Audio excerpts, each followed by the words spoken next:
All right, everybody, we're going to go ahead and get started. Good morning. Okay, that's good enough, I guess.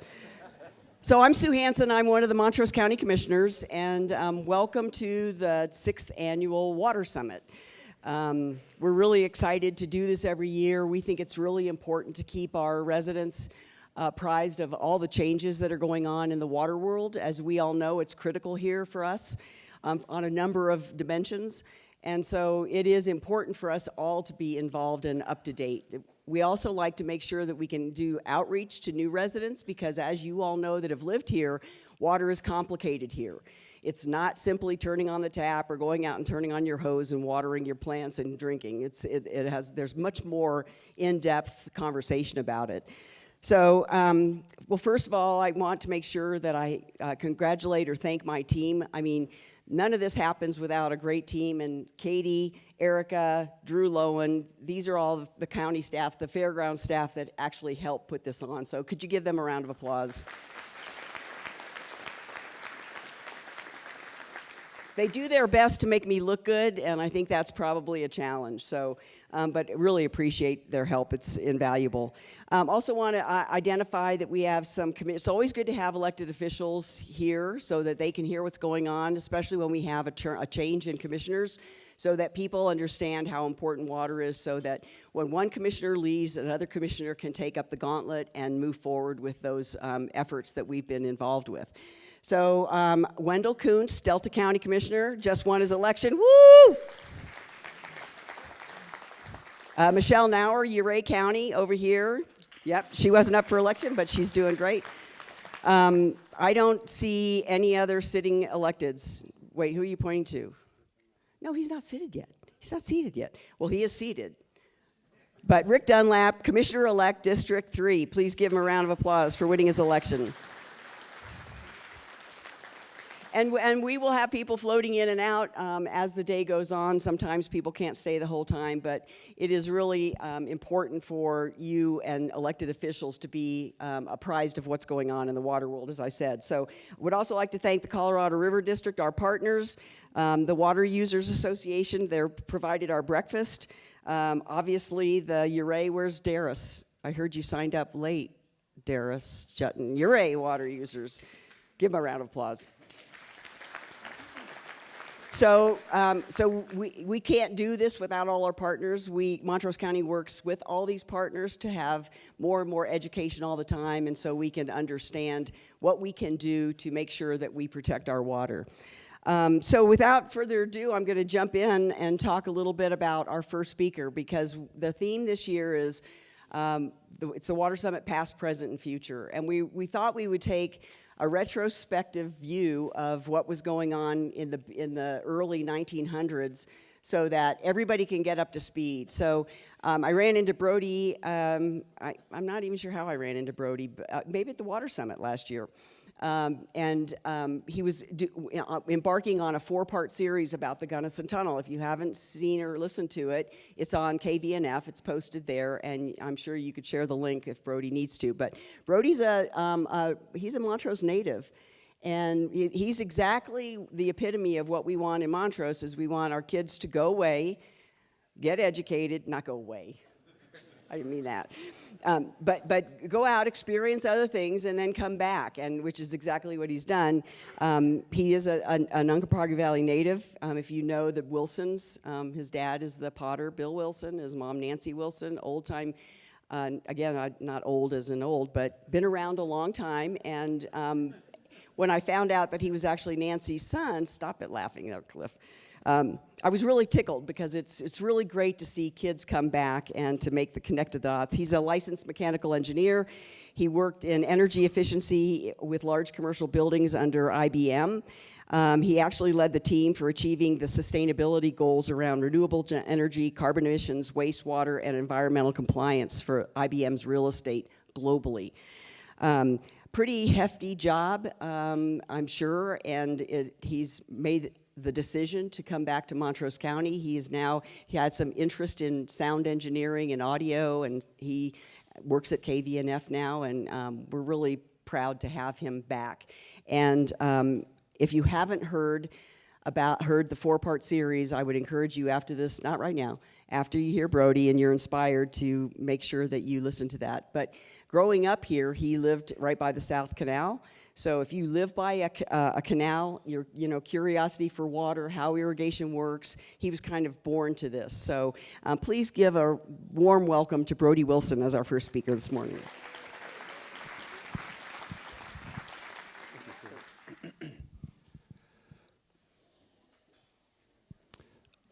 Imagine with me this morning, if you will, that you are a worker in the Gunnison Tunnel.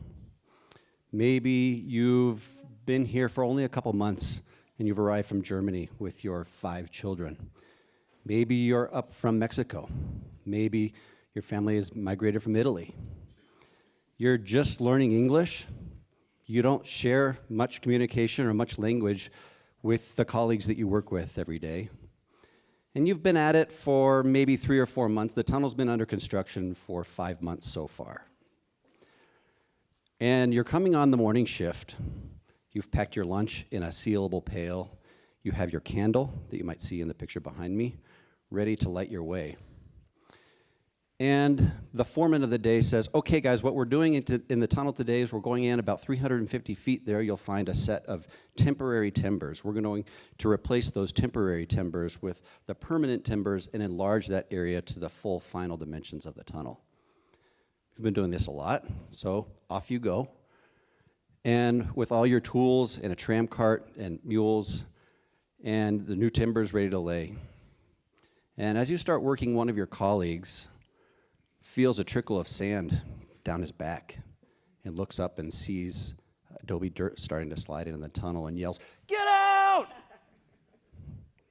And everybody in the tunnel sprints for the light that you see some 400 feet away.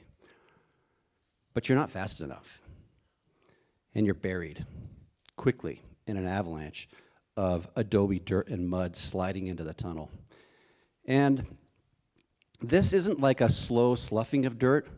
This dirt flew into the tunnel so fast that the air that it displaced knocked a trammer off his tram cart and derailed the heavy tram cart that was on the rails.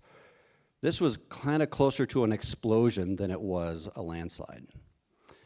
So here you find yourself buried, and you, getting your bearings, realize that thank goodness you are alive, trying to figure out which way is up, and you find that over here, there's a hand that you're holding, and it is the hand of a colleague, a worker that you were standing next to, and you feel, and thank goodness, the hand squeezes yours in return. And there's another person here buried alive with you. And so you think, oh, maybe if he has air, let me see. I'm pull up his arm using all your strength, and you're not really able to reach past his hand. You only reached his forearm. And there's just no moving. You're packed in. And you sit there wondering what's going to happen. Will you be rescued? Will you and your colleague be rescued? For an hour. Until your colleague's hand stops squeezing back and goes cold. And it's then you realize that I don't think rescue is coming. I don't know what's next? If I'm going to live, it's going to be on me to get out of here. And you start to wiggle your toes, and you feel some water down there around your toes, and maybe like the dirt around your toes is a little bit looser. So you kind of like an earthworm start to wiggle your toes and see if you can get your body down into this looser dirt down there by your feet. And it turns out there is a little water trickling there. This is what they call the boxing. At the bottom of the tunnel, all the groundwater infiltrating the tunnel runs out on the side, right, during construction, so that the whole floor isn't wet, right? You build a little ditch so the water can run out. And you manage to get yourself down into that boxing, curled up into a tiny little ball, and it feels like maybe the dirt stays loose as you head upstream in this boxing. And like a mole or an earthworm, you, in the complete dark, somehow still miraculously with enough oxygen to live, you get your head down in that boxing and start pushing and pushing, using your head like a drill bit to push upstream in this boxing through the mud and the water. Intermittently, if we find that you have to turn your head out of the water to take a breath and then back in and push more. And you go on like this for 2 hours. And in the third hour, you are finally completely exhausted, running low on oxygen, ready to give up, when a bar of steel slams into your forearm and you realize that your colleagues are there. You're quite near the end of this debris field, and you grab onto this bar, and they start pulling you out, and you are, in fact, rescued. And here you think, my God, I've survived something I didn't think was survivable. And you realize that you and 19 of your other colleagues are trapped in the dark in this cave-in. And you look, and the colleagues have built a dam just upstream from where the debris field is that's holding back a substantial amount of water. And had that water been flowing, it's very likely you wouldn't have been able to make your way through that boxing. They've, in fact, saved your lives by building this dam. And you wait and you realize that together you and your 19 other colleagues, are likely to be rescued. And of course, word of the cave-in spread quickly. And a phone call was made from the west portal over to the east portal, and the east portal crews quickly came over to start rendering assistance. And everybody in Luan, the town at the west portal, was coming to the site of the cave-in and starting to dig people out from the west side. A plan was quickly made that we were going to sink a shaft near where the face was, because we knew that the tunnel had caved in, but nobody was really sure had it caved all the way to the face or how much was caved in. Was there anybody alive in there at all? Because the guy that got knocked off his tram cart, he was going to be surprised if anyone was alive behind him. So hundreds of men come to the location above the tunnel where they know the face is. It's about 700 feet into the tunnel. And they start digging like their brothers and husbands and friends' lives depend on it. But you can only get a couple guys around a hole to dig. So they rotate through in 3-minute increments, sprint digging, full hero mode, throwing the dirt out, and according to Ira McConnell, the dirt in the shaft went down with lightning rapidity. And within 24 hours, a shaft was made, a ladder is lowered into the tunnel, and you're rescued. Here's a blueprint that Ira McConnell made for the folks back in DC about the accident. And you can see here the tunnel face, and here is where the shaft that was dug down with lightning rapidity 25 hours after the cave-in. So when I was reading about this incident, I found myself wondering, like, what in the heck happened? How did this happen? And for folks to know the area, as you drive down the highway up there towards Sierra Summit, if you look off to the right, that hillside is never stable, right? It's always sloughing off. And in fact, the railroad pulled their railroad out of there because they couldn't keep the ground stable enough. They were always replacing the tracks. And because we were so desperate for water at the time, the Uncompahgre River had really run dry in the fall of 1899, but people were making plans. They knew there was a lot of water over in the Cimarron Basin, and so the Cimarron Ditch had recently been completed. And we were diverting water out of the Cimarron River over Sierra Summit and down Cedar Creek. So Cedar Creek now has way more water flowing in it than it ever has before. And it had to be diverted around the west end, the opening cut of the tunnel, and water had been routed on top of the tunnel where folks were digging. And the geotechnical engineers in the audience know that that soil out there is already unstable, and any soil that you put a lot of water in becomes much less stable. Now, in investigations of this accident, in which 6 men were buried alive and did not recover, no blame was assigned. This is an accident, and crap happens. And in retrospect, however, it's pretty clear that what happened was a mistake was made by routing Cedar Creek on top of the tunnel where we were digging.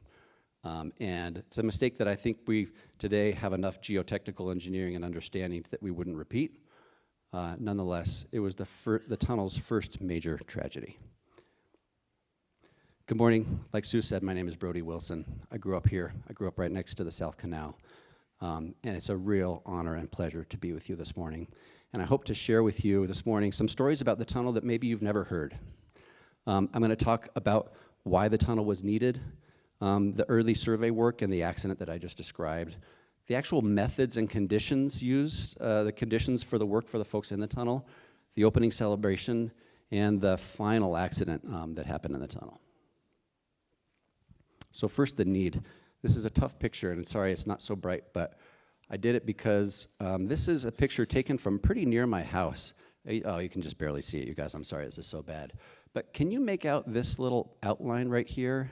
Mount Sneffels is right there. Okay? Can you recognize the San Juans right there? This is about Government Springs Road area, and the point of this picture is what's here is nothing. A lot of sagebrush, saltbush. And that's what this valley would look like today if we didn't have the Gunnison Tunnel.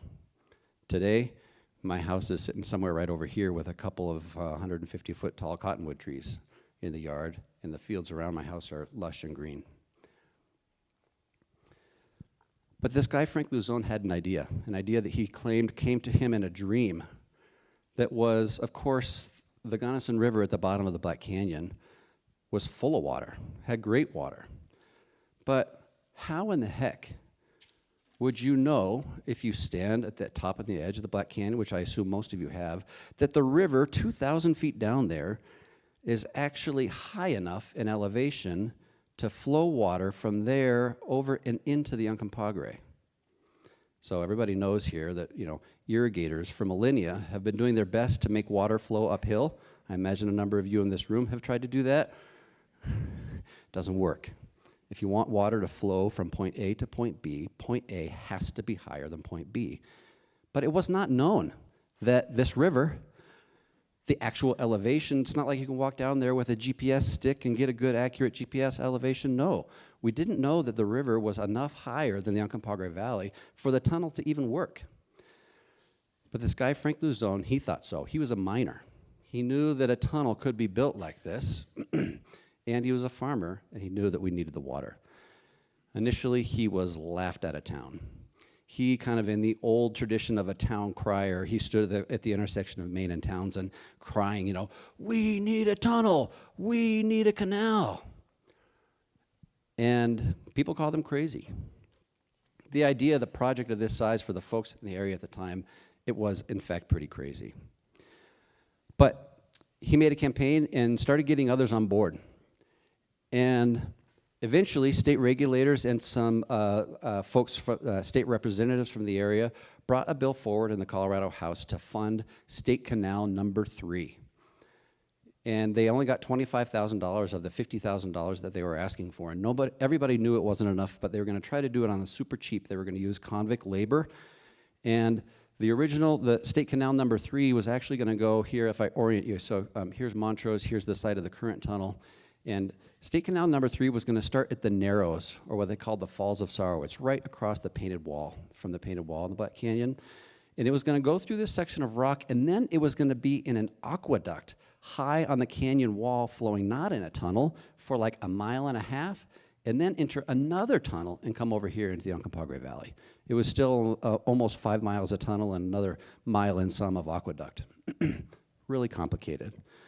Nonetheless, they dove in. They built a road out here. This is up approaching Boswick Park here, out behind Flat Top Mesa out there. And they built a road and started digging. And they made a couple 100 feet through the adobe soil before they ran out of money. Apparently the convict labor thing didn't really work out due to unforeseen costs in the cost of building a stockade and maybe some other legal issues. Nonetheless, that project and the state's interest and the interest in the tunnel continued to grow until finally the federal government and the recently formed Reclamation Service took note and decided to start investing in this and started investing in the early survey work to answer that question of, is the river high enough for the water to flow into this valley? And this part blows my mind as an engineer. And I don't know how many people in the room have ever run a transit, but it's a very humble and simple device that is extremely powerful. And if you look here, this is a map of all of the survey points that were used to survey the entire valley. to prove to themselves that you could dump water in the southern end of the valley, almost to Kelowna, and without a single pump, irrigate 80,000 plus acres. So you see all these little red dots on the Uncompahgre Valley here. Those are all the survey markers that they use to triangulate altitude and position throughout the valley. And here, Steve, do you remember, anybody know what this device is called? I forget, something board, step board. What it is a big ruler in this direction and a big ruler in this direction on a level. And you start at the Gunnison River, and you start stair-stepping your way up and over Vernal Mesa. That was not easy work. Curious, how many people have walked with your own power to the bottom of the Black Canyon and back? I see less than 5% of hands in the room. It's hard work. So the federal government dove in, hired a contractor, put the project out for bid, right? As with all good government projects. And this, they put out to bid and received 6 qualifying bids here. This is the bid tabulation. I went to the National Archives in Broomfield for the Reclamation Service, the Bureau of Reclamation, and looked at this document. And the bids ranged all the way from $2.4 million down to these folks right here. This is a blow-up of this part right here. Taylor Moore Construction Company from Hillsboro, Texas, put in a bid of $1 million to build the tunnel and the land cut at the west end. And so they got started. Signed contracts, went under contract, and Taylor Moore dug in. Gave everybody a candle, gave all the drillers a rock drill and sledgehammer. Now, if you don't know anything about rock drilling, the way that we drilled rocks before we had pneumatic rock drills was you had your friend Jack hold a steel bar with a little X on the end of it, a drill bit, maybe 2 to 3 feet long. Jack's holding the drill while you pick up your 5-pound sledge and you hit the end of that drill for all you're worth. And Jack hopes you have good aim, and you're doing it by candlelight. You drill a hole in the rock that way and you fill it with black powder, you light a fuse, and you walk back and you blow the rock up. Things were going pretty well for the first 4 months with Taylor Moore until John Quinton and Ira McConnell realized that actually Taylor Moore was in real financial straits. They'd taken out big loans from banks here in Montrose and banks over in Denver to pay for the air compressors and the equipment and the boilers needed to build this tunnel, and they were not paying their debtors. And their debtors were livid. And John Quinton and Ira McConnell actually went to great lengths to try to salvage the contract and help them out, and the debtors just wouldn't have it. They didn't want to work with Taylor Moore anymore at all, right? Here, John Quinton writes back to DC in a telegram, Taylor Moore in serious financial difficulties, bondsmen trying to adjust matters. Am I authorized to take possession of machinery under Clause 21? Taylor is willing to instruct me. So John Quinton and Ira McConnell made a brilliant move and took possession of the air compressors and drills and boilers before the banks stood for collateral. I don't know how the lenders were ever repaid. I assume they were. I don't know. But because they seized the equipment on that day and the day that, that Taylor Moore was released from the contract, the workforce stayed in place and kept working the very next day, even though Taylor was off the job. And they preserved the project going forward, but unfortunately it was that very next day that the cave-in that our talk started with occurred. As far as I know, that was actually a coincidence. I mean, it's not like you know, Taylor Moore being off the job had anything to do with the water and the soil and when the cave-in occurred. Okay, now on to methods and constructions. It was actually probably one of the best things for the project that Taylor Moore got off the job, because John Quinton and Ira McConnell stepped in and said, what are we doing with all these candles? We can put electric lights in there. What are we doing with all these manual rock drills and black powder? You know, this guy named Alfred Nobel of the Nobel Prize, he's invented this great thing called dynamite. It's way safer, more effective, Let's use dynamite instead of black powder. Let's use pneumatic rock drills instead of manual drills. Quit screwing around. We're in the 20th century. Let's go. And they did it. And they got big money from DC, and they built big powerhouses with lots of compressed air, lots of steam to get the job moving quickly and done right and done more safely. So here's a cross-section of the tunnel. And picture that step board that you're picturing, and that's the way this was developed. And you can notice that it actually slopes from east to west. And Taylor Moore did start and initially dug this shaft right here. It's a 5-foot by 10-foot shaft, about 300 feet deep, and they had a derricks or a crane. And so everybody thinks the tunnel happened on 2 headings. That's not true. The tunnel construction actually occurred in 4 headings at once. Drop a shaft here, so heading number 1 is here from the east portal. Heading number 2 is going back toward the east portal. Heading number 3 is going to the west towards heading number 4, which is all the way out. Okay, so construction was happening in 4 places all at once. But when we're in this area around all this shale, especially heading number 2 was incredibly difficult. As they dug, they encountered all kinds of water, what they called choke damp, or really CO2. And I don't know if you've ever breathed pure CO2. If you have, you know it's terrible. If you breathe CO2, you will die within a couple of breaths. Brewers and breweries, they get training, and they know this. And so they had all this CO2, and there's this other weird process called lime slacking that happens, that when you have a lot of calcium carbide, I'm not bad on the chemistry.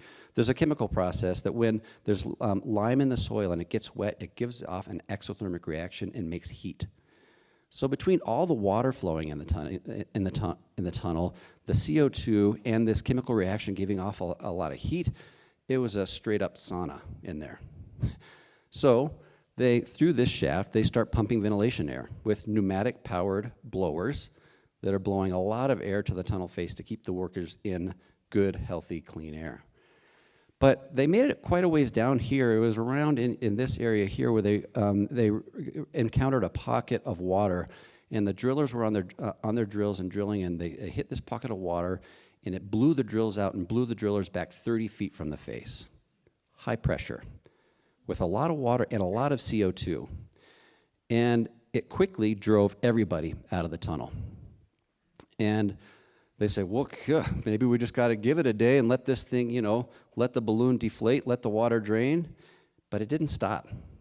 And it kept going. They said, well, maybe we can just pump enough air down here. They upsized the blowers. They pushed more air in. Still completely inhospitable. Heading number 2 is stopped for 3 months. And when they realize this is not tenable, right? We've got hundreds of guys sitting around here in Lawan who want these jobs, who are going to go back to the mines or wherever they came from if we can't keep their hours up and can't keep them working. And so they built this ventilation shaft. Picture a 4-foot by 7-foot shaft, nearly 600 feet deep, strictly for ventilation. And they spent those 3 months digging that ventilation shaft so that they could keep heading number 2 heading toward the east. Now, shift your perspective to the east portal crew down the bottom of the Black Canyon. And we note the tunnel slopes, and we know there's a lot of groundwater coming into the tunnel. Well, where's all that water go? If we don't do anything, this tunnel just fills up with water. So they invest tons of money and energy into a pumping system to pump the water out from the face of heading number 1. And those guys worked standing in water up to their ankles and knees for 4 years. And I don't think that they got trench foot because they could get out every day. They were in for 8 hours and get out every day and then dry their feet out. But you can't take your drill bit out of your drill and set it down to change something because it's underwater. You can't set your lunch pail down because it float away, right? It made all the working that much more difficult. And they had to upsize these pumps and keep these pumps running all the time, because if you don't keep them running, the water fills up pretty quick. You got to get out of there. The pumping infrastructure increased in size as the project went, and it was a major headache for them from an engineering standpoint. Here's a picture of the encampment there at the east portal. You'll see there's 3 big tall flue stacks here. Those are for the boilers. They burned a lot of coal to make a lot of steam, to make a lot of compressed air. And these aren't the kind of air compressors that you guys are used to seeing. These are air compressors where there's steam pressure on one side and air on the other. They're actually on the front of the Durango and Silverton steam locomotives, these big pistons that go back and forth but kind of slowly. That's how they created all their compressed air. And there's some great videos of people who have restored these steam engines and air compressors today, if you want to look them up. But what strikes me about this is that, you know, the East Portal Road was impassable for weeks at a time in the middle of the winter. And all the coal, of course, had to be brought down by horse carriage. And if that coal delivery doesn't show up, or if you run out of ventilation pipe to extend the pump and ventilation pipe as the face moves forward, the drilling stops. You stop digging. If a boiler part goes down, or if you lose the impeller on your pump, you stop digging. You can't dig. There's so many pieces that are required to keep the face moving forward. And they did it for almost 5 years. Also, it was a huge operation. This is an org chart of just the East Portal crew. There's a whole nother West Portal crew that's probably twice this big because they had all the families in the stables and all the staging of gear and everything. But here we have Joseph Sargent, who was the engineer in charge of the East Portal. Here, the superintendent, who has all, master mechanic, carpenters, blacksmiths, tool sharpeners. Then there's the tunnel foreman, Theodore Grasser. This guy is the guy who dug with his head like a drill bit, like I just described. Theodore Grasser here, he's now over in the East Portal, and he's running teams, 3 shifts.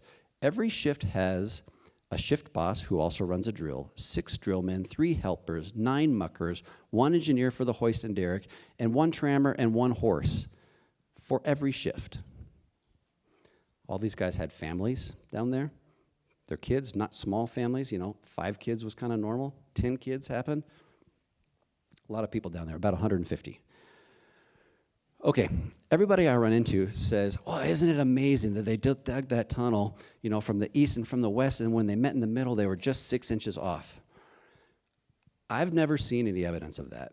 But what I have seen is this drawing that Mr. Gunnison gave at the Colorado Historical Society, and I think this drawing is in the archive down there, water users, but what it actually shows is the tunnel's deviation from the true line, which is about 3.5 to 4 feet off of the true center line, straight laser line of the tunnel. Nonetheless, if they met within 6 inches, it's an incredible feat of engineering, and I've never done it, although Steve just this morning extended an invitation for me to go in the tunnel for the first time.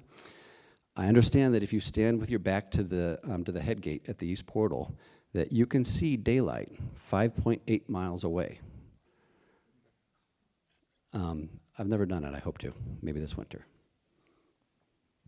Okay, about 10 minutes. Great. So the tunnel got built, and it was time for a big celebration. We had special trains carrying thousands of people coming in from Delta, special train from Gunnison, special train up from Ouray. People were driving their new automobiles down from Delta, waving flags. It was a huge deal around here. Big parade, bands from all those communities. And we couldn't get Teddy Roosevelt. He was hunting in Africa. But we got the next best thing, which was the current sitting president, Howard Taft. And the president got off the train, and I'm sure every of the dignitaries said some words, but what you see him doing in this picture here is touching a golden bell to a copper plate, which supposedly was to connect a circuit that opened the head gate at the East Portal. Just one problem. The tunnel wasn't done yet. In fact, there was still quite a bit more work to be done. You could get all the way through it. In fact, they quickly moved to moving supplies for the diversion dam through the tunnel instead of up and over Vernal Mesa and down the East Portal Road, right? It's a lot easier to put all that material through for the diversion dam through the tunnel, but it wasn't done yet. So what they did is they sent some guys back up at the tunnel a ways, and they say, go build a dam back there, stop up a bunch of water. And when they got the signal, they broke the dam and let the bountiful waters of the Gunnison River flow forth. And I don't know the guy's faces well enough, but I picture, Ira McConnell and John Quinton standing up here next to the president, kind of rolling their eyes, being like, oh, jeez, And let's see, Chipeta, Chief Uray's partner, was invited to the opening tunnel ceremonies. The Utes had been driven from the Uncompahgre Valley roughly 30 years earlier, 1879. And she requested that she be able to bring a few of her, dignitaries, people with her. That request was refused, and she didn't come. It all went off without a hitch until the president was going back to his train, and there was a bit of a scuffle. It turns out this guy, who was the superintendent at the East Portal, his name was H.L. Daniels, he wanted to get a handshake with the president.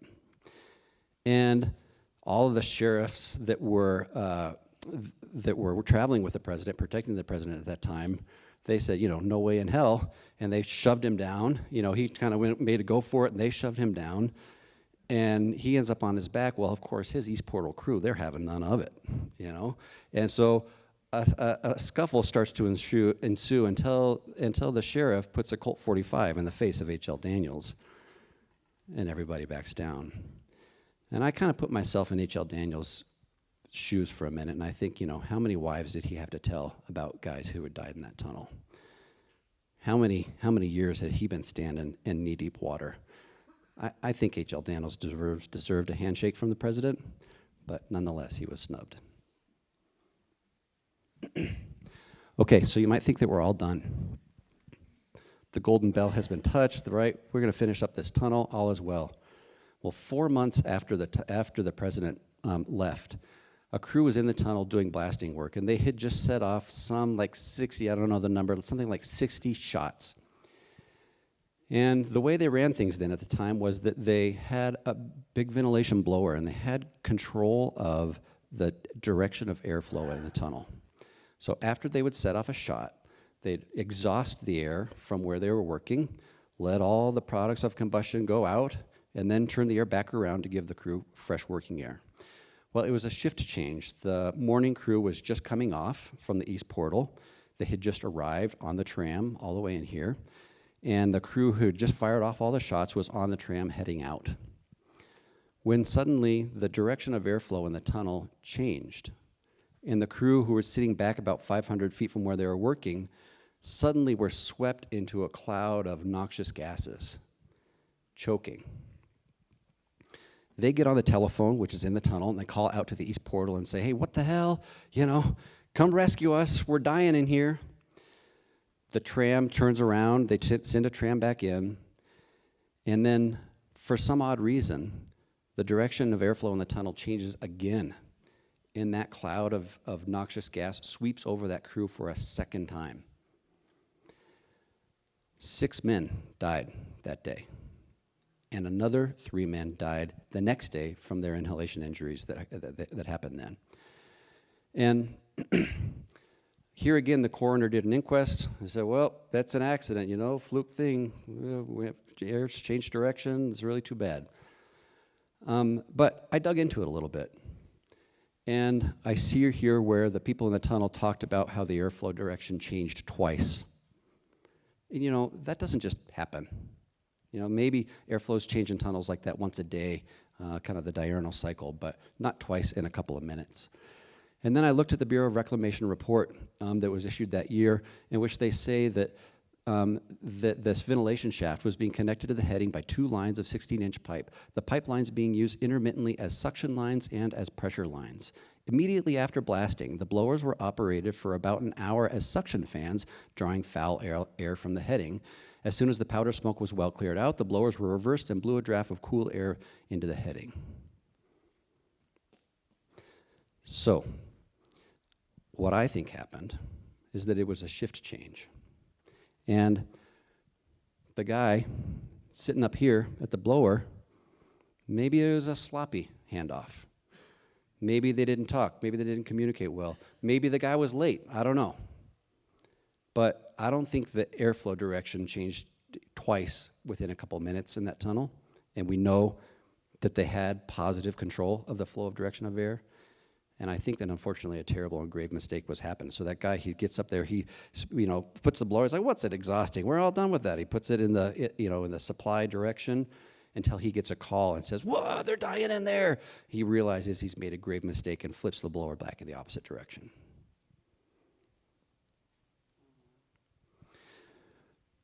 "26 guys died in that tunnel.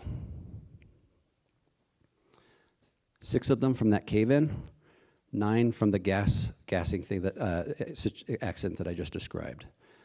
There are some names on this list that I recognize as family names that I grew up with and went to high school with. And when I look at that list of names, I think, who might be sitting in this room with us here today if these accidents hadn't happened?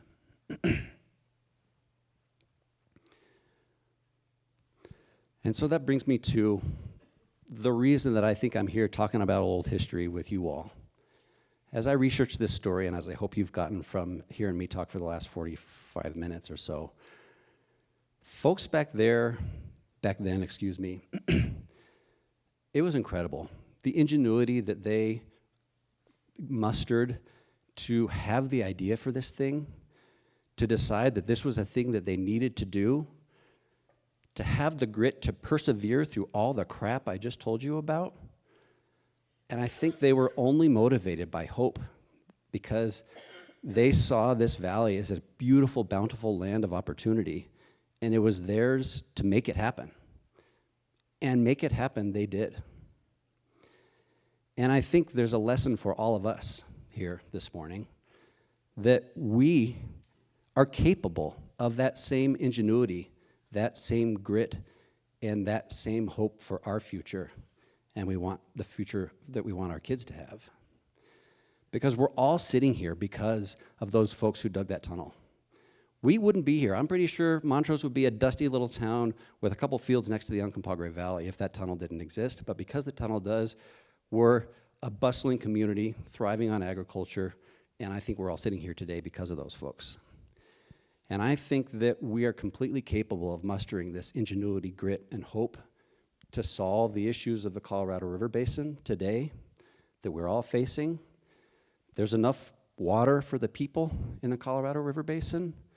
Let's put our heads together with ingenuity and grit and hope for the future to solve them. Thanks for listening to me this morning.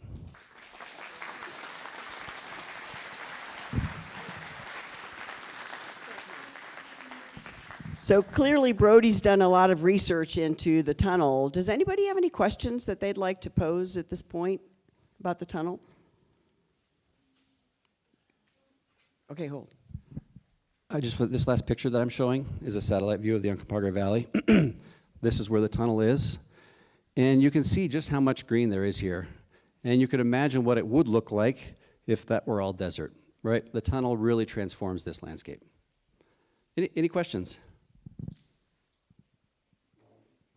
Way in back.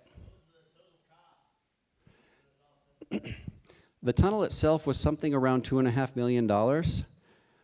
Then the construction, what I didn't cover this morning, is that the tunnel was not even the half of it. The construction of all of the distribution system and all the canals cost more than the tunnel itself. I think it was another $2.5 million. But that was just the half of it. Water users and the feds have been investing in that system ever since. And for the folks that know, the tunnel was paid back by us water users. That was a zero-interest loan from the feds to the water users. And that has been paid back. But there's still a lot of federal money that comes to support our infrastructure today, major capital projects and the like. And Steve's going to talk about that, I think. Any other questions about the tunnel? Go ahead. I don't remember. It drops. I don't. It's something like 50 feet every 1,000 feet. It's not very. It's. Anybody know water users? You could see. 40 feet. I hear 40 feet over its entire length. Okay. Okay, so maybe I'm wrong. Maybe that 50 feet per 1,000 feet is wrong. So 40 feet over the length, not a lot. Wendell.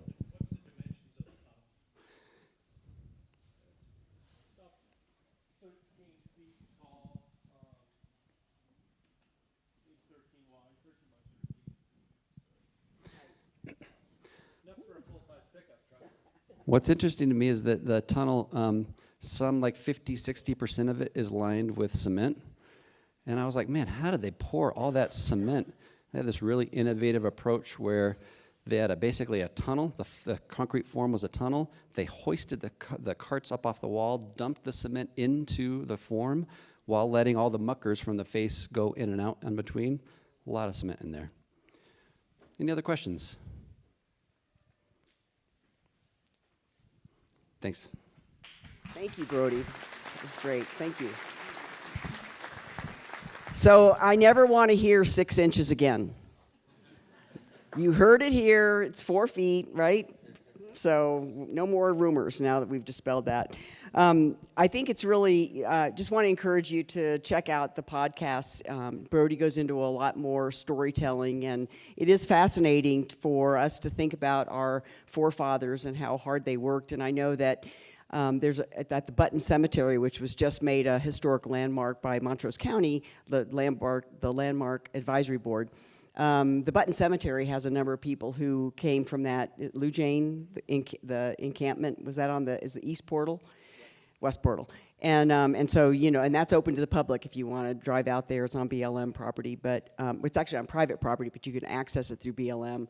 But anyway, it's fascinating and how many people gave up their lives to make sure that we had this water. So, I mean, while we don't want to every day be thankful, I think we should, from time to time, think about why we have that and how lucky we all are, because there really wouldn't be a town. So with that, really enjoyed starting it out on sort of an inspirational note. Now Steve's going to bring us down on the truth. So Steve Pope is our general manager for the Uncompahgre water users. He's been in that position since 2021. We're really lucky to have him. He's got extensive knowledge in the water world, and really appreciate all his knowledge that he brings to this position. And all the different initiatives that he's involved with. The Gunnison Tunnel Project in irrigation delivers 84,000 acres, roughly, of farmland to Montrose and Delta County.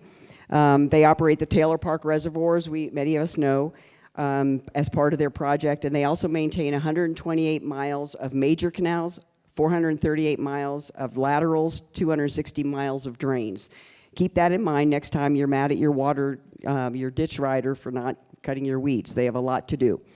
Diverting between 500,000 to 600,000 acre feet annually for all the agricultural uses that we have in our valley.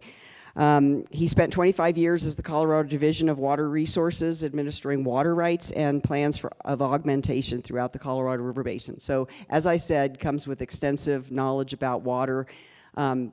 Please welcome Steve Pope.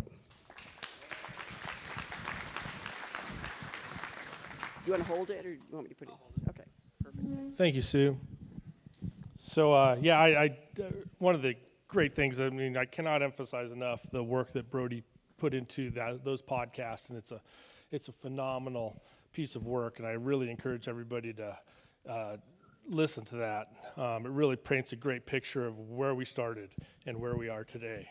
Again, my name is Steve Pope. I'm with the Uncompahgre Valley Water Users. I wanted to we've built the tunnel. Now we're going to move forward, you know, and concurrent to the tunnel construction, we also had all of our canals were being constructed. You know, we were overseeing the construction of the South Canal and the M&D and the extensions, the Ironstone. People were joining the project. They were acquiring water rights, putting land in production. So this was not, you build the tunnel and it's done. This process, you know, to really get into full development took 40 years. So the Uncompahgre Valley Water Users was formed in 1903 as part of the initiative to get the tunnel, get the funding for the tunnel and get it going. We assumed operations in 1932. This building here, which is at 601 North Park Avenue, is the original Bureau of Reclamation office. That's all it's ever been. We assumed control of the project. We took over the office, and we're still there today. Many of you have probably been in the doors. Hasn't changed much in all that time. So as we developed this project, we continue to develop canals, and this whole concept of repayment to the government. We operate our system today under a 1948 contract with the Bureau of Reclamation for the operation and maintenance of the system. One thing to note, as Brody mentioned, we've paid the system off, but all of the water rights and all of the facilities are still held in the name of the U.S. government. They're still under the control of the Bureau of Reclamation. So this is kind of just an overview of the valley here. The portal lies right in here. This is our south canal that would run south along our system. It then dumps water into the Uncompahgre or flumes water over the Uncompahgre into the west canal system. That water is then runs north, and it's picked up in our various major canals, which we have the Montrose and Delta, the Lotzenheiser, which is right in here. Most of the city or town of Montrose is served by the Lotzenheiser. We get down into the Selig, the Ironstone system. The east is in head gates right here in Olathe, and we finish with our Garnet system. So again, a pretty extensive network of canals and laterals. A lot of maintenance involved there. It should be noted, if you look at the landscape around here, we've got different California Mesa, Poverty Mesa, just the different landforms in here. Not one pump. I think that in addition to the tunnels, we've got the main tunnel. We have numerous smaller tunnels, siphons, flumes that help us convey that water throughout our system.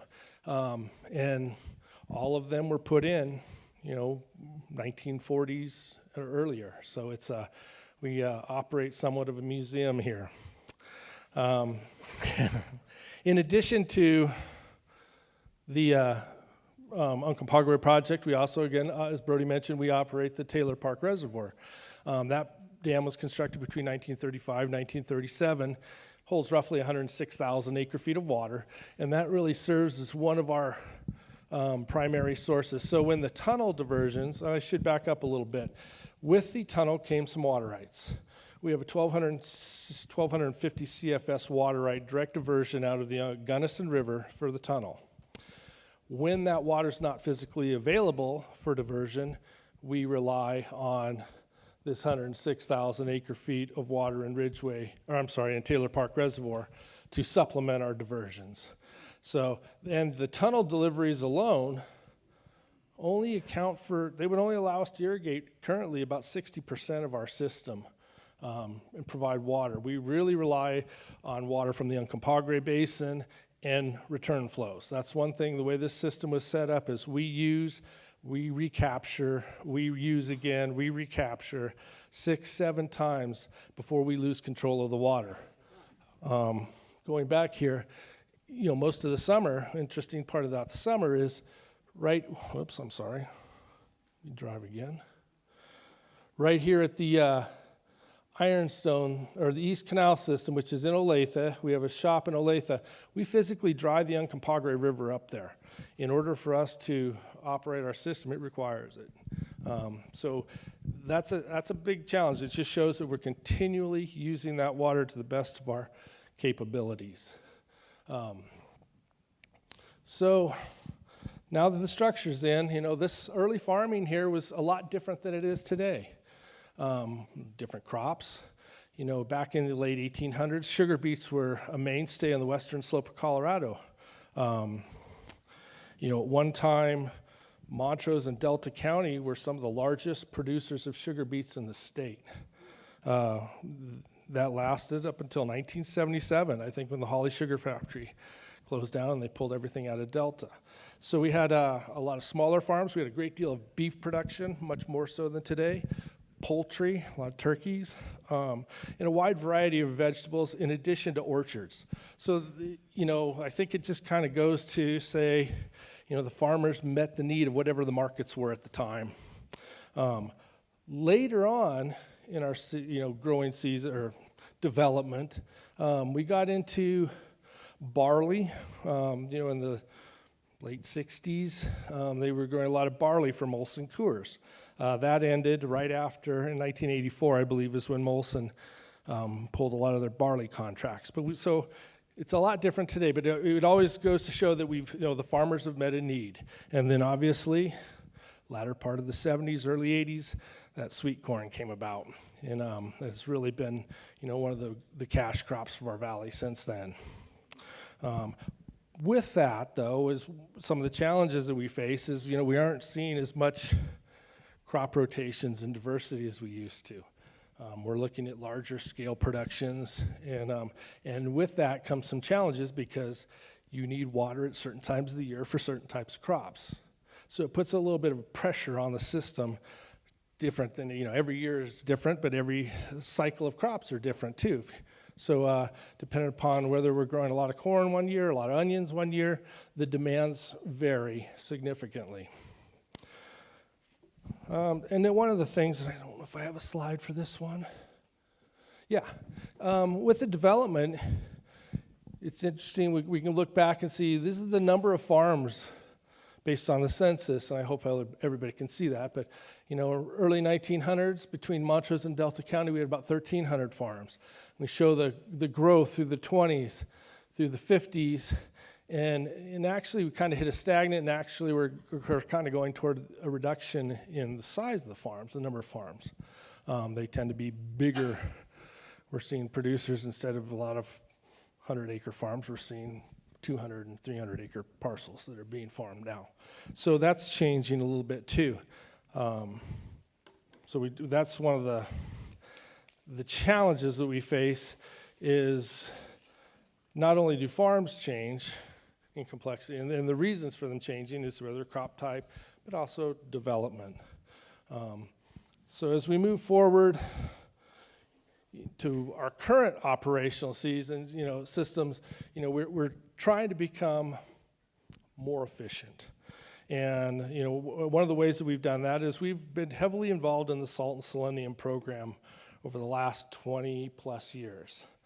And what that is by piping some of our laterals, specifically over on the east side of our system where we have a lot of Mancos shale, we can remove a lot of salt and selenium from the rivers.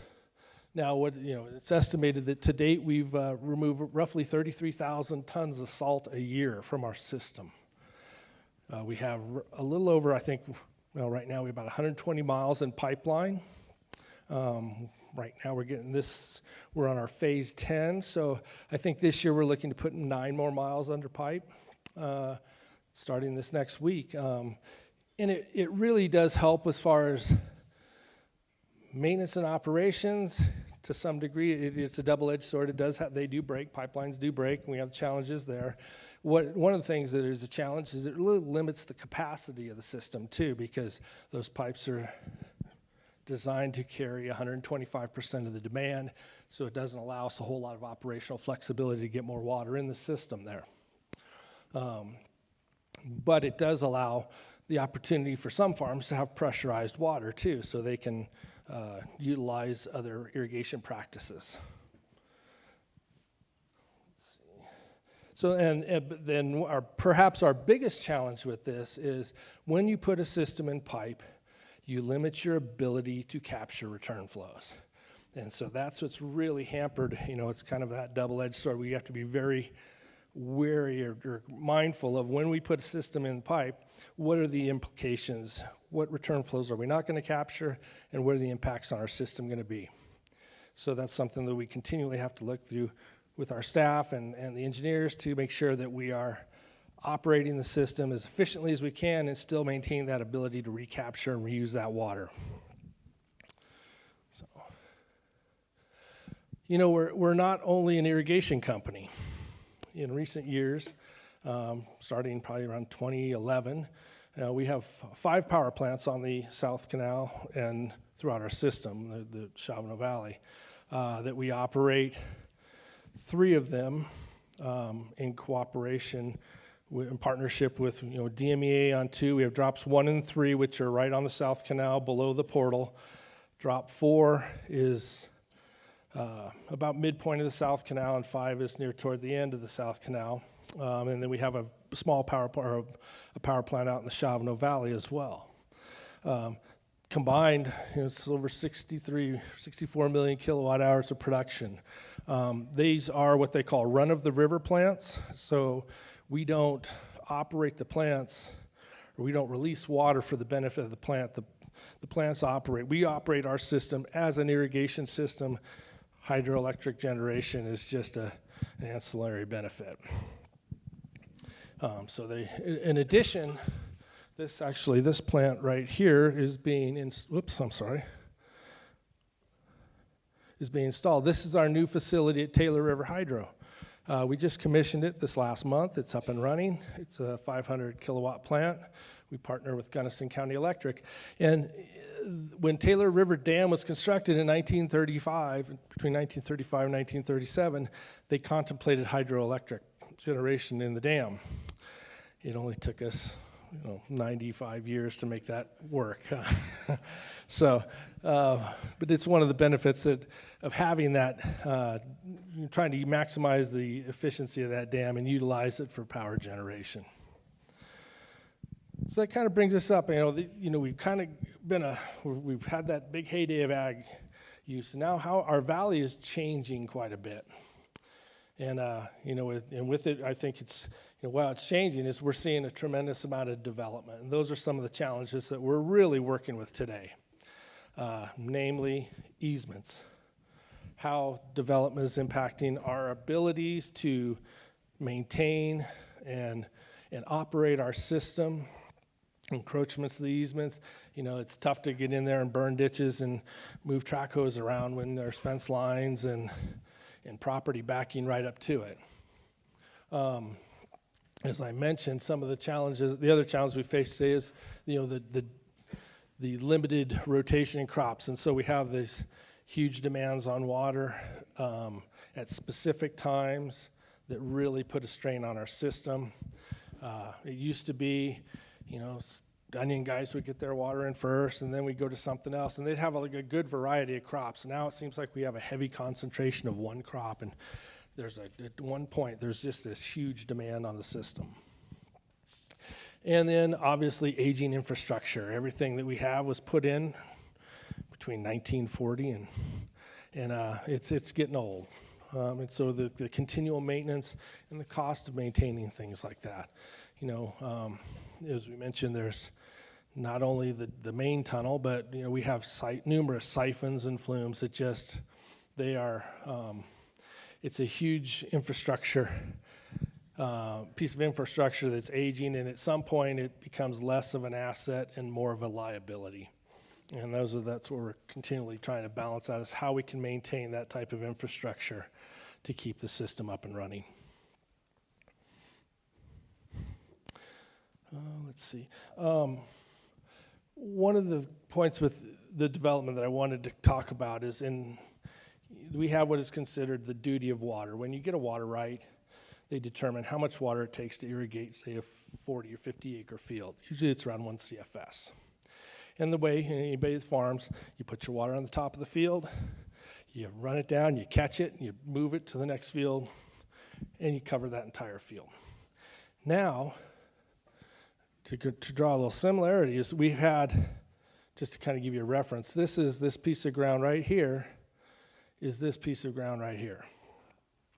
And, historically that farm, they irrigated it all, and they used their water. Now, each of these individual people want their little bit of water at the same time. And it puts a strain on the system. That was not designed to, water was not designed to be used that way, or that system was not designed. So that's where, unfortunately, many of you get to meet your neighbors, because your new neighbors, because there is this issue of how that water gets shared, and it's a very scarce resource, and how it gets shared efficiently. And there's never been, with development, they don't put in new infrastructure to manage this. They develop, you buy it, and then you get to figure it out. And that presents quite a bit of challenges, whether it be you need to get on a rotational schedule, you need to make some some adjustments to your infrastructure. A lot of times when you have a smaller subdivision like this, they may put in a settling pond that allow you to fill it up and then everybody can sprinkle at the same time. And even, to other degrees, it might be a 100-acre farm that was now cut into 4 25-acre fields, and you still want to battle over that water. So those are, the easements and the competition for water are some of the biggest challenges that we have. And obviously, in the last 25 years, we've seen declining hydrology. We are in warmer conditions. And how we adjust to that variable hydrology is a real challenge. We look at forecasts. We're continually looking at the Basin Forecast Center, relying on SNOTEL sites and aerial surveys and any type of technology that we can utilize to make an informed decision on what our season is going to look like. And at best, we're throwing darts at times, because you just can't outthink Mother Nature. Some years, you plan for the best and you deal with it. And I think that's one of the challenges that we faced is, as an example, in the last 25 years, we go to percentages many of those years. I think it's been 18 of the 25 years that we have had to go to percentages. We just physically have not had enough water supply to satisfy everybody's demand. And so those are, and with the challenges of development and all of that, it just compounds it. So we look at one of the big impacts right now, and we've tracked this. I track it fairly closely. Is we look at the effects of dust on snow. What we're seeing with these changes in hydrology is we don't have the snowpack that we used to have. We could get our same amount of annual precipitation, but it might come in a 2-day intense rainstorm in the middle of July. And our ability to capture that water and use it and distribute it to farmers, it's challenging at best, if not impossible. So that's one of the things we have to look at is, how we handle and adapt to those changes when water's available for use. So some of the things that we do, and historically, as I said, we've got a 1,250 CFS water right of the Gunnison Tunnel. When some of the other parties that, farmers and the early irrigators, they chose to come into our system, if they held senior water rights, they had the opportunity to kind of become part of the system here. So what we would do is we've entered into these carriage agreements. Rather than them having a small ditch that diverts their water to their field, if it was more practical for one of our canals to go by, we would carry their priority water. So not only do we carry water for the project, but we also carry water for, in certain situations, a lot of the priority water users in the valley, and we deliver that water. That water does not get cut to percentages. It's fairly senior water. So it's a balancing act of making sure that we deliver it all accurately. And I guess one of the issues that we come up with in the past that we're trying to address now is at times when we don't have sufficient water in the Uncompahgre, as I mentioned earlier, the Gunnison Tunnel supplies about 60% of our allocation. We need that water and that flow in the Uncompahgre to be able to make a full crop. And last year we had a great snowpack overall in the Gunnison Basin, but they don't consider that the Uncompahgre is just this little corner that is very critical. Most of the snow might have been over near Crested Butte or somewhere on the North Fork. This is, the Uncompahgre is where we really focus on our supply and how we can manage it. And in times of shortage, we have historically had to place a call on the Uncompahgre River. So when we place a call on the Uncompahgre River, we're not very popular. We contact the Division of Water Resources, and at the M&D Canal, we say we need to curtail everybody upstream of the M&D Canal that has a junior water right. Historically, that meant that 80% of Ouray County got curtailed. Since then, in 2021, we entered into is called a no-call agreement.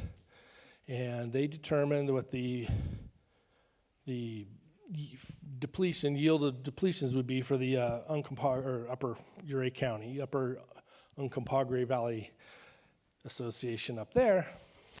And if they came up with 3,000 acre feet as this benchmark of how much water would be needed to maintain a no-call obligation. So right now the Uray County Water Users has 3,000 acre feet that they have acquired in Ridgeway Reservoir. And when, in lieu of us placing the call, that is available to us to divert at our discretion.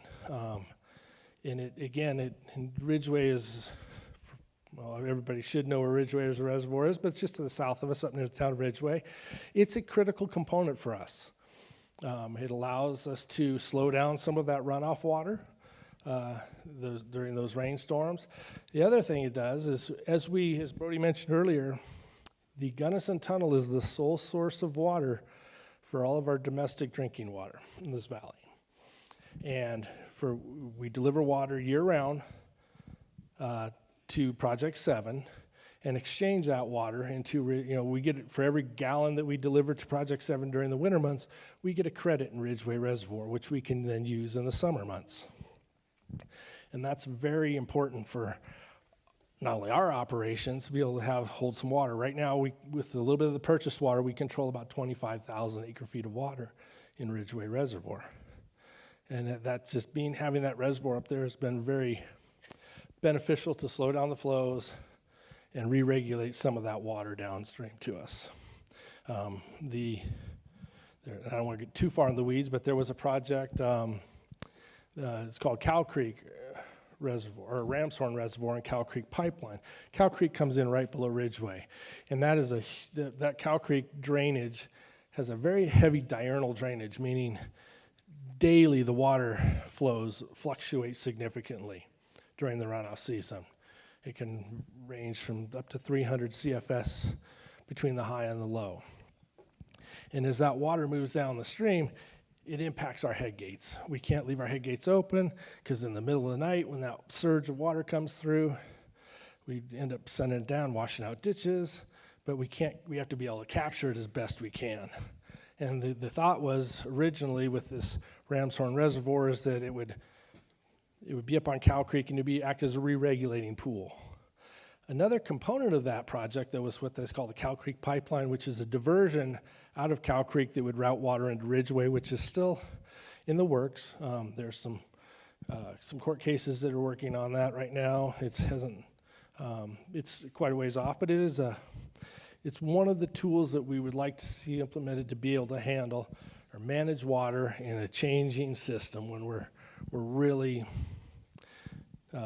subject to this variable hydrology, these rainfall or storms, poor snow years and things like that. Anything we can do to slow the water down and re-regulate it is a benefit to us.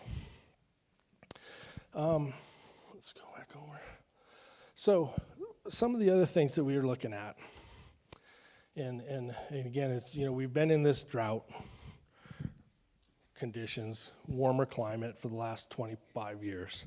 The Uncompahgre Valley Water Users received a grant in 2023 for a drought contingency plan. We call it a DMIP, Drought Management and Infrastructure Program. And what we're doing right now is we've contracted with a consultant to bring in a group of stakeholders.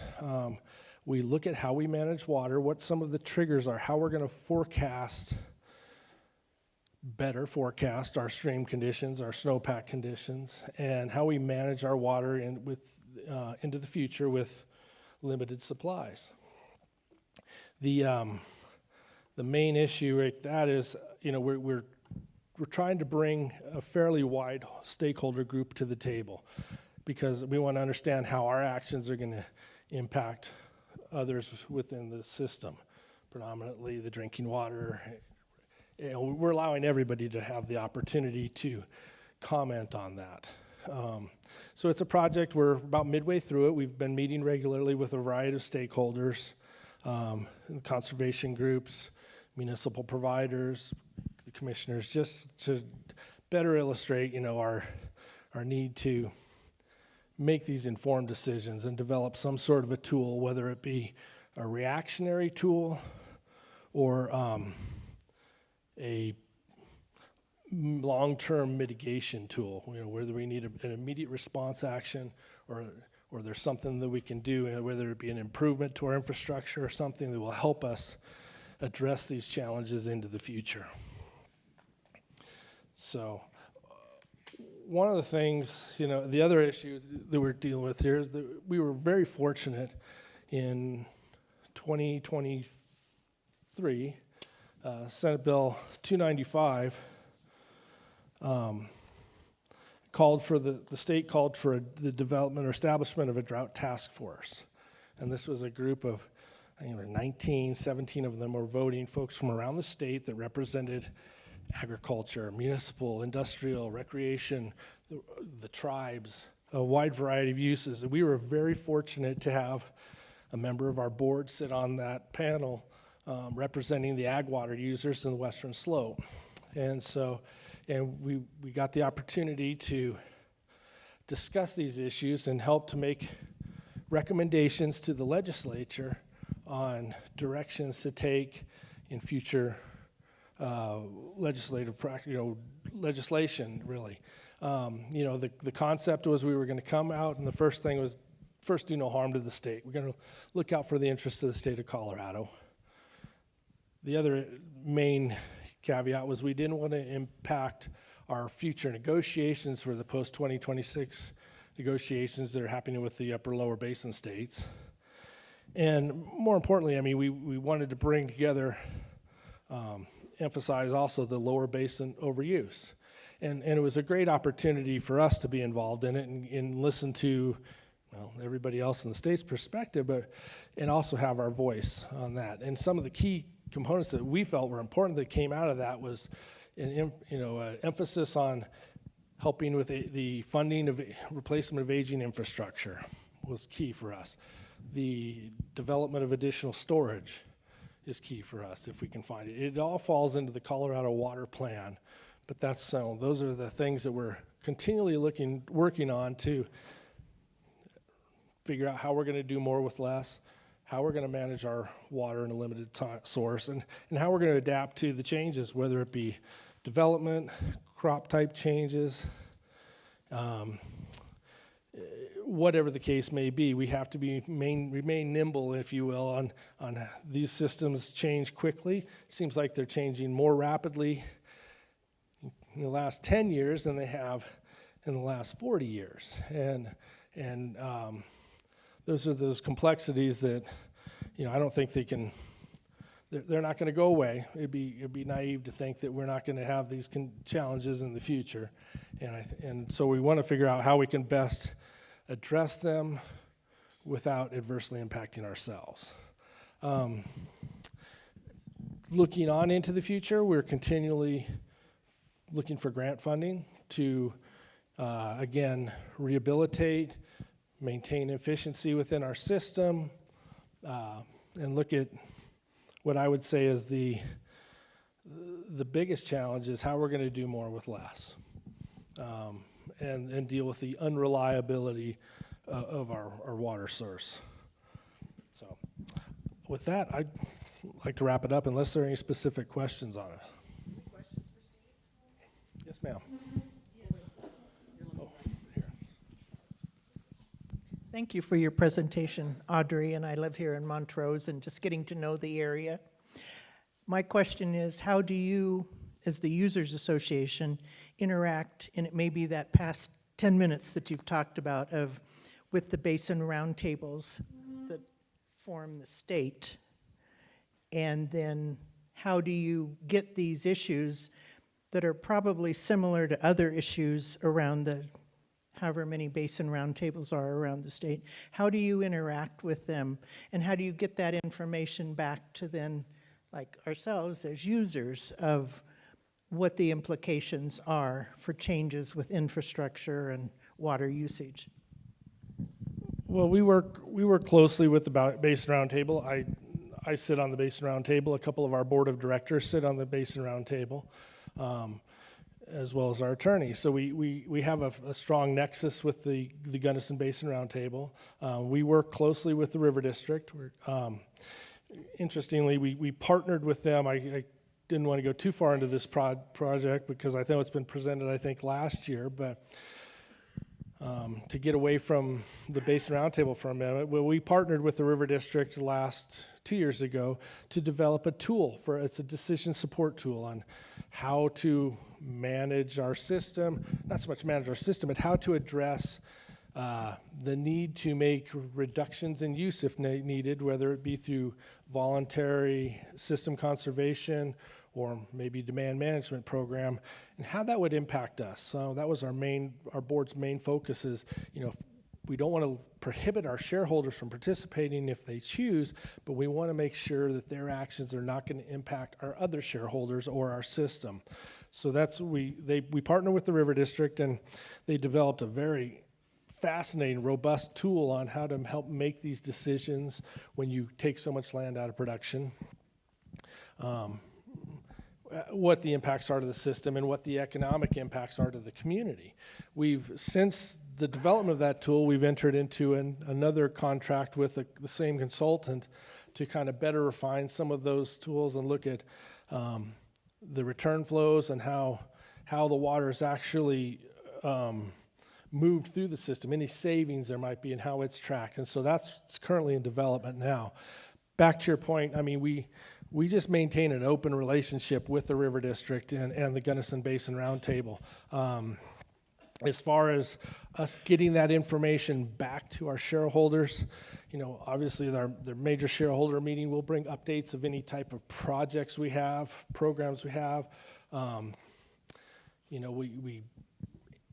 We have a fairly open door. I mean, my personal cell phone number is on the website. If you have a question, I answer it all the time.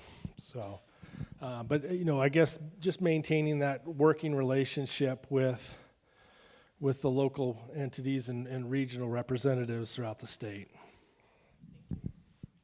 Yes.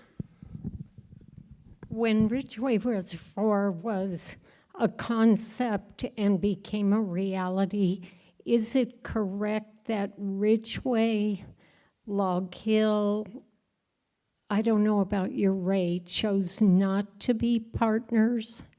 And have they since wanted to be partners? Is it too late to be partners? What's the whole picture with those communities? Well, I think I can't speak to that. I mean, Ridgeway Reservoir is operated by Tri-County Water under contract with the Bureau of Reclamation. I can't speak to, that would probably be a bit more of a municipal provider question for Jerry, or I don't know if Mike Berry's in the room. We have a little historical perspective on it.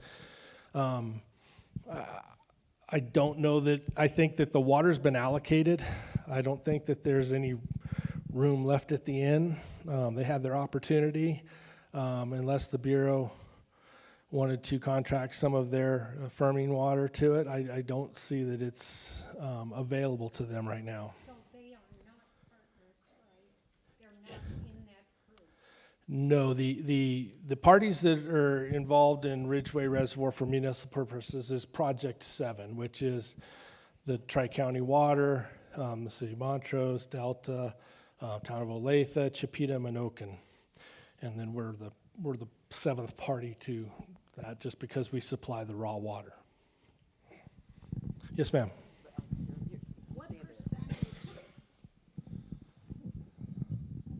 What percentage are the residential users on your whole system?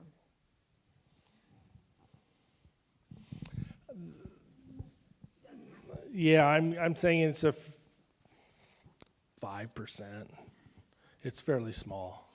I mean, we still have a significant amount of farm ground out there, and it's we're growing. The challenge is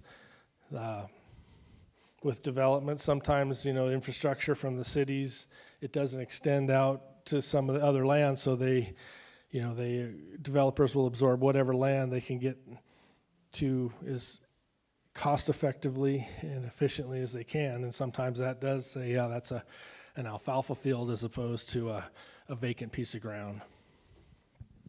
Yeah, the farmers this year had an opportunity to participate in a program to fallow their land and to let the water stay in the river. How did that impact you, and was it successful? So the question, they have the System Conservation Pilot Program, which is the SCPP, and it's sponsored by the Upper Colorado River Commission. And it was a voluntary program to fallow their ground for system conservation. So it didn't require any measurement or delivery to a specific location. It was more for system conservation. You know, how effective it worked, it didn't impact us that heavily. That's our main concern, is if somebody participates, is the amount of water that they're not using on this field, because we're so heavily reliant on return flows. If the water that was coming off of their field was going to go into a ditch that would serve a next farmer downstream or down the ditch, would they be short by them not irrigating that? We didn't really find any cases, and that's one of the things that every year that program's around, we really focus on is if they're going to dry up that piece of ground, what's it going to do to everybody else? And we want to make sure we stay ahead of that we're not causing any damage to someone that's not participating in the program. But I haven't heard of any adverse impacts. How many participants were there? No, this last year, I think there was about 2,600 acres scattered throughout that were involved in it. I don't know, they said that the program has been potentially reauthorized, but I don't think the funding's been allocated yet. I don't really know what the status of it is. I know that the deadline for application is nearing, but I really don't know a whole lot about it. I guess if anybody was interested, I would look at the UCRC website. They have information on that program. Again, we don't have anything to do with it. It's just something that is taking place in our system. Water users is not really part of it. We don't comment on it other than we make sure what we did do, I will say this, is we made everybody that did participate, was granted that, signed a letter saying that if they were going to adversely impact the system, they would have to turn water through their head gate, run it down the side of their field, and dump it into the drain for their next neighbor down. They would have to be able to get the water to them, and they'd work with us on that. How much water returns to the river after going through the system? So I would say based on our, just average depletions, you're probably getting 60 to 70% would be a ballpark. I mean, interestingly, if you look at our gauge right now, and it talks about how effective, my personal soapbox opinion, how effective land stewards, farmers are. We have 50, 60 feet running out of Ridgeway right now for stream flow. That's basically all the water in the Uncompahgre. By the time you get to Delta, there's a couple hundred CFS there. All that water that those farmers, it's been returning to the stream. It will return all winter long. The stream flows in Delta are going to be robust for the remainder of the winter because of the activities that took place this summer on all the farms. So it's like a big sponge. We've saturated that sponge, and then it's returning throughout the winter months.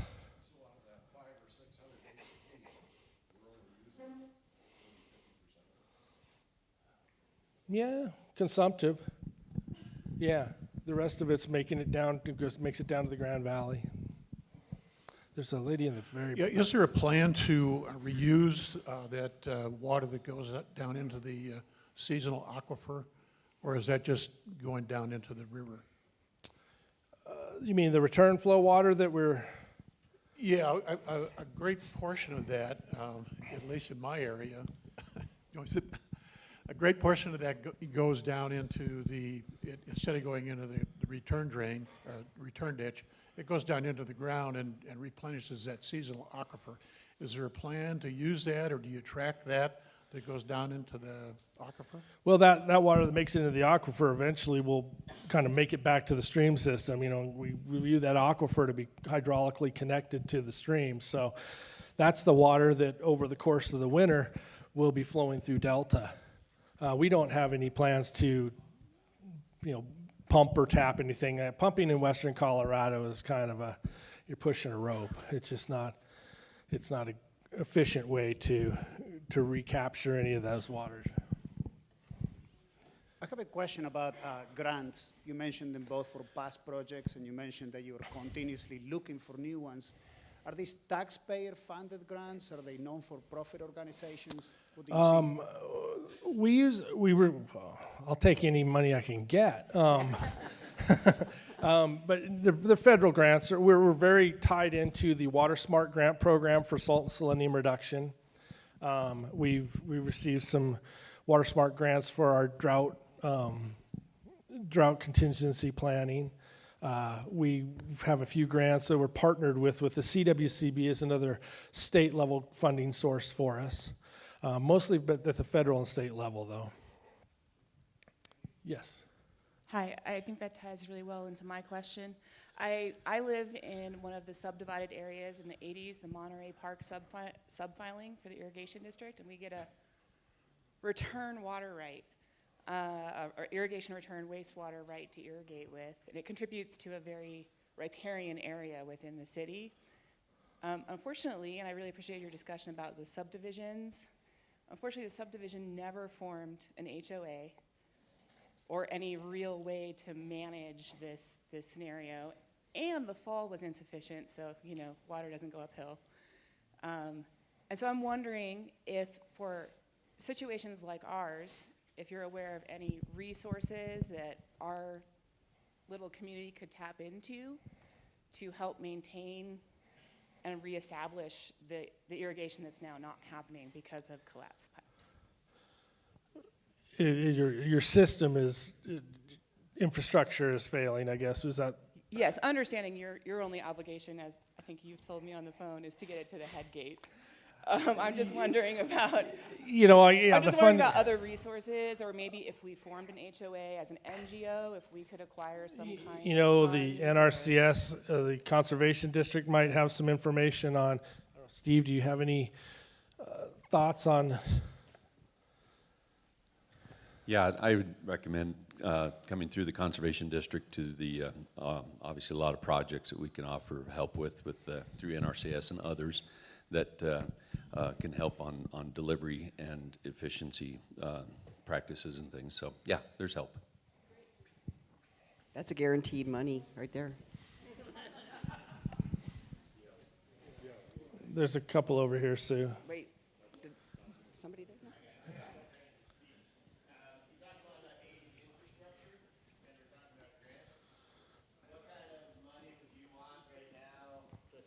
Projects that keep you up at night, or the problems with the system. You're supposed to use that. So in the infrastructure bill, I think there was in the Upper Basin bucket right now is at $450 million. I could spend all that this afternoon. I mean, that's the reality of it.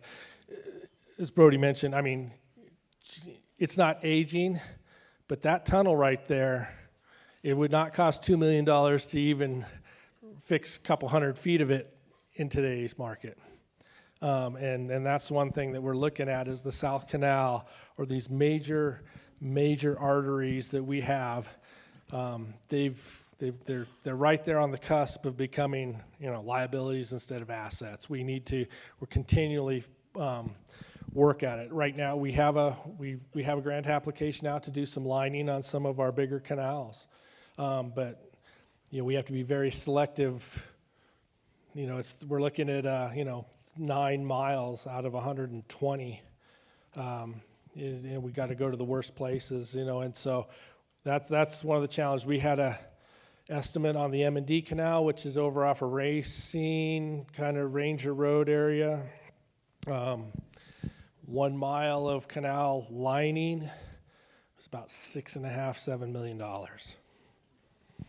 So that's where we're faced with, and we're trying to try to find the federal funds or the state funds or any kind of funds other than having to turn around and say, you know, I can't pass that on to a farmer. It just isn't economical for anybody to grow a crop if we have to raise the rates that much. Other questions? Okay. It's a good way to get steps in. How much of a voice do we have as a tributary of the Colorado River in projects that pull Colorado River water to the eastern slope? When you factor that into the lower basin draw, like, don't the tributary basins like ours have to make up the difference? You know, we are in the Uncompahgre Basin. I will tell you right now, we are very well positioned. We have all of our water rights in our Gunnison Tunnel are 1904, so they're all pre-compact with the exception of Taylor Park Reservoir. So we have a lot of pre-compact rights. We're senior to the call, as opposed to a lot of the, you know, you're mentioning the trans-basin diverters. Those are 1950s. They're junior to the call. So that might be a topic that Andy wants to address here in a little bit on the old basin issue. But, you know, obviously we would have to do our part if there was ever a call downstream, but I don't think that we should be doing more than somebody that's taking the water across the hill. That's my opinion. You know, and I think that basically our voice is the river district there. They're the ones that watch the activities of the basin. They represent the West Slope water users against issues going downstream and across the divide. Yes, sir. Wait. I know, I'm sure you are, but this is live stream, so. Don't do that to my My question is, as you line more canals, what is the unintended consequence for that seasonal aquifer that gives us all the returns throughout the winter into the river? I don't think that the canals play as much of a role on the returns as the farmland. I mean, if you think about, you know, the canal running through your property might have a 1/4 acre surface area and you're putting water on 80 acres. You know, I mean, the ratio, most of the water return flows are coming off of the farm ground. Other questions? Sure, Brody. Could you also take your slides back to that neighborhood? Because I have a question after Brody. Go ahead, Brody. Two points. One, Steve, you talked about a tour that you did on a big Southern Basin project where you compared the number of users to the number of users we have here. Could you mention that? And then I just had one other kind of question, comment. When we were talking about that, you said you could spend, you know, $350 million tomorrow to improve this infrastructure. And we have all these assets that the community relies on that are turning from assets to liabilities. I get a kind of sinking feeling in the pit of my stomach. I mean, what are we going to do when the South Canal fails? Or can you talk a little bit about, you know, I think we view the project as critical infrastructure kind of for our way of life. And if we can't turn the cost to improve the system directly to the farmers, it just, the money is not there. What are we really looking at? And, you know, this kind of like 20-ish, 10, 20-year horizon. That's a great question. And I, you know, it's not only do we, it's a combination of we have to learn how to be more efficient, but also how we can long-term budget for capital expenses for these canals and these major pieces of infrastructure that could potentially cut off thousands of acres of irrigation for an entire season. So the economic impacts were then going to trickle through the community. You know, I guess my main goal is awareness that, you know, the people that are living in downtown Montrose, that this canal has it would have an adverse impact on them as well. You know, just because they're not in the ag business, they're not a farmer, it would trickle throughout the entire community and they would feel it. one of the things, I guess you mentioned about the number of users a couple of years ago. We had the opportunity to go and tour the lower basin states. And we were at the, one that comes to mind, we were at the Palo Verde Irrigation District in South Central California, Central Valley. They're a little bit bigger than the Uncompahgre Valley project. They irrigate about 100,000 acres. Row crops, lettuce, seasonal vegetables, everything. Hay, a lot of alfalfa hay. And I asked them how many water users they had. Let me back up. We have 3,500 shareholders. In 2017, we had, 2,700 farms plus. They have 30 water users. So these guys are out there irrigating 15,000 acres a pop. These aren't farmers, they're corporations. And that's the mentality, is this tunnel would, it's not a line item. These farms aren't line items on somebody's balance sheet. These are family farms that have been around since you mentioned those names on the tunnel. They're the same names on the water rights and the bills that are sending it out every year. I mean, that's the difference right there, is that is a completely different world. And they don't quite understand that. They think we have a big river running through our system and we grow hay. I would love to, as bad as it sounds down there, I would love to be in their position. I have a big bucket of water. I'd take Lake Mead at half, a third full if it was there. A lot more reliability. So. Oh, Lisa. Here, let me switch that.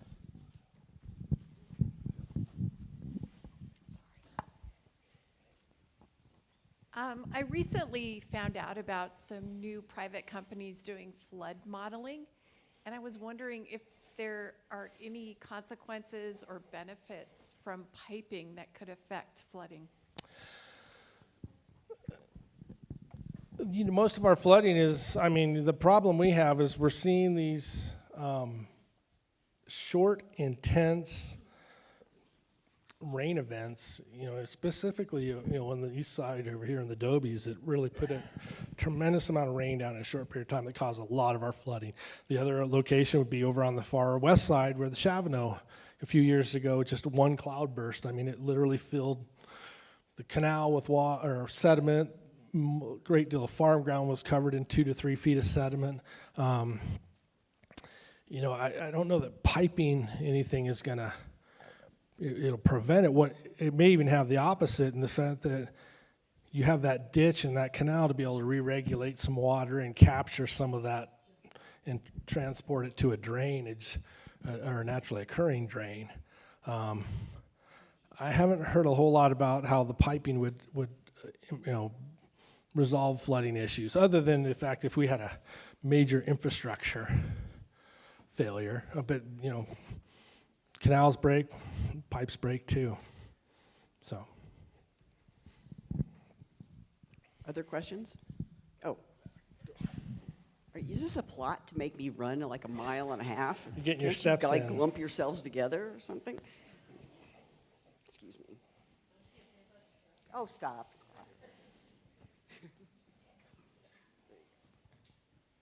It's not really a question, but on this upcoming Wednesday, DOLA is having a webinar for land, water, and wildlife funding. There's a lot of grant opportunities that they're going to be going over with like the Assistant Director for Water Policy, IRA, ILJA, all sorts of funding opportunities. That might be a good resource. Thank you. Yeah, we look at everything we can get our hands on. All right, so more webinars. Other questions? Well, thank you, Steve. We really appreciate you being here and answering all our questions. Let's give him a round of applause. Thank you.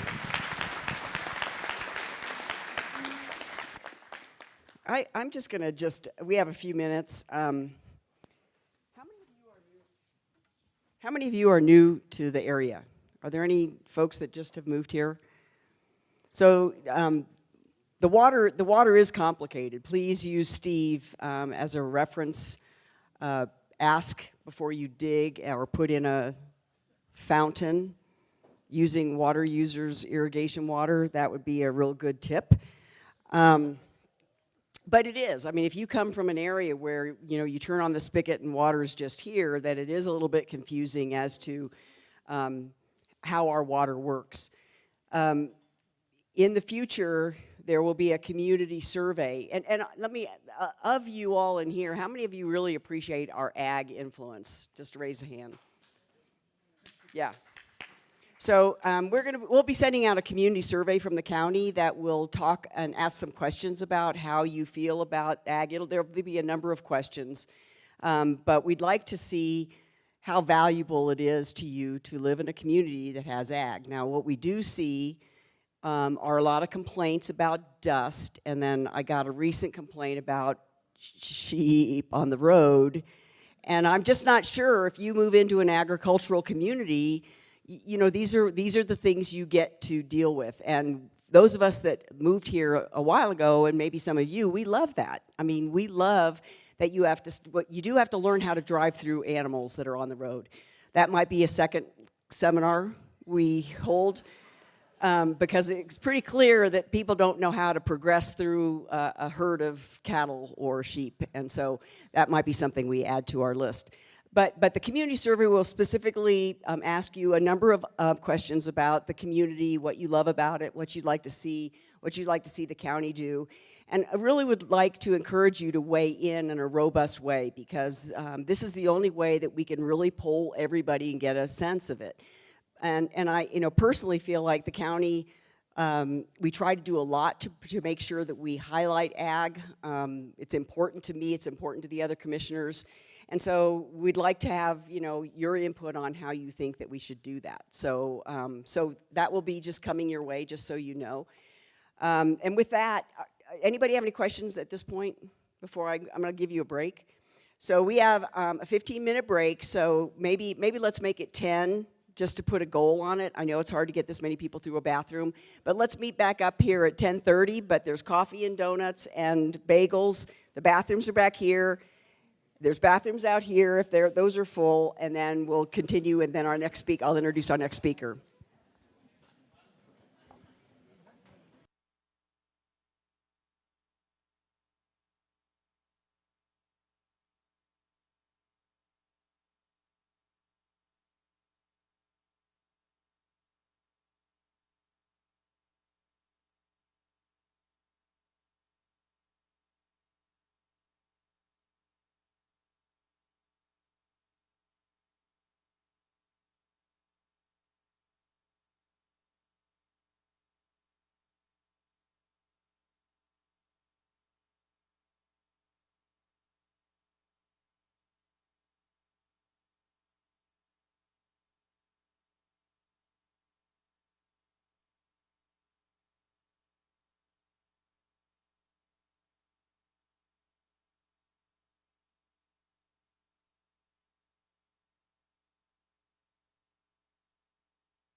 Okay.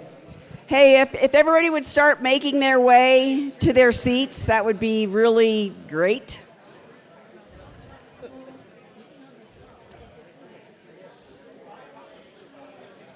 This is when you're a cat lady. Yeah. Trying to get them all done. Let me see.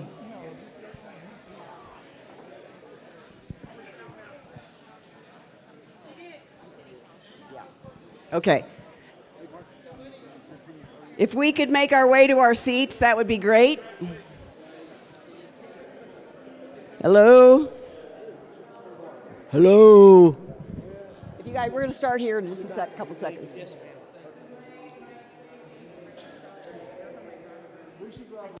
All right, Joey, let me know. You ready? Yep. Good job, How are you? It's good to see you. I'm Randy. good. Yeah. Good Great. job. Trouble? Really Thank good you. job. Thank That is absolutely the best presentation from Brody on the Isn't it? Gunnison It's Tunnel. really good. I've Like ever super. Well, you're a geek. You like all that detail, and Oh, yeah. it was really good. You ought to go listen to his other stuff.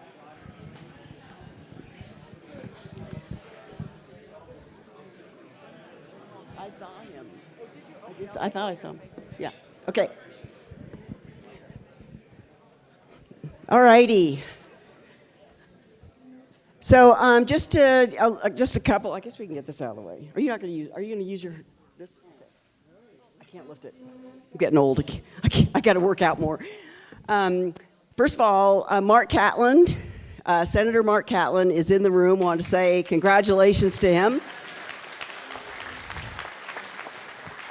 So what a champion of our community, our region. So really proud to have him here. Bobby Daniel, Mesa County Commissioner, is in the room. So just Scott, Grand Junction City Council, is in the room.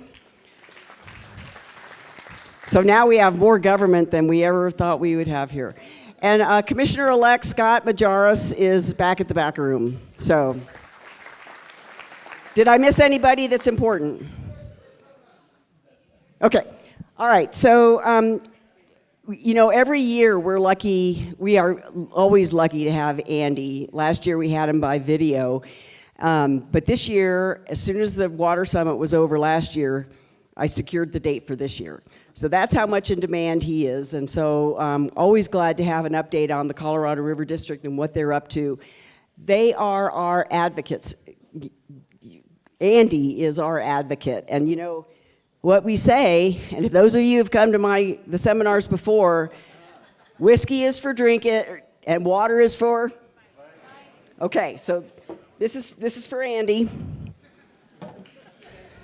No county money went into buying that whiskey. I just want you to know. But so Andy is our advocate, and just, you know, let me tell you a little bit about him. He's an attorney. He's practiced law for a long time in Ouray County before he moved to Glenwood Springs. He served for 9 years on the River District Board, and really has been a tireless advocate and fighter for our water rights on the Western Slope and maintaining those water rights here. So I'm going to let him talk and update us. It's always an exciting update, but give Andy Mueller a big welcome. Well, thank you, Sue. Appreciate it. I do want to just take a minute to point out how amazing Sue is, and I know she's on her way out. Did I say that? Uh-oh.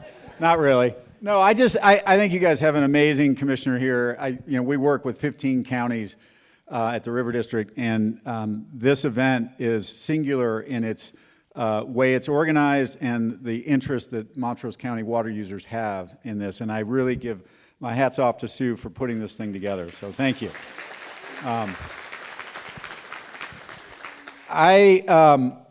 So yeah, I'm Andy Mueller, the general manager at the Colorado River District, and the first thing I want to say is thank you. I work for all of you. You pay my salary. You keep the lights on in our offices, and you allow us to advocate on your behalf. We are a government, and when I moved over from private practice to work for a government, most of my landowning, ranching, mining, timber cutting clients could not believe that I was going to go work for a government. And I said, well, I don't regulate anything. We're not a regulatory agency, we're an advocacy agency. And we get to advocate for everyone on the West Slope for their water security. And as I think everybody in this room understands, water security is your community's security for your future. Without it, you don't have a future. And we can point to numerous places in our state and in the Colorado River Basin where they didn't advocate for water security, where their water was taken from them, sold voluntarily in many instances, and those counties, those communities have suffered tremendously. And we've got to be ever careful about what we're doing in this basin to make sure that this community continues to thrive for the next 120 years. And so it is, you know, I take my job very seriously. I've got a staff of 25 individuals who all are extremely dedicated. We have one of them in the room right now, Raquel. Do you mind standing up? There she is, Raquel Flinker. She's a senior water rights engineer for us at the district. She covers the Gunnison Basin for us. She is down here more than I think she is at home with her two lovely children. So I really appreciate, Raquel's an amazing asset if you're looking for help. I'm not going to give you my cell number, but no, I'm just, but I'll give you Raquel's. No, I'm just kidding. Yeah, I know. So, you know, what is the River District? If I can figure out where to point this. So that's our territory, right? It's 15 counties, as I mentioned. It's about 28% of the state of Colorado. It's the single largest special district in the state. It was formed back in 1937 because West Slope water users, including some families from Montrose, said, we need an advocacy organization that can fight water interests on the Front Range and downriver to make sure that this community keeps its water. And so the foresight of our forebears is impressive back in the 1930s. Our mission is a really interesting one. It's a two-pronged mission. So we are charged with leading in the protection, conservation, use, and development of the water resources of the Colorado River and all of its tributaries, including the Gunnison, that are within our district. But we're also charged with assisting the state in safeguarding for all of Colorado the water our state is entitled to under the Colorado River Compact. So that means that our little staff based in Glenwood Springs is busy within our state, but also busy in the interstate, 7-state, 2-nation, 30 tribal sovereigns arena, constantly dealing with the politics. You know, tomorrow I'm in Denver meeting with 4 Upper Basin states. Next week I'm in DC for 4 days trying to navigate some of the changes and help protect some really important interests for our district. So it's an interesting and a great job, and I want to say thank you again for letting me do this job. So here's where we fit in, and I some of you have seen this before, but I think it's really important to always understand where you fit within the Colorado River Basin, where we fit. Our district, that northwest corner of Colorado, produces 65% of the annual flow of the Colorado River. That river supports 40 million people, 5 million acres of irrigated agriculture, including 83,000 right here in the Uncompahgre project. It supports, as I said, 2 nations, 30 tribal sovereign nations, and together with the Western Water Conservation District, and by the way, the west end of Montrose County is in the Southwestern Water Conservation District. They're our sister district on the West Slope. Together, we produce about 70% of the flow in the main stem of the Colorado. It's a lot of water. And it means that we're in the middle of, we have a lot of something that everybody wants, right? Picture yourselves, if you will, oil in Nigeria, diamonds in the Congo. We're another natural resource that everybody wants to take and export, and they want to make money off of, right? And they want to do it, and they don't really care about the communities that might be damaged when they take that water. They'll tell you they do, but in reality, they're paid by somebody else to represent their interests, right? So keep that in mind. And this is important in this basin, right, the 7-state basin. The natural basin is outlined in that black line. Those dark shaded areas are areas that export Colorado River water to their populations. The Colorado Front Range, from Pueblo all the way to Greeley and every city in between, has a huge percentage of their drinking water coming from the Colorado River. There are 24 major transbasin diversion tunnels that take water out of the headwaters of the main stem of the Colorado River, and they bring water, I mean, the city of Denver, 50 to 60% of any glass of water that you drink in Denver is most likely coming from the Colorado River. Colorado Springs, it's 70%. Fort Collins, 60 or 70%. Weld County, where Greeley sits, 60%, right? Irrigated agriculture in northeastern Colorado and along the Arkansas River are all dependent upon the Colorado River. And by the way, just to point out, our economy is intertwined with the Front Range economy. Our agriculture only succeeds if their agriculture is succeeding. So we've got this push and pull where we've got to recognize there are benefits to that economics.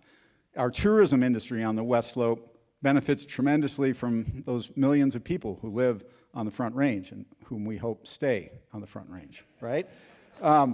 We've got, you know, the San Juan Chama project, it's down in New Mexico, Albuquerque in that area, all they depend upon the Colorado River.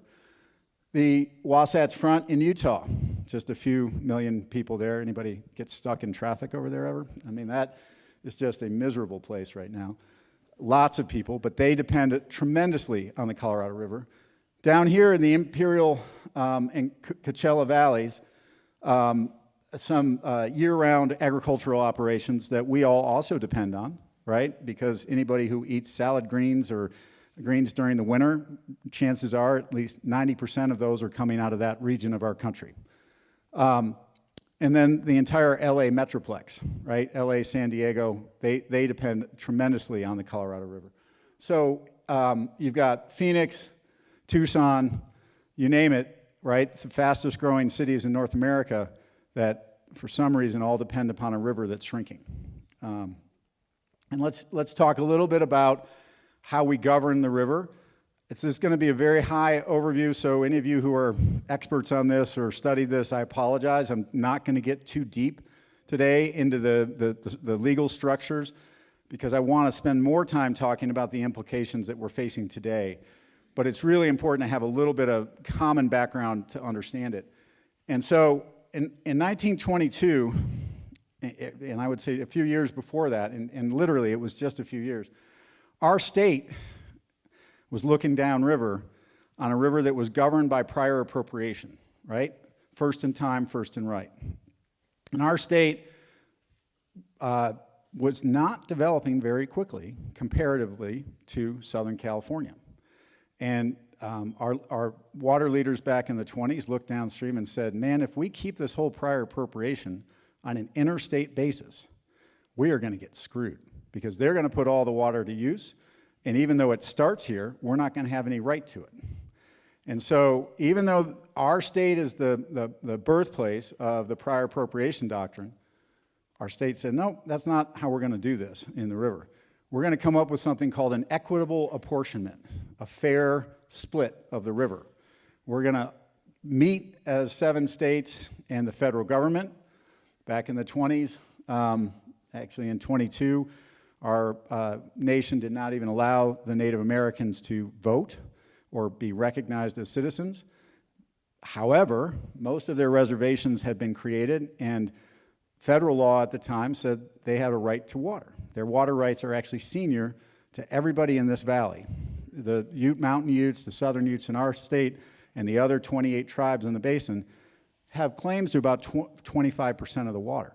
But they weren't brought in to those discussions in 1922. Just a reflection of the time, if you will, right? The agreement ended up not being an apportionment between each state. The agreement ended up being an apportionment where we created, if I go back, this line here, we created this line, right, that black diagonal line or squiggly line, and said above that it's the upper basin. So those 4 states, Wyoming, Utah, Colorado, and New Mexico, and oddly enough, a little portion of Arizona, are the upper basin states. And then the 3 states in the lower basin were the lower basin, and we ended up in negotiating teams, if you will, and said, we're going to split this river up. And we decided to split it up and said, well, we think there's lots and lots of water, but we got to pick a number. And there were some hydrologists back then that said there's not that much water, but they were ignored. And they said, all right, the upper basin and lower basin each get 7.5 million acre feet of water. So that's 15 million acre feet of water. Remember the number that Steve was talking about, just to put it in context. It's an impressive number. 600 to 700,000 acre feet of water come through the tunnel or get used in the project every year. But we're talking 15 million acre feet of water that was divided up on paper. Then there was another million acre feet that they threw in for the lower basin that was supposed to come from their tributaries. So the Gila, the Salt, the Virgin, a couple others down there in the lower basin that were supposed to get another million acre feet out of that. And then they said, oh, you know, we're going to have to get a deal with Mexico because they're part of the Colorado River too. So we're at 16 million. Well, in 1944, we agreed with Mexico that they get 1.5 million.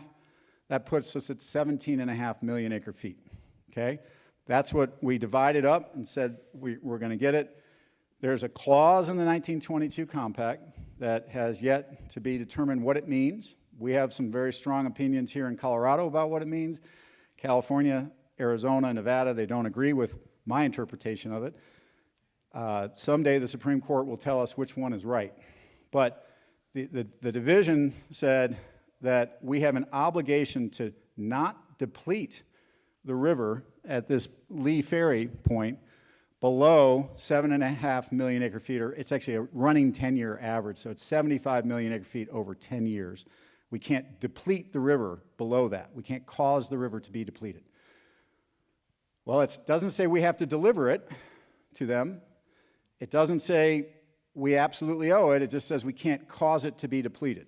It's a very lawyerly term, and what it is it's ambiguous, because the Colorado River Compact, this much celebrated 101-year-old document, now I guess 2 years old, is filled with ambiguity. It's 3 pages long. That's it. And it divided up that much water between 7 sovereigns, right? So lots of questions about what that means. We might find out here in the near term, and I'll get to why that is.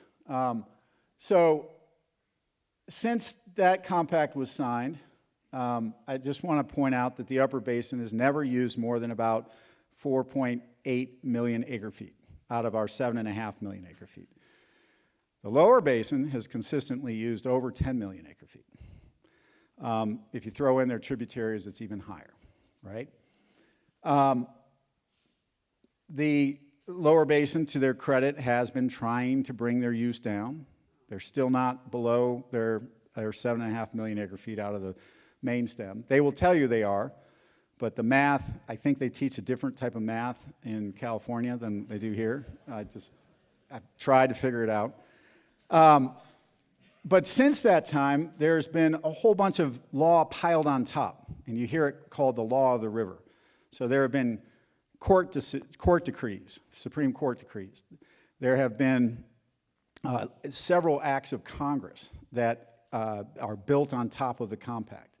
There was an upper basin compact in 1948 between our 4 states as to how we will deal with the water and divide it between ourselves. We have treaties. We have amendments to the treaties that they call minutes with Mexico. We have guidelines, operational guidelines as to how the federal government will operate the major reservoirs on the system. And by the way, we're getting to that. That's what's going on right now, is some negotiation about how the federal government operates guidelines. We are not renegotiating that compact. That's not happening. And as long as the state of Colorado remains a state, that won't happen, because if we open that up, we will be subject to an incredible political power and pressure from Arizona and California. And we won't win that argument. So operational guidelines, treaties, decrees, it's really a mess. For a lawyer like me, it's a lot of fun. For a normal person, I think it's really awful, just be honest. I mean, but in 2007, our state and the other 6 states in the basin, the federal government, agreed to operational guidelines that would determine how Lake Powell and Meade would function. When those guidelines came into effect, you know, they negotiated in 2004, 5, a little bit into 6. They didn't really understand how bad the conditions were going to get in the river. They did not anticipate what we call the millennial drought that we've been experiencing since 2000. They knew they were in a few years of dry spell, but they didn't think it would last another 20 years. And so the guidelines really didn't address what to do in these really, really dry times. And in fact, what we've done during those dry times is allow water users to continue to deplete the system, specifically down in the lower basin, specifically at Hoover Dam. There, Steve said, you know, we went down there, we had a bunch of our water users and our water leaders that the River District organized to bring down to look at some of this stuff in the lower basin, because you've got to see it to really believe the volume and the way they operate. And they didn't close the tap down. You know, up here during those dry years, you guys were on percentages. You guys get brought down. Our water users who don't have federal projects, they just aren't in priority. Talk to the folks up in Uray County. The prior appropriation system kicks in, and it didn't matter that their water rights were decreed in 1895. They got turned off by our own state so that the senior M&D Canal could get water. Did that all over our state. We do that every year, especially in dry years. In the lower basin, not a single water user went without water, their full supply of water, during that same period of time, because they had the Hoover Dam built and Lake Meade behind it, and then we had the Glen Canyon Dam built and Lake Powell behind it, about 50 million acre-feet of storage that all got depleted by their continued use during those 20 years. Dropped down to those critical levels where you'll remember just a few years ago talking about not being able to get water out of the dam at Glen Canyon, drying up the Grand Canyon, not delivering water down below it. Still a possibility. I just want to say this. Those reservoirs are at 35% full today. If your savings account was only 35% of your target flow, you wouldn't sleep at night, okay? So none of us should be secure in those reservoir levels and how they've been operated. And it's because of these operational guidelines that they were allowed to be drawn down so low, right? Because when your supply goes down, whether it's water or money, your demand has to go down, right? Those of us who operate budgets for households, we understand that. Like, you know, it's been a bad year growing crops. We're going to cut down on the family vacations. We're going to cut down on our tractor that we want to buy. We might have to delay some other investments in the operation. It's not how the federal government operated the Colorado River for the last 25 years. So we have this opportunity. These guidelines expire in 2026, and we have an opportunity to say, how do we fix this, right? How do we get this system back out of a crisis? Because crisis management is a terrible place to be with people's water supply. It makes people make really bad decisions, not just for themselves, but for everybody in the system. And I could spend hours explaining all of the ways that has happened in the last 25 years. It has been a case study in destroying a common resource that we need for individual benefit. And it is something that we've really got to get away from in water management. So I just want to talk about this a little bit. So 1922, these blue lines, it's just water availability in acre feet, right, on each given year. In some years, it's up almost to 25 million acre feet, right, in really wet years. In other years, some of you will remember 2002. It was a really rough year here in the Uncompahgre Valley. It was under 8 million acre feet. Remember, this is a river that has been contracted to provide 17.5 million acre feet. Well, what's that flow been that entire history? It's only been 14.6 million. So we've never had the full supply that they thought they had back in the 1920s. But that's the, I mean, and I say never. Well, there have been periods, right? Wet periods in the 80s and the 70s and you know, other times when there's been a decent amount of water. And we have reservoirs that were built specifically to handle that fluctuation. And they've done a really good job of handling some pretty significant fluctuation, except for the fact that what's really happened here is in the last 10 years, we've dropped to a 12.4 million acre foot average. So we're really dropping down, right? We've got 5 million acre feet more than that contracted for or agreed to than is actually there. What's going on? I don't think I need to tell everybody this. You have experienced more days over 90 degrees in the last 20 years than any other period of record in the state of Colorado, here in Montrose County.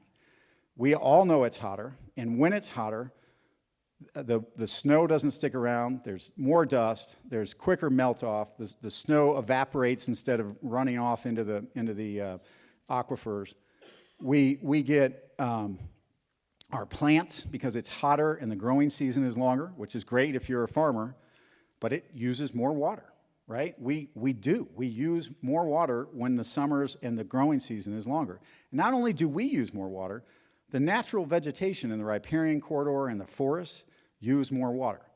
Couple that with you know, our watersheds, which are managed largely by the U.S. Forest Service, have been mismanaged for the last 100 years, and our watersheds are not producing the water that they would be had they been managed correctly. And so we've got this combination of high temperatures and less causing less water, along with our watersheds being managed poorly, which is resulting in this crisis. So the question is, do you continue the status quo and say this is really a good idea, we're going to keep going and we're going to see what happens when the train actually hits us? Or given how we can see what's predicted to happen, and this is where, if you read the science on this, it's clear. We should expect the warming trends to continue. We should expect less water in the Colorado River and all of its tributaries. And that means our communities throughout western Colorado, you here in Montrose, are in danger because our water security is not what we thought it was. And yes, we have really senior pre-compact water in the project. We also rely on junior water to finish the season, both out of Ridgeway and out of the, and start the season sometimes out of Ridgeway, finish it out of the Taylor Park. Both are junior to the compact. And I want to go back to the compact. The compact has some language in it that says prior perfected rights, we call those pre-compact rights up here in Colorado, prior perfected rights are not affected by this compact.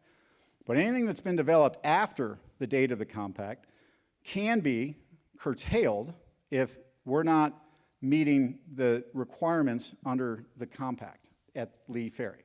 So we'll talk about some of those big post-compact water rights and what it may cause impacts over here. So the federal government has to come up with new interim guidelines, and the states get to be part of a discussion about what they're going to look like. The upper division states or the upper basin states submitted a proposal to say, hey, this is what we think ought to happen. By the way, a lot of the proposal that the upper division states submitted was based on modeling that you all paid for, because the River District hired some of the best modelers in the country, the computer modelers, hydrologic modelers, to figure out what we should expect in the future and where that water supply will bring us. And we did that not because we like paying, you know, computer guys a lot of money. We did that because it's really important to protect our communities and our water supply, and you've got to know where we're headed and what it's going to look like, or our best guess, right? So what the lower division states also submitted a proposal. Ours, we said the releases have to be based on volumes in Lake Powell and Lake Mead only. The lower division states said, oh, no. We want to include Flaming Gorge, Blue Mesa, Navajo, because those are federally owned reservoirs. So we should include all of those reservoirs in the levels of storage. Well, The upper basin reservoirs, including Powell, but those three others that I just mentioned, were built in the 1950s, authorized in the 50s and built through the 50s and 60s to protect the upper basin's ability to make sure it meets its compact obligation, to make sure that we protect our ability to have our continued consumptive use of water, even in those really dry times. So what the lower basin is saying here is, forget about that 1956 act of Congress that we actually agreed to and voted for. We actually think those reservoirs, along with Powell, should be used to meet our overuse. So we never have to cut back down here in the lower basin. You should just use it to keep it coming downstream. And that's not the purpose of those reservoirs under the 1956 Act, but that's where the lower basin is pushing. And they've got some friends in the Bureau of Reclamation who think that's not a bad idea. We said, look, there need to be reductions immediately in the lower basin of 1.5 million acre feet. And that's equal to the amount of water that evaporates out of their system from Lake Mead and the other reservoirs down in the lower basin, combined with the transit losses of delivering their water through the desert down to their head gates. Because right now, they don't count that as part of their consumptive use of water. We count it as ours. The evaporation off of our reservoirs up here in the upper basin all get included in our total consumptive use numbers. When I say we used 4.8 million acre feet, that includes the evaporation off of Powell, that includes the evaporation off of Blue Mesa, Flaming Gorge, Navajo, every other privately owned reservoir in this state or publicly owned reservoir. All of that evaporation loss is counted. Our transit losses in our state are measured very closely by our state engineer and our division engineer. See Bob over there. They're a stickler for making sure that we account for our losses and attribute them to our water users. They don't do that in the lower basin. So they want, we say, hey, look, we've got triggers built in at different reservoir levels where the lower basin has to keep reducing their water level down below that additional 1.5 million acre feet. The lower basin says, no, those reductions should be shared because we want to share everything.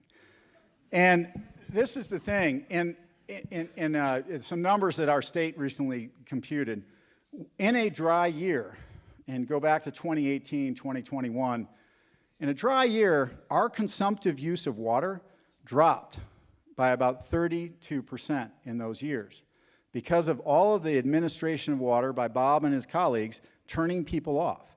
The water either wasn't legally available or, frankly, physically available at people's head gates. It just wasn't there, right? So we reduced our consumptive use because we couldn't use it. We're asking the lower basin to engage in the same kind of reduction in uses during dry years.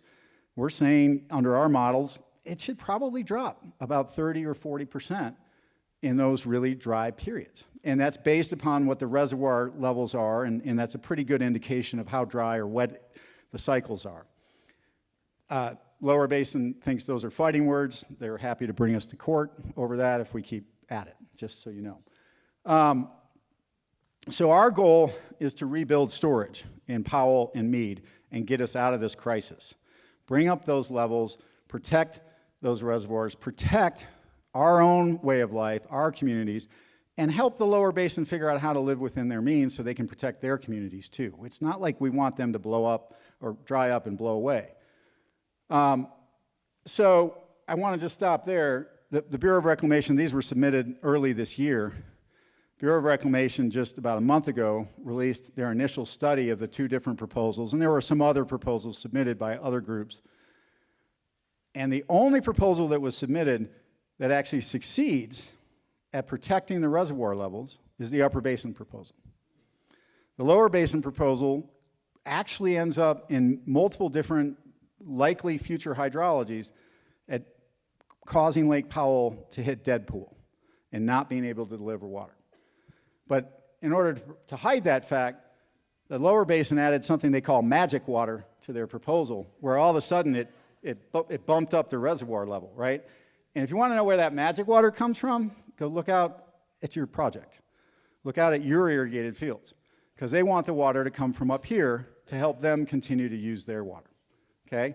So just keep that in mind.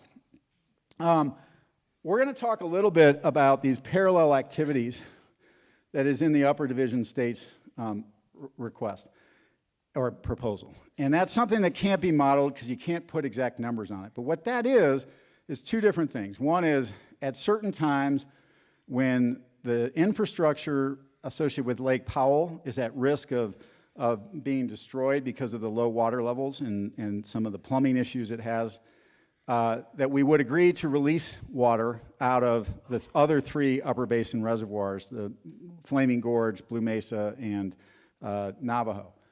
But we would also agree, under these parallel activities that our state and the other 3 states agreed to make perpetual either a system conservation pilot project that is now a pilot project, but make it perpetual, or we would agree to demand management or some form of what we call conserved consumptive use. It's where our water users who traditionally consume water voluntarily and in an ideal world in a compensated manner and temporarily reduce their water use in order to provide water to the system or under some concepts provide water into Blue Mesa or Lake Powell into a pool where we get credit for it to help us meet our protection needs if and when I should say, the reservoirs continue to drop and the system isn't producing enough water.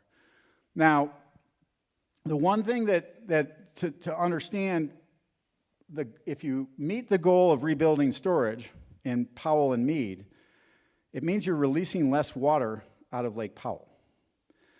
And that means that you're going to run a risk of not meeting the 75 million acre-foot over 10 requirement in the 1922 compact.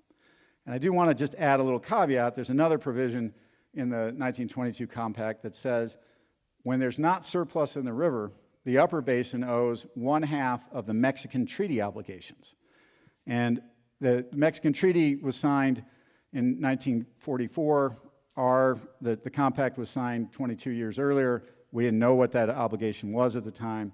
Well, it's 1.5 million acre feet. So at times when it's really dry and there's no surplus in the system, meaning no one's overusing water, then the upper basin owes another 750,000 acre feet a year, which on a 10-year running basis is 82.5 million acre feet over 10 years at Lee Ferry, right? So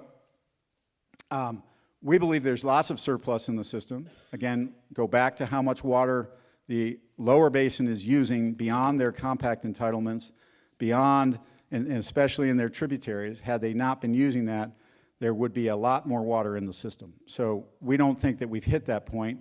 The state of California, however, does think that we should be delivering that extra 750,000 every year. So we have some big disagreements with a rather large state. Lots of complicating things, and I'm going to apologize right now for this graph. I'm not a big graph person. Our engineers like Raquel love them, but this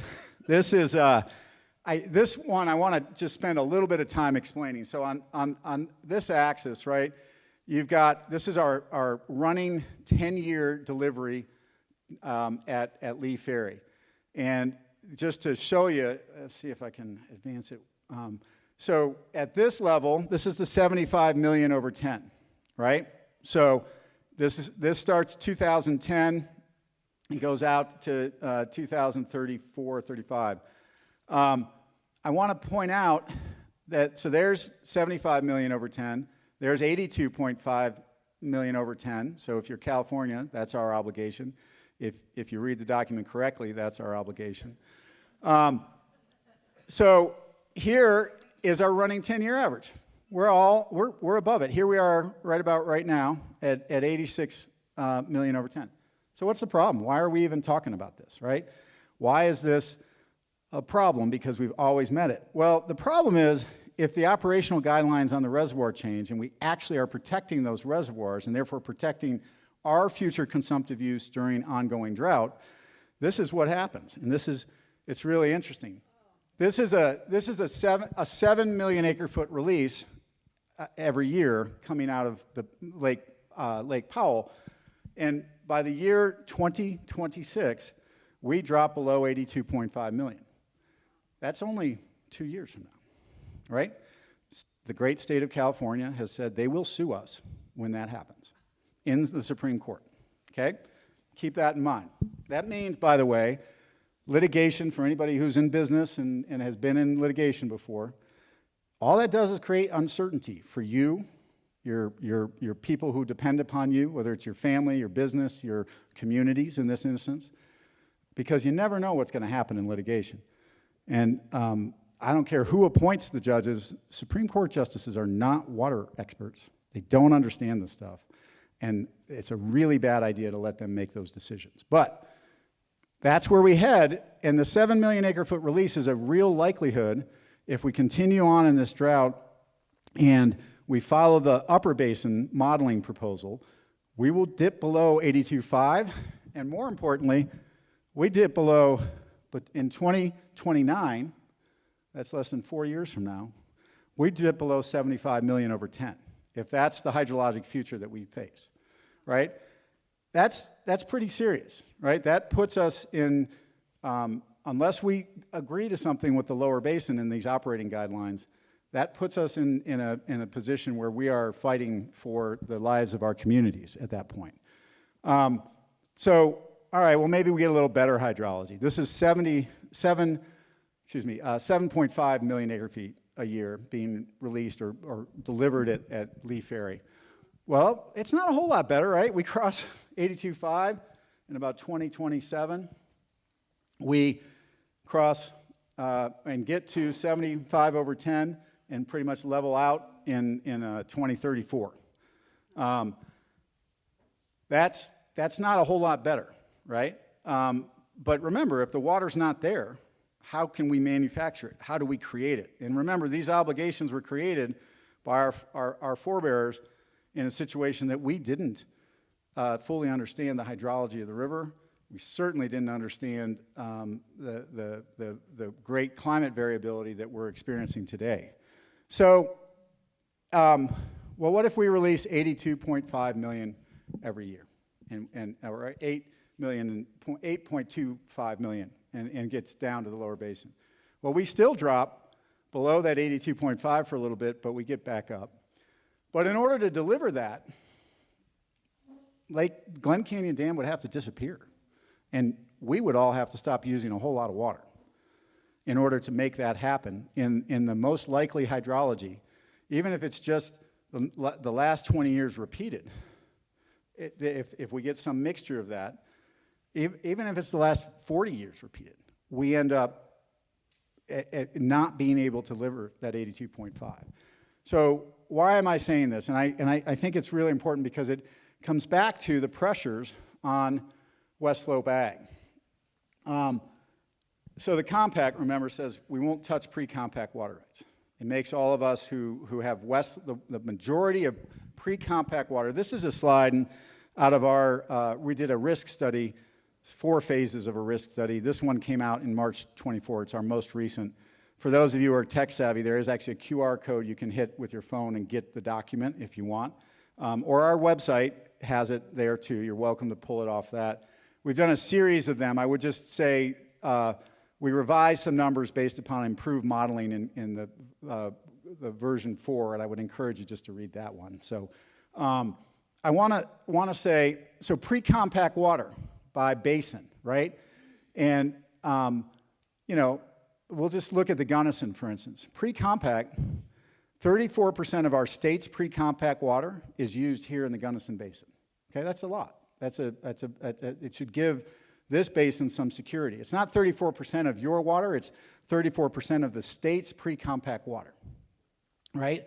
So we use about 1.3 million acre feet of pre-compact water. We consume that in our state every year. A lot of that water is on the west slope. If you just look at the upper Colorado in-basin, the southwestern area of our state, the Yampa and the White, a lot of that is in our farms and ranches on the west slope. Not much, sits, by the way, in the Upper Colorado Trans-Basin diversions, because they're all junior to the compact for the most part. They've acquired some pre-compact water, so about 20,000 acre-feet, or 1.5% of the state's interest. So if we head to a situation where we are deemed to have violated the Colorado River Compact, what happens is we have this organization of the 4 Upper Basin states called the Upper Colorado River Commission. It is charged under our compact with saying, hey, we either are violating the compact or we're about to violate the compact, and so we need to curtail water use. And this was spelled out in 1948 when that deal was signed. We have to curtail water use in our 4 states in order to produce water at Lee Ferry so that we aren't in violation of our non-depletion obligations. Well, there's an argument to be made that any post-compact water use is depleting the river and therefore is causing the depletion of the river below our legal obligations. So those pre-compact water rights are all subject to being curtailed by our state engineer's office. And here's the problem. So you think, well, we're doing okay. We'll figure it out in our communities. Boy, I would hate to be on the Front Range, right? Well, here's the post-compact amounts that are really kind of the reverse, right? 49% of post-compact water use comes out of the Colorado River and goes to the Front Range of Colorado. So that post-compact water is 528,000 acre-feet a year.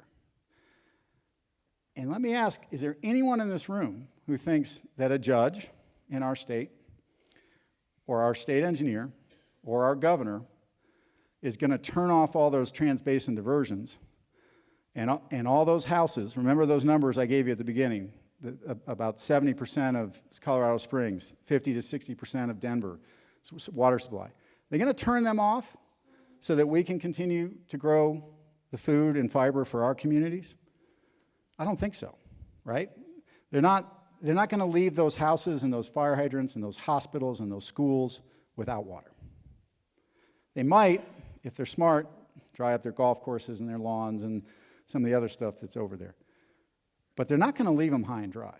So what do you do if you're a trans-basin operator in that scenario where you see this coming? I mean, that chart I used isn't my chart. It's produced by the Upper Colorado River Commission, the one that last one. If you see this coming, you're planning. How do I augment my junior water right so in times of a curtailment, I can continue to take water across the divide and protect my water users? Because I'm charged, if I'm Denver Water, I'm charged with providing water, safe, clean drinking water to my water users. How do I protect that? Well, under our laws right now, there's something called augmentation. You can take a junior right and keep diverting even when you're out of priority, as long as you augment the system, put other water back into the system, and keep the downstream senior water user whole, okay? So think about, Steve just described that no-call agreement in the Ridgeway Reservoir. This is a local example of that. So the county of Uray and the water users up there bought 3,000 acre-feet in Ridgeway Reservoir so that they can release it when the M&D canal call is on, so they can continue to deplete the river above that. So these guys on the Front Range are going to say, well, call's coming on, we need to acquire pre-compact water. Well, where is all that pre-compact water again? Over here, right? So they come over, they start talking to your neighbors and your friends, people who clearly want to take money for the non-use of their water. We've tested that theory out in system conservation and demand management. We know there's a market. So people will voluntarily do that if the price is right. If you can't voluntarily do that, if you can't get enough water to protect your junior rights, and I do want to say, by the way, it's not just trans-basin water users that are at risk here. Tri-County Water, who provides water, Project 7, right? That is all of Tri-Counties and most of Project 7s are post-compact. So they're going to have to find augmentation supplies to keep our own cities in water. Where does that come from? It comes from pre-compact water rights on the West Slope, because that's where it is, okay? So we've got kind of as I said, a train wreck coming our way. You can see that. And one of the things our state constitution has, in the same clause that it says, gives us this prior appropriation doctrine, which we love a lot, the next provision says there's a preference system within that called, and it says municipal, or actually back in the day it was called domestic use prevails over agriculture, meaning they get the first shot.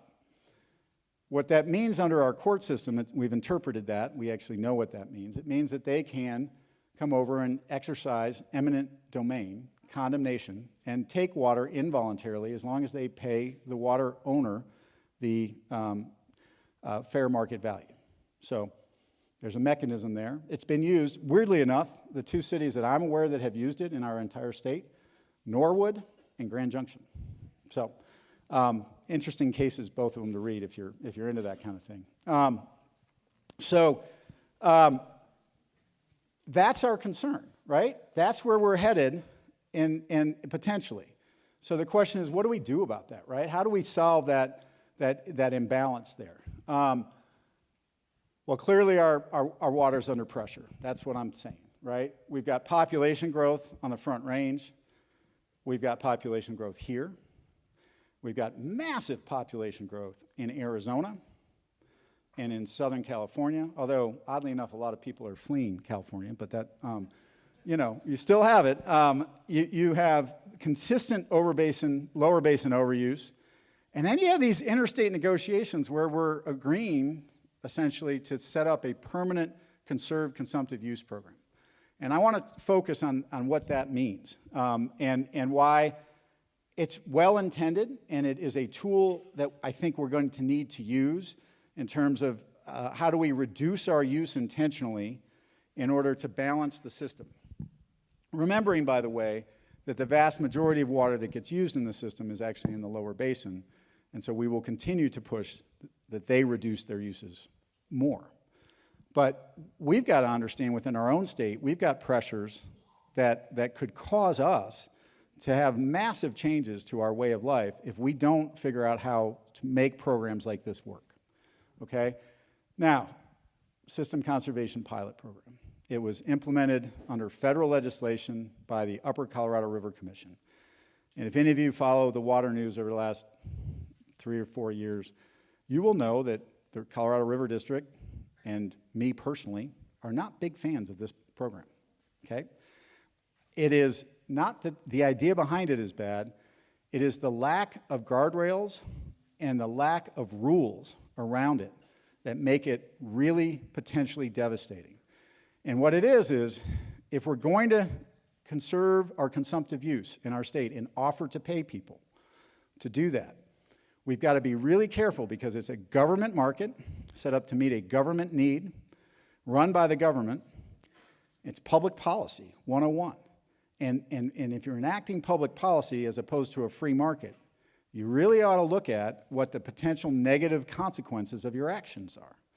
So where's the cheap water in our state, comparatively speaking right now, in terms of water that comes out of the Colorado River?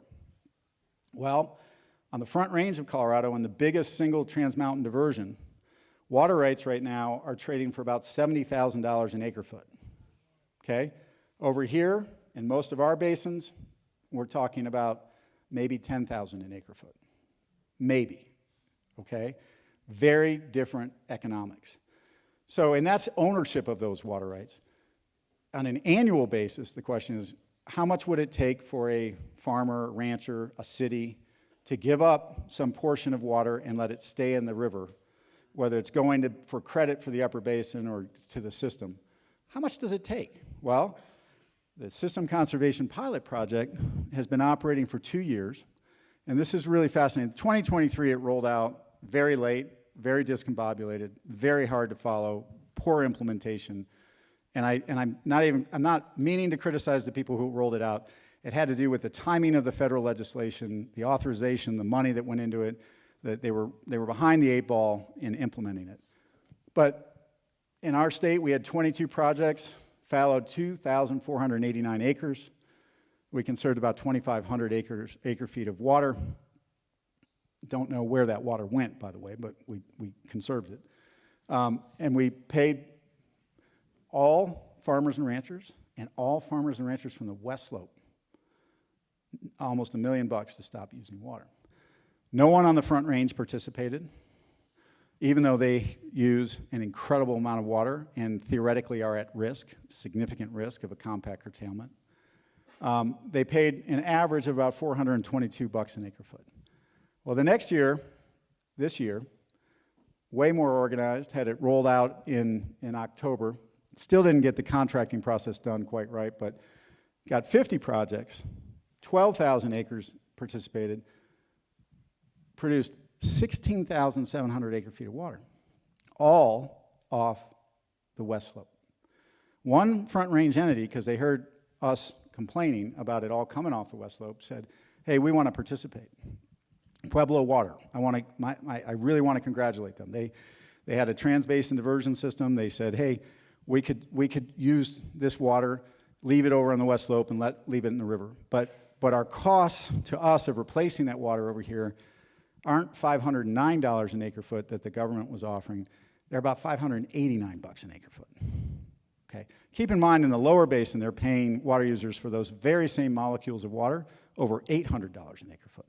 Same government, same programs. But up here, our water is only worth $509 an acre foot because we have people in our area that will take that. Pueblo said we can only do it for $589, and the U.S. Bureau of Reclamation vetoed it, said no, we're not paying you more. We're not going to have variable pricing and meet the market prices in the different areas, which is one of the requests of the River District on behalf of Western Colorado. Set this thing up right and set up a variable pricing market. We understand that it's more expensive to buy water over on the Front Range, but good public policy says do not destroy one community for the benefit of others. And when I say don't destroy it, this is just ramping up, folks. If this is guaranteed for the next 20 or 30 years in an agreement between the states and the federal government, it's not going to stay at 16,000 acre feet. It's not going to stay at 2,000 acre feet here in the Uncompahgre system. It's going to go way up. And what happens when you lose 20, 30, 40, 50% of your irrigated agriculture in a community like Montrose? Well, we did an economic impact study of exactly that back in 2018 when they started talking about these programs, and it's ugly. It's devastating. And not only is it devastating, you know, some of that money, if it goes to the families that own and operate, a lot of that money gets reinvested back in the community, and that's okay. But since these markets have been talked about, starting in 2017, 2018, with great earnest, one of the things we've seen is people who want to make money coming into the area. Wall Street investment firms, most infamous is WAM, Water Asset Management, biggest shareholder in the Grand Valley water user system. Their address is 500 Madison Avenue in New York City. And they are renowned water speculators. They have speculated in water and moved water out of ag in Arizona, Nevada.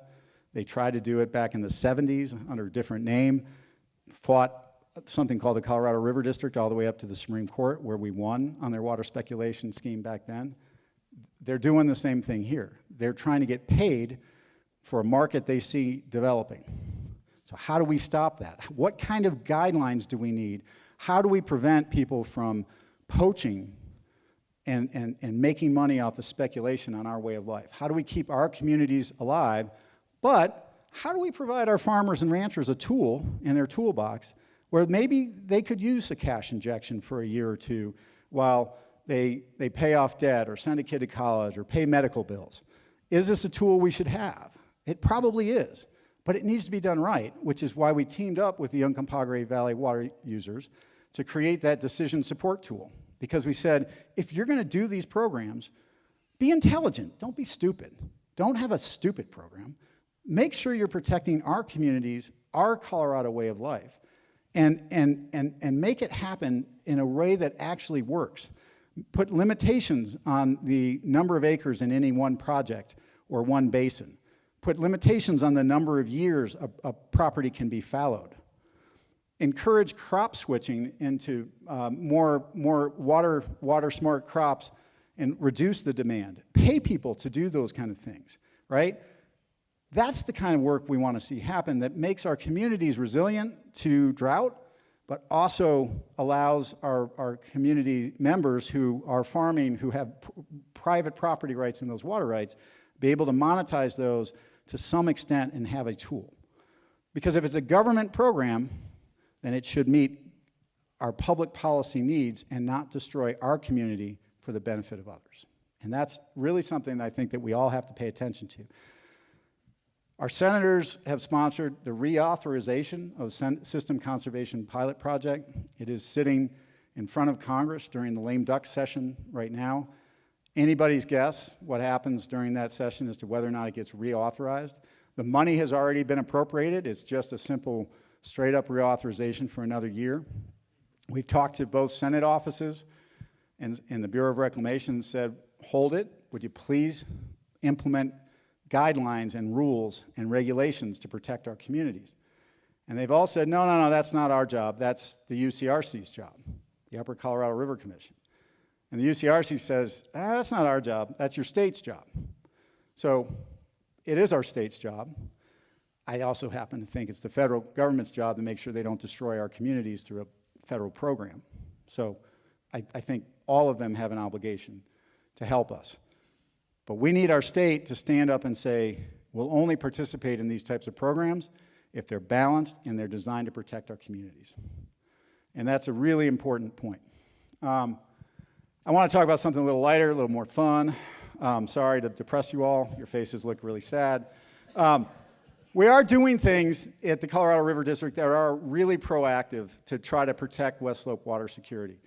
Shoshone is a little power plant sitting in Glenwood Canyon. If you've all driven I-70 through Glenwood Canyon, you may or may not have noticed this 100-year-old building with some water shooting out of it about midway through the canyon. It is located right there in the Colorado River. It was built, first the water rights were appropriated in 1902. It commands a total of 1,408 cubic feet per second. It's one of the oldest non-consumptive water rights in the state of Colorado. It is certainly the largest old non-consumptive water right. What it means is all those post-compact trans-mountain diversions that sit above it, all of them, from Northern Water System up at Grand Lake to Denver Water's Moffett Collection System to Dillon Reservoir to Colorado Springs System that takes water out of Homestake and for Aurora and Colorado Springs, the Blue River System that takes water over to Colorado Springs. They were all built knowing that Shoshone existed.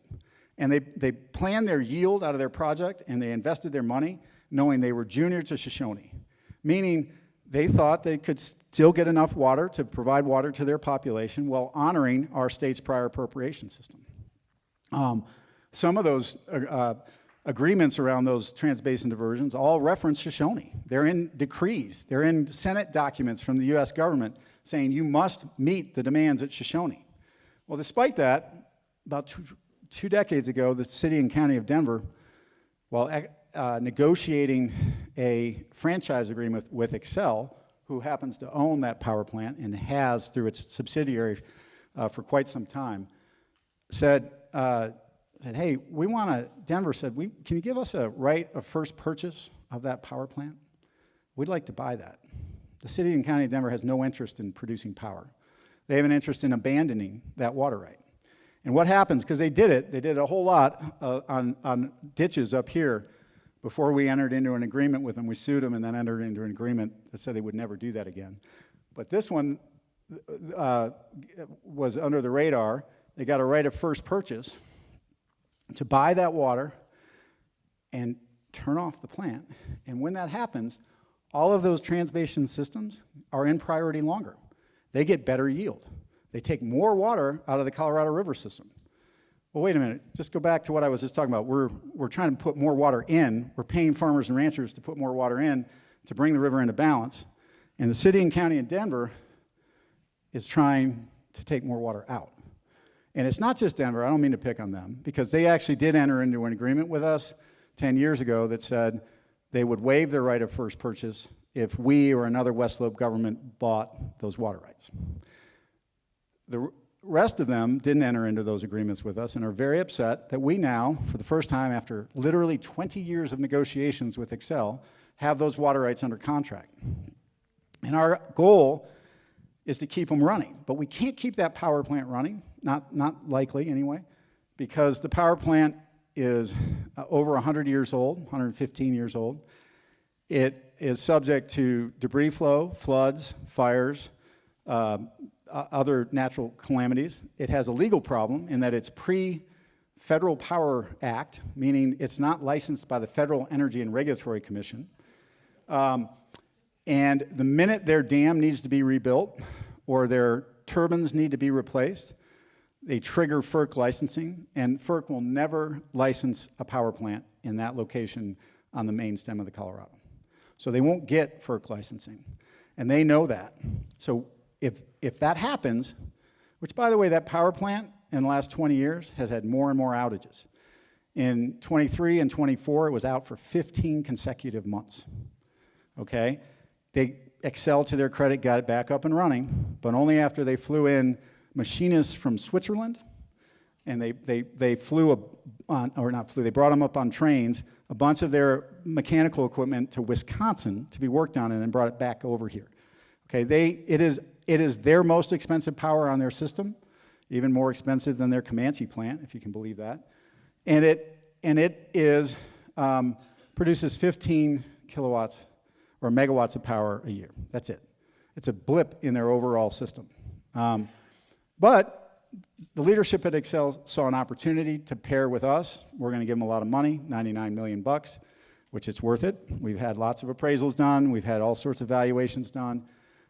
We said, we can do this. Well, luckily, our voters, you here in Montrose County and there are other counties, approved us with a tax increase, if you remember back in 2020, question 7A. So thank you again, you know. We were able to contribute, we signed the deal in December. We committed $20 million to that project. A month later, we got the State of Colorado's Water Conservation Board to contribute another $20 million, which went through our legislature. And thanks to Mark Catlin, who sponsored the bill at the Senate, he was in the House at the time, we ended up with a near unanimous consent in both the House and the Senate on that appropriation of another $20 million. So we got $40 million towards the purchase price. Our local communities up and down the main stem of the Colorado, let me just see if I can get them.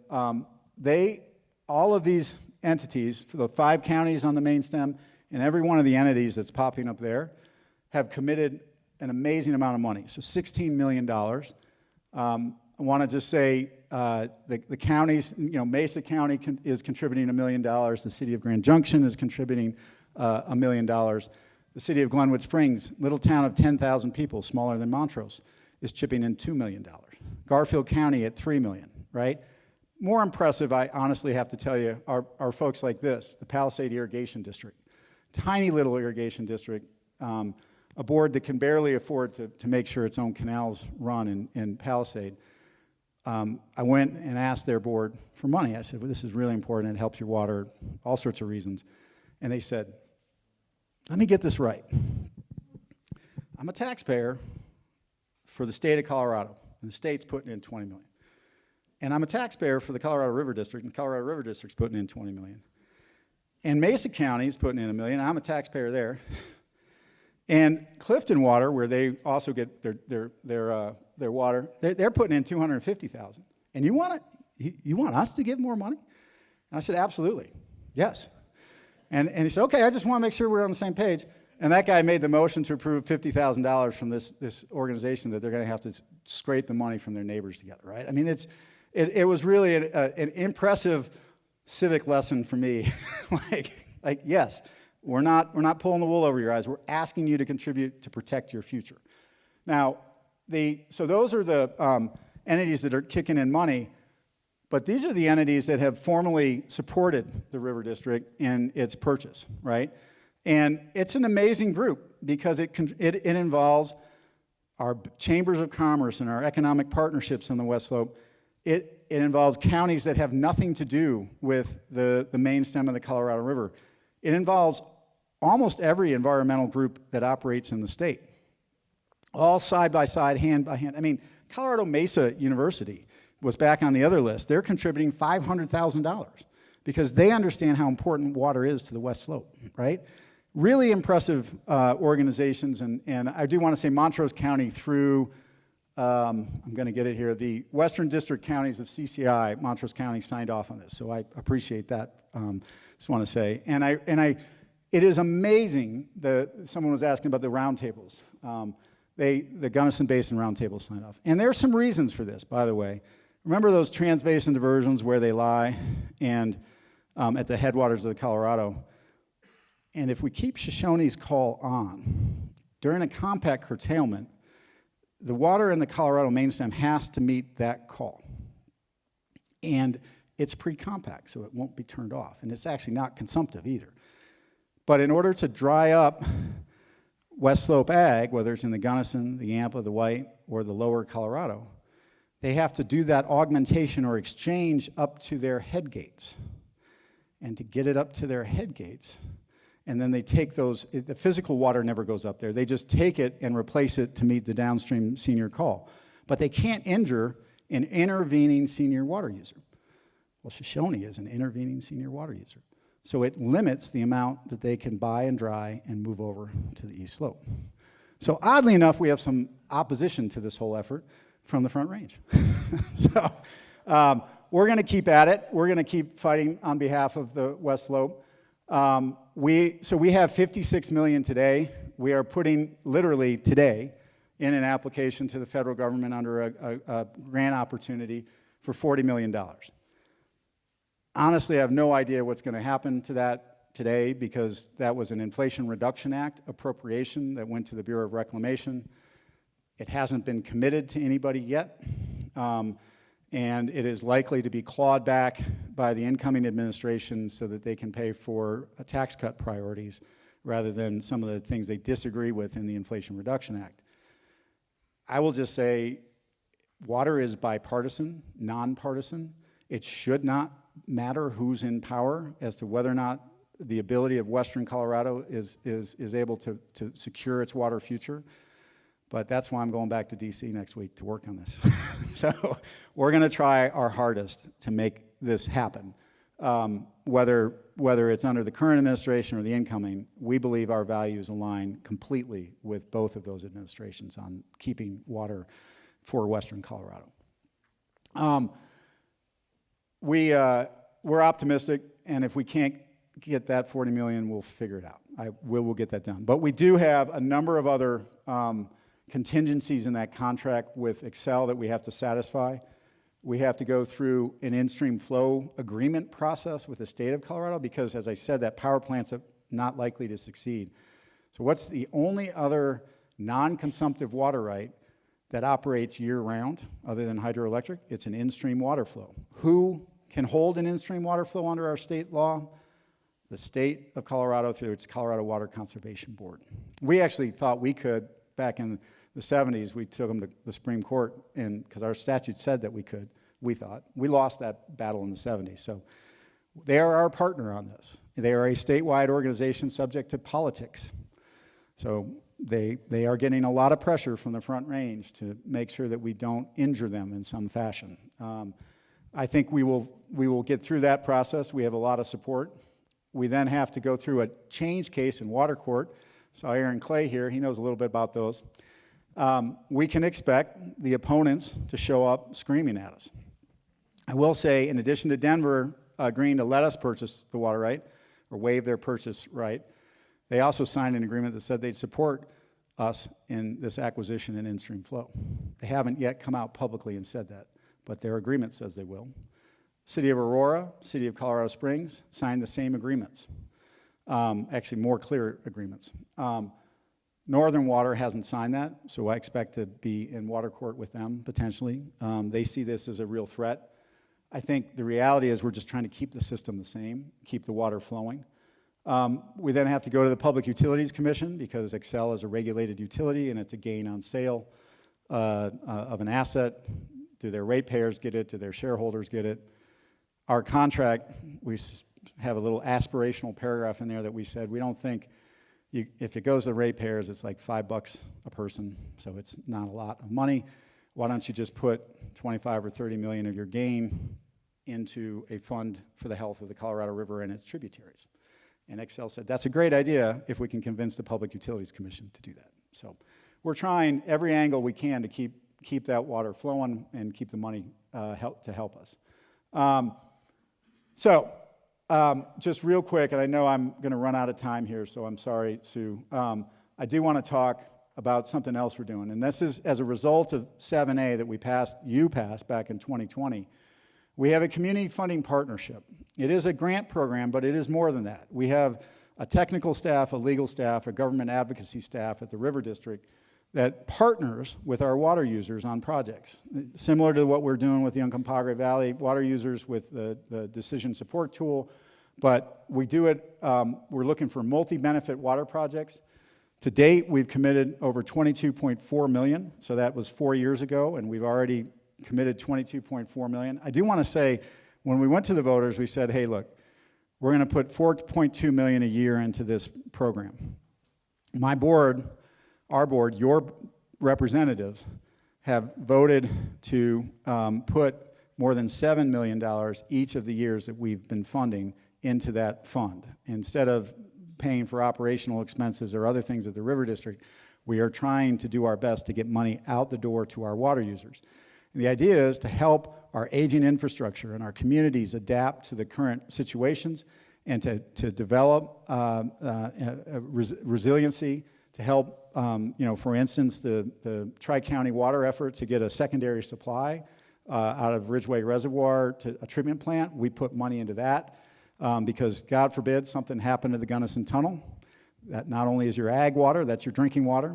That Fairview Reservoir, the terminal reservoir on this side, only holds 10 days or so of water, depending on when it is. It could be a real disaster, so let's get a redundant water supply, not only for your community, but others.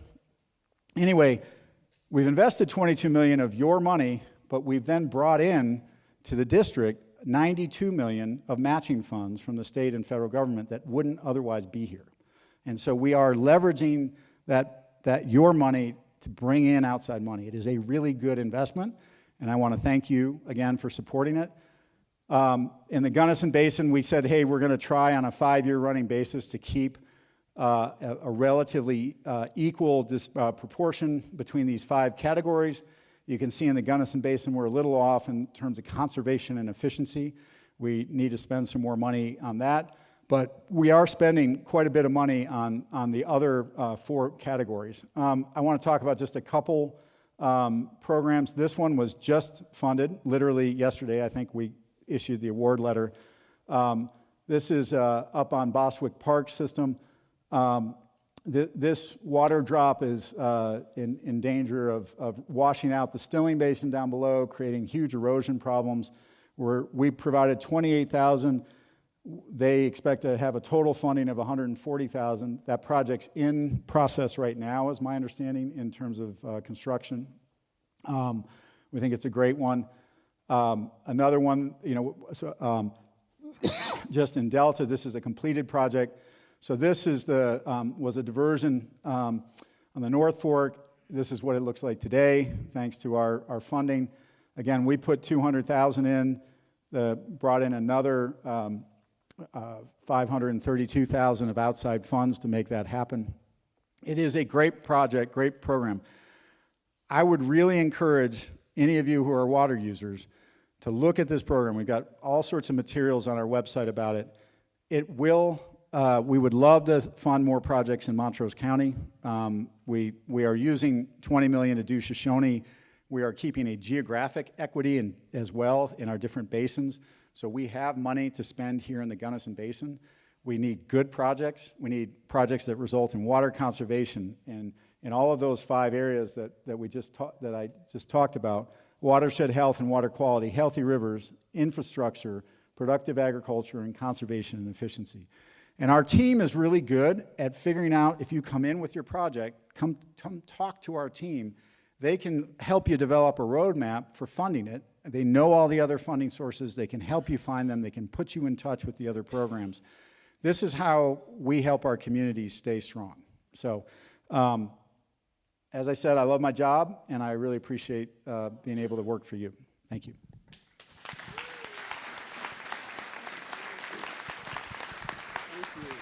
Yeah, nice job. Well, do you want me to open that bottle of whiskey now? Yeah. So we're about to break for lunch. Thank you, Andy. That was really great. Raquel is here. If you want to learn more about community partnerships, she's somewhere there, right? Wave. Okay. So I would, even if you think that maybe it's a long shot, talk to her. She may, if they can't help fund it, maybe somebody else can. Please grab a mug. We do not want to take them home. We don't want to pack them up, I should say. So please help yourself to a mug out there. And then finally, Steve Hale. There's a lot going on in Montrose this weekend. The Western Colorado Farm Ranch Innovation Expo. Where'd you go? Did you want to come up and say something? Anyway, it's going to be here at the Event Center tomorrow and Saturday. Lots of activities. You can look at the signboards here while you're grabbing your lunch. And if you want to come back in here, we have a speaker, Becky, who is Mitchell, who is the chief negotiator through the Colorado Waters Board, Upper Colorado Commissioner for the state of Colorado. Okay, just come back at 12:30. Where she's going to be on Zoom, but she'll give us an update on where they are regarding the negotiations. So, Steve, I'll give this to you. Thank you, Sue. Always hard to get up at just before lunch because the mind can only absorb what the bottom can endure. But anyway, I'm Steve Hale, president of the Chavano Conservation District.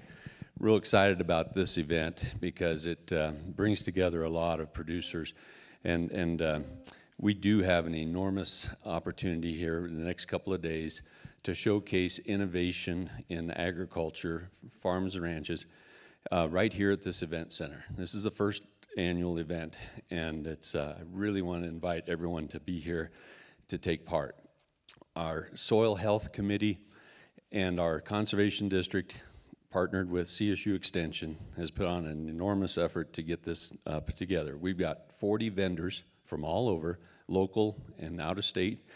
We've got water efficiency and conservation company. N-Drip is coming. That's an Israeli technology for new technology for drip irrigation. It's amazing. So we have all kinds of events. We have live demonstrations that are going to be in the arena here. We have things like drone application. We weren't really wanted to get the drone guy to fly the drone, but he said it could be a little dangerous without the good connection above in the air. So we won't do the actual live drone, but we're going to do no-till and minimal-till equipment. We're going to have enormous technology that's been developed here recently on major upscale production and application of natural fertilizers that could really increase our water retention, water conservation, and make our need for commercial fertilizer go way, way down. We've got agrivoltaics, talking about extra tools to keep agricultural producers on the ground. The solar industry is really changing. We have an example of this coming in Garnet Mesa project right away. And so we have a great speaker and information on agrivoltaics. And I'm real excited about a breakout Saturday afternoon that I see a lot of guys like myself, no hair or gray hair. We have a real challenge here in the next 20 years. Tremendous opportunity, but we've got to face it. Where land transfer into the next generation is critical.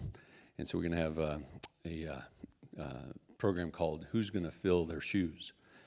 And really information on how that should take place in family operations. But really appreciate the chance to visit with all of you.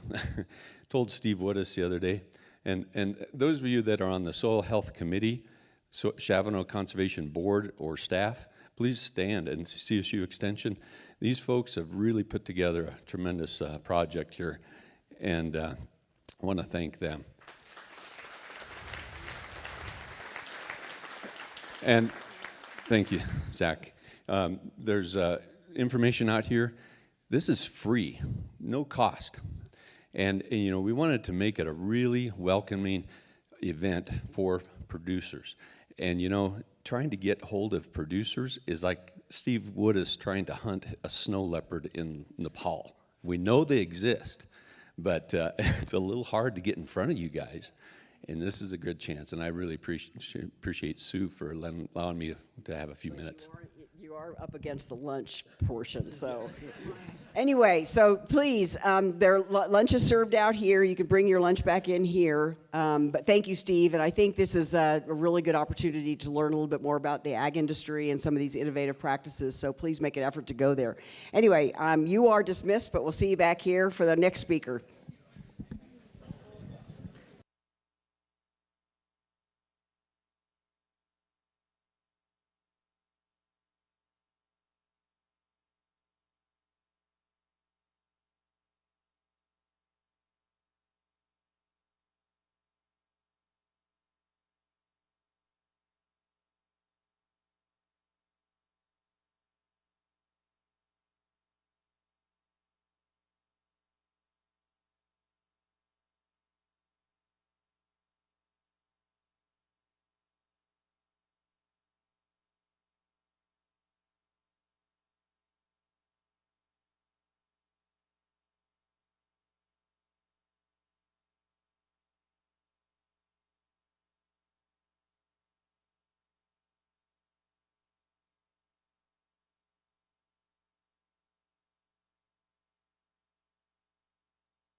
Can you hear me now?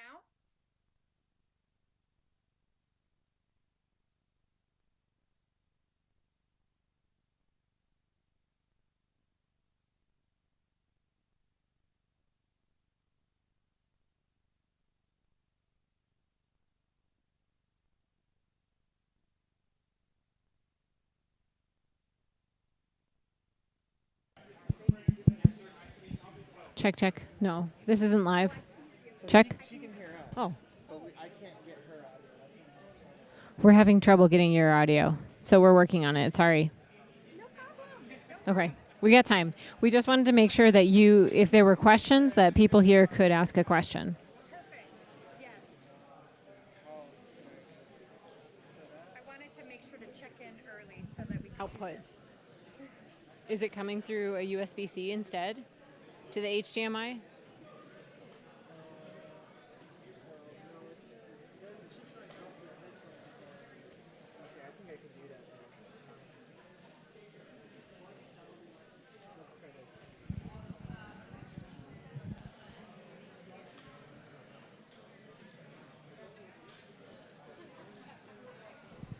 Robbie, how are you? Good.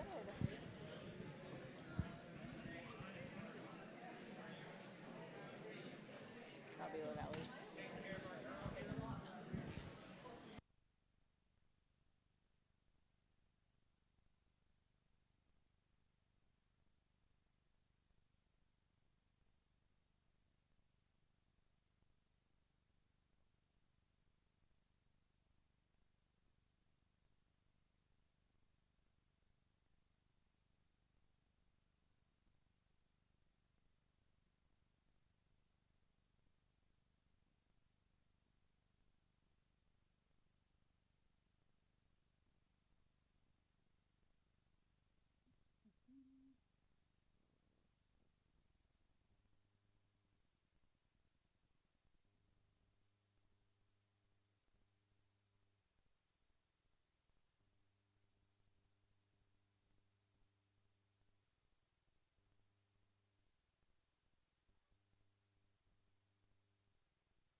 Okay, can you try again?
Becky?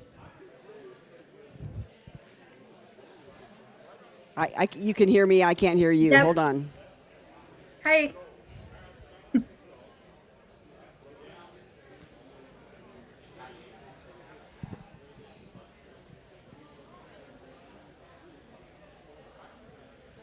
Hold on. What? Can you hear me now? Yes, we can hear you now. Can you hear? Yay. Okay. All right, everybody. Yeah, by the way, you're bigger than life up there. So I know, it makes me uncomfortable. I can kind of see it. don't do anything strange, okay? We Oh, can I'll see try you. not to. Okay. All right. Well, how was lunch, everybody? Is it good? Good. Good. All right. Only half of you liked it. You guys, didn't like it over there? I'm really delighted to have Becky join us. She's obviously on Zoom, couldn't make it here in person. But Becky Mitchell was appointed by Governor Polis to represent Colorado in the Upper Colorado River Commission. And the Upper Colorado River Commission includes a commissioner from each of the Upper Colorado Basin states, Colorado, New Mexico, Utah, and Wyoming. And they all work together we hope they work together. Do they work together? Yeah, we do. Yeah, okay. In collaboration for advocating for the Colorado River. So in her role as commissioner, Becky works with a team of Colorado's water experts to develop positions in the state of Colorado in negotiations with the other states. So when I called her chief negotiator, I meant it. So this is this is a tough job. This is a big job. And so we're delighted that you were able to join us. So welcome, and I'm going to turn it over to you. Thank you, and thanks for making the accommodations for me to join this way. As you can imagine, it's a busy time. I've been on a few planes already this week, and have some meetings both today and tomorrow. I wish I could have been there in person for sure. So for those that don't know me, I'm Becky Mitchell, and I'm Colorado's commissioner to the Upper Colorado River Commission. And it is the utmost privilege that I have of representing all of you in the Colorado River negotiations. So I'm going to run through a few updates. I'm sure if you pick up a newspaper or open your computer, you've probably heard some things, and if you work on the ground, you're aware of what's happening in the Colorado River. And so I want to give you a status, though, of the post 2026 negotiations, and not only that, but the Upper Division states alternatives, and then the actions that we're actively taking in the Upper Basin for the health of the river. And so first of all, I want to recap a bit on the 2007 guidelines. Thank goodness they're almost expired, but over the past few years, you've heard, we all know, the Colorado River's been in crisis mode. We've seen Lake Powell and Lake Mead decline as the lower basin's demands have still exceeded the supply. And so to understand how lower basin overuse has driven the system to the brink, I think it's important to understand how the current guidelines work. And so the 07 guidelines call for this coordination between Lake Mead and Lake Powell. What that means is the reservoirs are balanced. And so when Lake Mead is low, Lake Powell releases more water downstream in an effort to balance out those two reservoirs. And it's common sense. It's obvious that balancing allows for more water to be released from Lake Powell when Lake Mead is low. And so in general, over the course of the 07 guidelines, that balancing has ensured that more water is released from Lake Powell than has actually flowed into it. And so, and really that's the downstream demands driving that depletion of Lake Mead. And I think it's important that, again, I consider this a math, and more is flowing out than is flowing in. More is being used than what is available. So in sum, the lower basin states take water from Lake Mead, and as a result, as that goes down, we're having to deliver more from Lake Powell. under these current guidelines. The silver lining, though, is that these guidelines are about to expire, and they are interim. And the reason they were interim is we wanted to see how effective they were in practice. So my predecessors who negotiated those guidelines wanted to see if an operation like this would work. I think what we've learned over the past 2 decades, and we have a much stronger understanding of what will and won't work to ensure security and certainty of water supply. And so balancing, which it essentially is incentivizing the drawdown of not 1, but 2 reservoirs, is not what we would consider working. And so moving to the brighter side of that is those guidelines expire. And so we get to talk about how do we operate post 2026, so post those guidelines. So we're at a critical crossroads for Colorado. As we're negotiating or renegotiating the replacement of those guidelines, we call that process the post 2026 process. I have to think about the things that I often say, and one of the things that I often say is clarity is a kindness. And so more than a year ago, we developed in Colorado of what we call a shared list of negotiation priorities. I hope most of you have heard about these because they came from the people on the ground. And it's essentially the priorities that we need out of any agreement.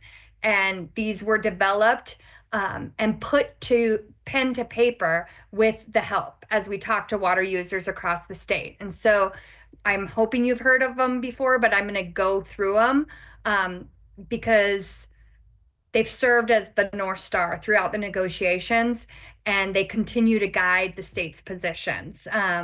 We've remained consistent because we are consistent, and because it's common sense. And so first and foremost, we want to ensure additional security and certainty of water supply for Colorado water users and water users across the Colorado River Basin. We want to avoid the risk of curtailment in the upper basin. We want to improve the operations of Lake Powell and Lake Mead by making them responsive to hydrology. We want to address the overuse in the lower basin. We want to continue to support coordination with Mexico while also noting it's a domestic agreement. We want to maintain compliance with established federal law. And then we want to continue consulting and including the tribal nations who also deserve security and certainty of water supply. And they were the first water users of the Colorado River. And so that brings me to what we call the upper division states alternative. And just touching back on those negotiating priorities, Colorado really led on that. But after folks on the ground helped develop them, and we started talking about them publicly, my counterparts, the ones you heard about from New Mexico, Wyoming, and Utah, all found that they shared the same goals with their own water users. And so they became not just our negotiating priorities, but they were largely adopted across the entire upper basin. So when we talk about working together, I think determining what our priorities are and are we in line really helps us be able to work together. And so that's one of the benefits of getting our priorities out there and talking about them, and because they're basic common sense. So but those priorities are actually what helped us inform the alternative that the upper division states of Colorado, New Mexico, Utah, and Wyoming submitted to the federal government. So in March of this year, we submitted an alternative, and the goal of that alternative was sustainable management of Lake Powell and Lake Mead. Reservoir levels are an indicator of hydrologic conditions.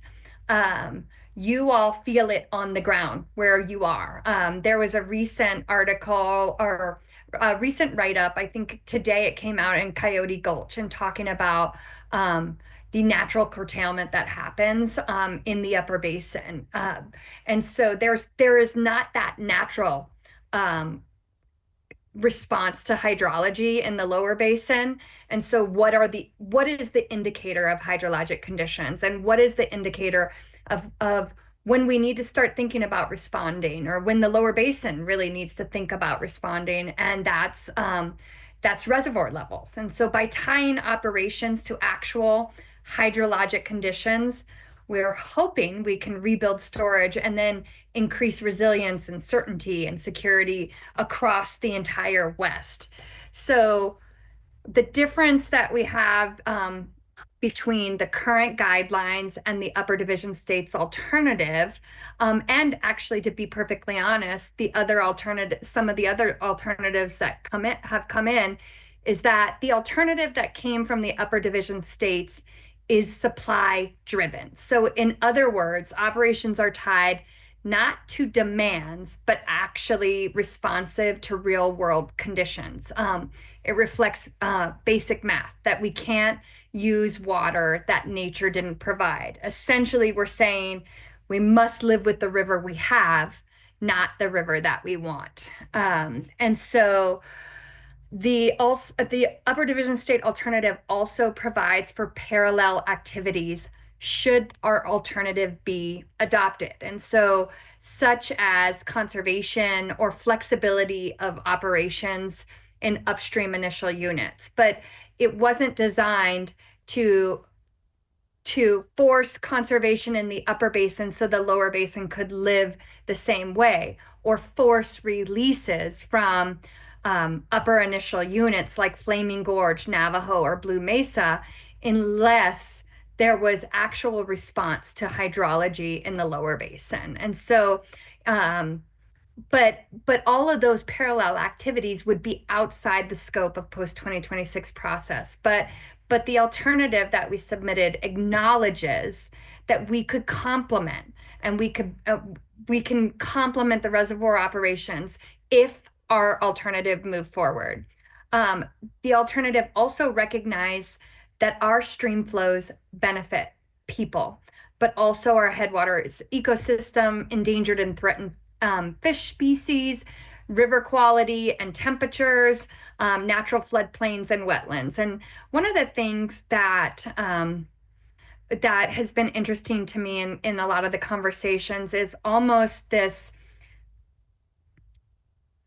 ignoring of the fact that we are part of the system. I think oftentimes I've heard the operation of the system as to benefit a certain part of the system, but we're really trying to focus on acknowledging that we are part of that system too, and that the things that we do should be to benefit our own resiliency. And so an interesting way to think about it is when the lower basin conserves something like an intentionally conserved surplus that they have in Lake Mead, they're conserving that for their future use. And much of what we've seen and heard asked for to the upper basin has been for us to conserve for the lower basin also. And I think the whole time, not only myself, but my counterparts in the other states have been thinking about the actions that we take.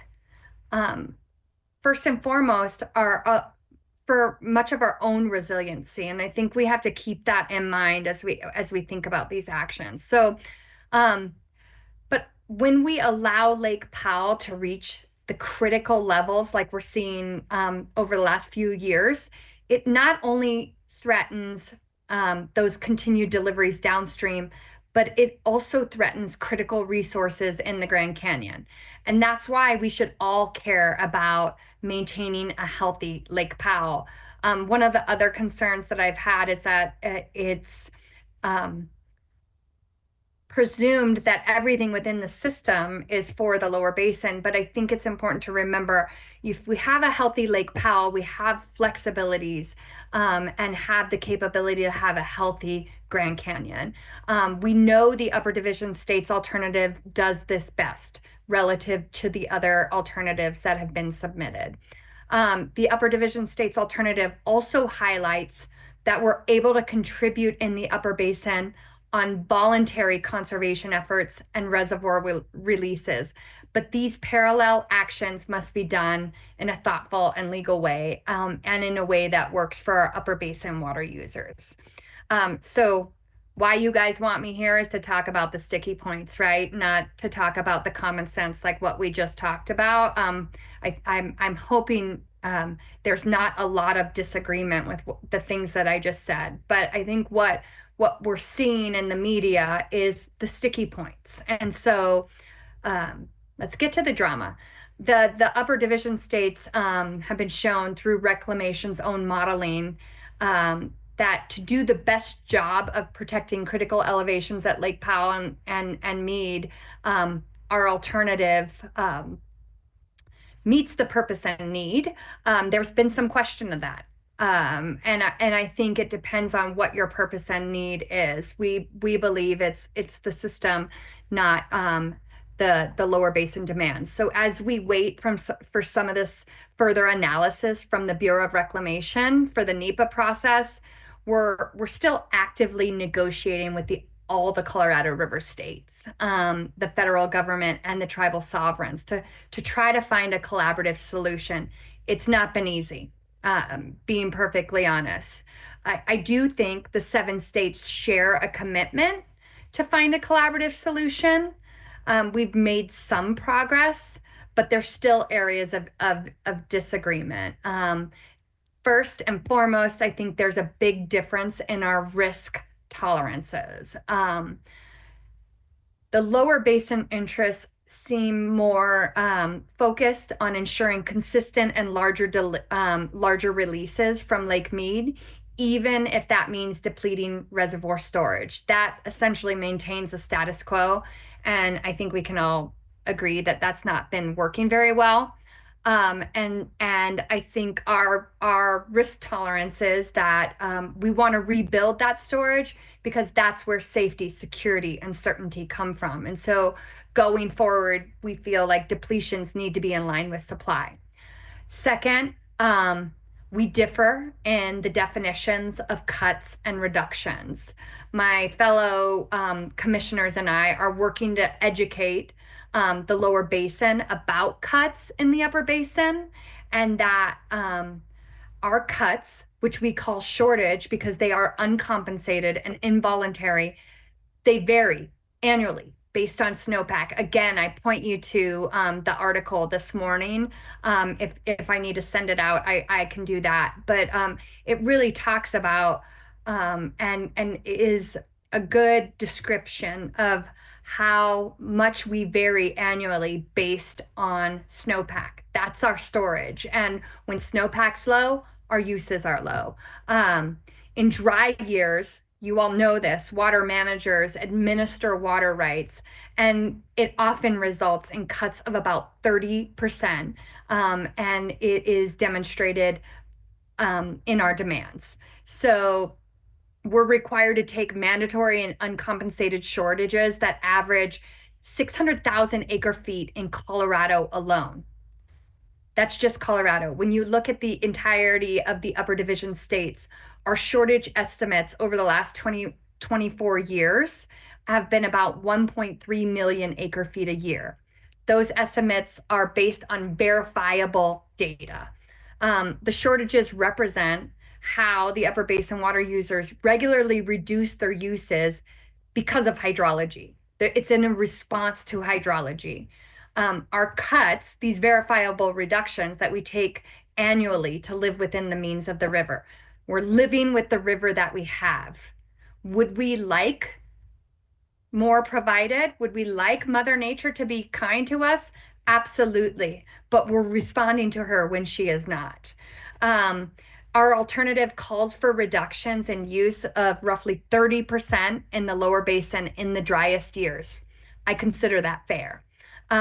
So that they are proportionately on par with the reductions that we take in the upper basin. But those reductions are coming off of a much larger number. So when we talk about the 30% equal to our 30%, they're using much more in the lower basin. So the lower basin is still permitted to use significantly more than the upper basin in the alternative that we put forward.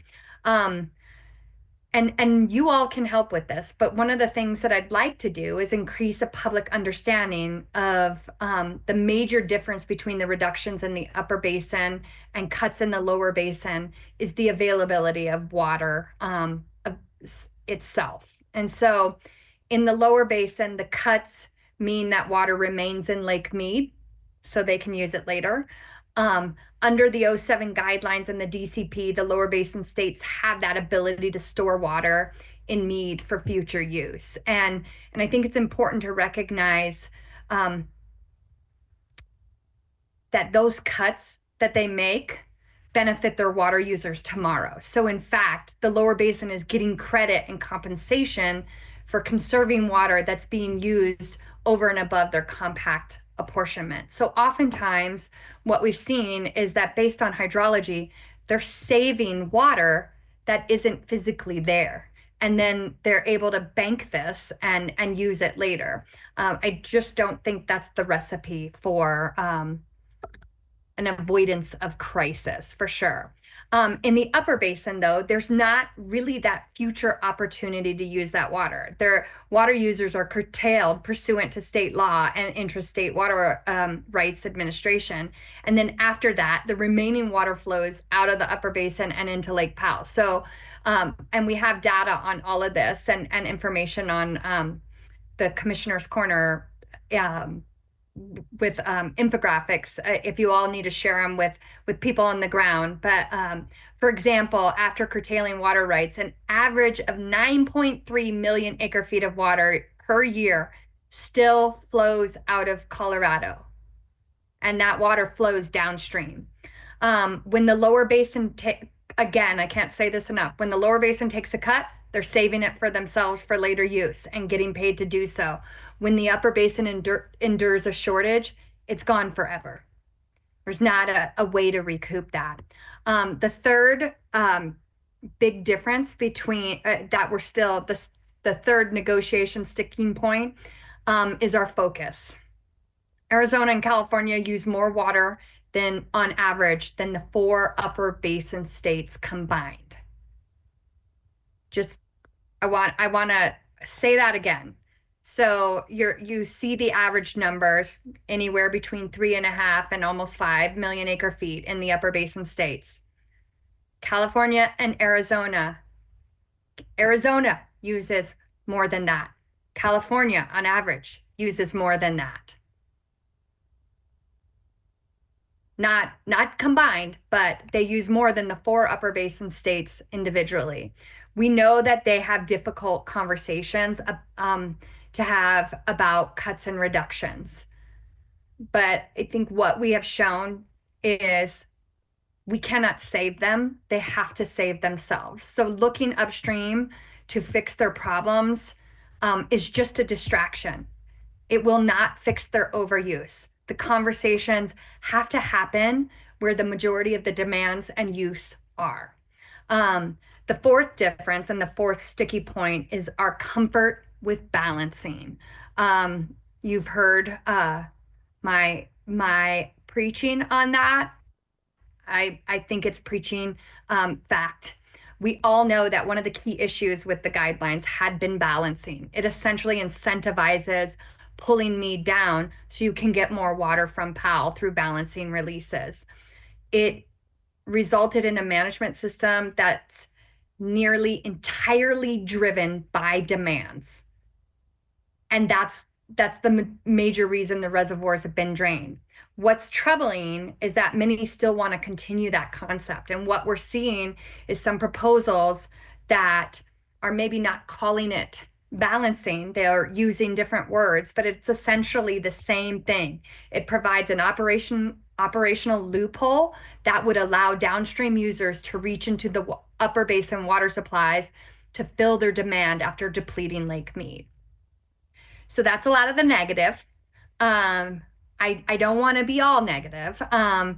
And I want to say those are the major sticky issues as I see them, but I still think there's space to reach an agreement. The states have always fared best when we collaborate. We are at the table. The upper division states are at the table. We're willing to have the tough conversations.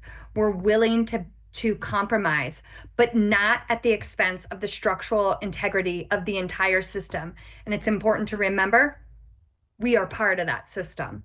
I'll also remind you about some of the recent agreements, significant agreements that have been reached recently. In January of 2023, 6 states reached a monumental agreement in a very short amount of time, which included agreements like the accounting of evaporation and transit losses in the lower basin, totaling about 1.5 million acre feet. So when you hear in the media about the 1.5 million acre foot shortage that they are agreeing to take, I think it's important to recognize what exactly that is. That is acknowledgement of the evap and transit losses, formerly referred to as structural deficit. But I want to remind everyone that we account for evap and transit losses and have in the upper basin. So I don't view that as a shortage. I view that as getting into line with the compact, getting into line with science, getting into line with facts. That agreement included a recognition of hydrologic shortages in the upper basin, which are, again, uncompensated and involuntary. Also, a critical acknowledgement of the mass balance problem, that more water is leaving Lake Powell than Lake Mead, or more water is leaving Lake Powell and Lake Mead than is flowing into them. And so that agreement, I think, is foundational, and it's an example of what the basin states can achieve when there's dedicated leadership, but not only leadership, but also recognizing that there needs to be a commitment to change, and it shouldn't take an imminent crisis to get us to that point. I can't talk about that agreement without talking about some of the moments that it's fallen apart a bit, and it fell apart the moment it snowed. And so that kind of mentality and approach is not forward thinking and isn't sustainable. We have to continue to operate that way every day, not just on the brink of crisis, or not just when there is money involved. We have to operate this system that way every day. I want to talk a little bit about our contributions and successes, and I realize I've been talking for a bit, and I want to get to questions if anyone has them, and I can stay as long as necessary. But regardless of all the complexities of the negotiation, we've made good on our promises. And so we talk about the 1.5 that they have acknowledged. We haven't gotten the details on that, but what I can tell you is that in the upper basin, we walk the walk, and we've made significant contributions to the Colorado River, and already have. We made commitments, and then we followed through on them. And I also want to say those are disproportionately impactful given the size of our depletions. So I'm really proud of how we showed up when the federal government called to conserve. And I remind you, they called to conserve 2 to 4 million acre feet, because that is the number that it is going to take. And I think as we move towards the future, that number wasn't pulled out of the air. There is facts to support that is what's needed, both on the low end and on the high end. In 2022, the upper division states publicized our 5-point plan. We committed for system conservation pilot program. I know everyone has opinions on that, but what it did was show that we were willing to step up. And we've conserved across the 4 upper division states approximately 100,000 acre feet. Second, we committed to continuing a demand management feasibility investigation, and it directly informed the UCRC's commissioner's direction to try to get credit for that conserved water, which we announced last month. We're considering mechanisms to achieve how do we get credit for the things that we are doing that align with the legal constraints and policy considerations in each of the upper division states. Third, we committed to considering reservoir releases pursuant to the Drought Response Operations Agreement. The upper division states directly contributed 624,000 acre feet of water to Lake Powell, approximately 15% of our average annual uses, and prioritize the refilling of these critical upper basin reservoirs in 2023. Fourth, we committed to using federal funds to better measure and monitor our water. This builds on hundreds of existing stream gauges and diversion measurement structures that track our water. Together, we secured $6.7 million in BIL funds for stream gauges and $16 million in BIL funds for additional diversion measurement structures. And then finally, we said we would continue what works best for us in the Upper Basin, and that's our strict priority administration of water rights. This could not be more true, that this is the way that we live, and it's the way that we show we are living within the means of what the river provides on an annual basis. We've stood by our word. We implemented this 5-point plan. We've done it in a timely manner. We've done these things in a real, meaningful, verifiable way.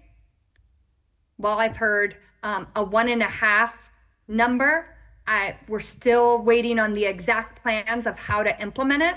But at the same time, we've shown what we can do. We cannot be the solution. We can be a part of the solution.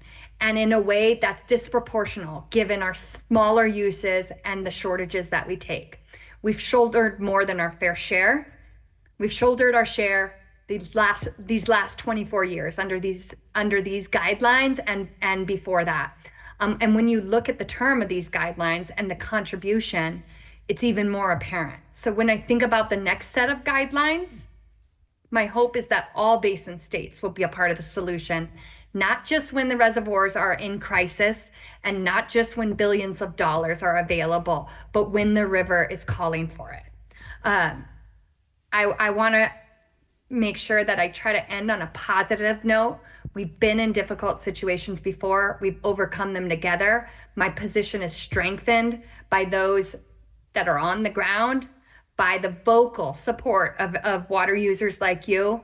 Also, I love vocal support. Call me quietly if I'm doing something wrong, but let's talk about it, because that's how we become stronger together.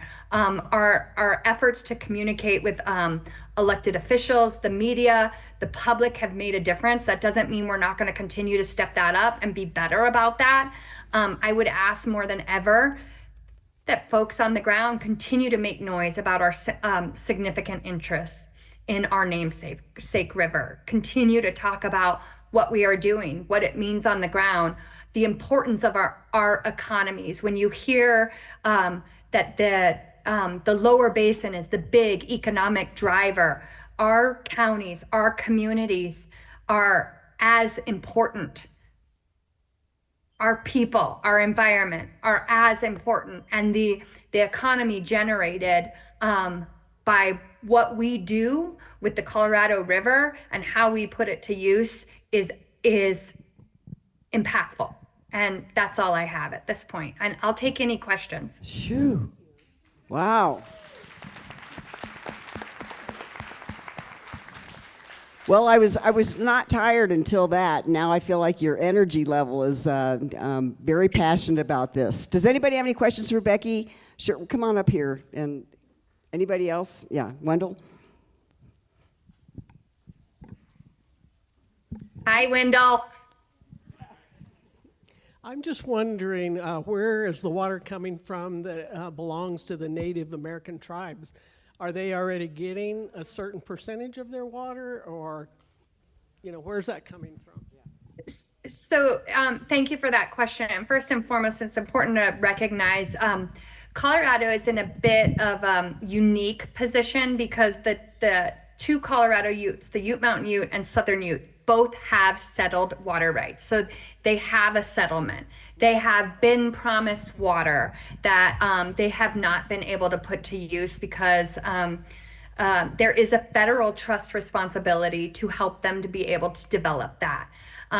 They haven't been given the support to move the water to where it needs to be. So some of that water is there, and some of that water is going downstream and making it to Powell or to other water users downstream. And so you may have heard some consternation and anger and disappointment of late that both tribes have expressed an interest and the importance of being able to develop that for their people and for their generations to come. And both have expressed that, and that has fallen on deaf ears to be able to help them financially. You hear some of the monies that have been given to the tribes of recent, and I think it's important to recognize that money has been given to fix, much of that money has been given to fix infrastructure that has been ignored or failing, and rather than the development. And so what the tribes had asked for was, if you want us to be a part of the solution, at least for the short term, I think you need to acknowledge what's been promised to us. And we will make an agreement to not develop that for a short period of time if there is some acknowledgement of that water that's going downstream. And what we heard from the federal government was initially support of that. And we were working on agreements to be able to say, let's compensate them because that is essentially a reduction on demand. And that's a reduction on demand in the Upper Basin. We were working towards potential options on how to move forward. And then the federal government said, nope, it has to be real water in the river. And I think that just exhibits more of the lack of understanding of how we work. We can't promise water that isn't there. We don't know what's going to happen next year with hydrology. This year's looking good thus far, but we don't know what's going to happen even in the next few months and what the end of the year is going to look like. And so we can't promise a number that we can't follow through on. And I think that's one of the things that I've loved, not just about the Upper Basin, about the tribes, but the water users on the ground are not willing to make promises that they don't follow through on. And trying to get the federal government to understand even how we operate has been difficult, and it's especially difficult on tribal lands.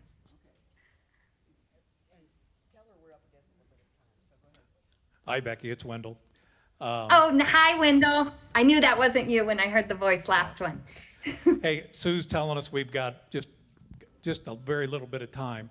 We heard from Andy this morning that Reclamation's posted an analysis of the alternatives. Could you give us a thumbnail on what that analysis brings forward on both the upper and the lower basin, and how we can get a hold of that report? I would ask for clarity on that. There's been some analysis, and some adjustments and modifications to the alternatives. I believe there'll be more information coming out on that. I'm always open to talk about our own analysis. What we've found is much of what I've kind of talked about with my talking points is that our alternative has shown the most promise for the entirety of the system. It's protective, and it's protective of Powell especially, and it separates very clearly the demands from the releases. And so we obviously think that our alternative and our modeling has shown that it performs the best. But we're still willing to make some adjustments to help ease some of the pain that will be required to make the entirety of the system work. I think the next few weeks will be even more telling. We'll see if with the change of administration, we'll see how much information gets out. Some of it's slowed down already, but we have to continue to have science be the driver, facts be the driver, reality be the driver, and I think our solution does that. Now, what are the other kind of not to bury the lead too much, but what we've also seen is that meat is obviously affected by the releases, and so much of what we do doesn't move the needle that much in solving the problem. What we do on the ground doesn't move the needle to a way that can save them. And that's kind of where that came from when I said that, is that we cannot save them. We have the science to back that up. Well, thank you, Becky. We appreciate all the information, the updates, and we also appreciate your passion. It sounds like we have the right person on the front line, so thank you for that. Thank you, and if I could just extend invitation for thank you for having me this way, but also don't hesitate to reach out if you want more updates, if you want to come to a local district, or have one of the staff come to a local district, talk about what we're doing, where we're at. You're going to be hearing a lot in the news in the next couple months, and the next year is going to be chaos. It already has been, but I think but I think an important piece for me is making sure that folks on the ground know what we're doing, know the way we're driving, and we're all driving in the same direction. Well, good luck with that, and we're with you, and we'll call on you if we need any additional information. But thank you for joining us. We appreciate it. Thank you so much. Thank you.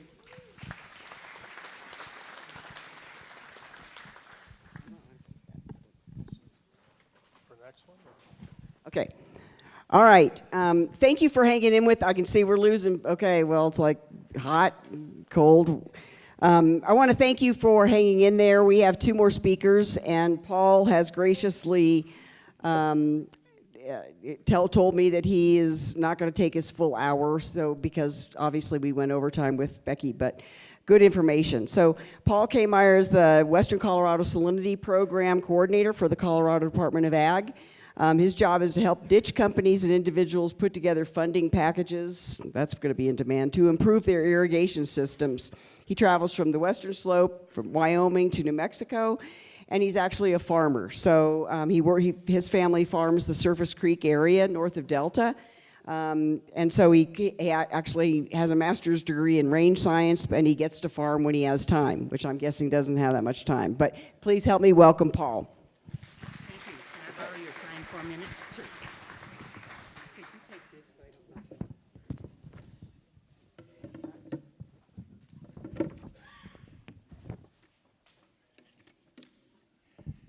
Good afternoon. Sue told me that there are about 300 of you who signed up expecting to see Robert Cicada standing up here, the Colorado Agricultural Department's Water Policy Advisor. I'm not Robert Cicada. And I got a message from him today, and he sends his greetings and his regrets that he can't be with you today.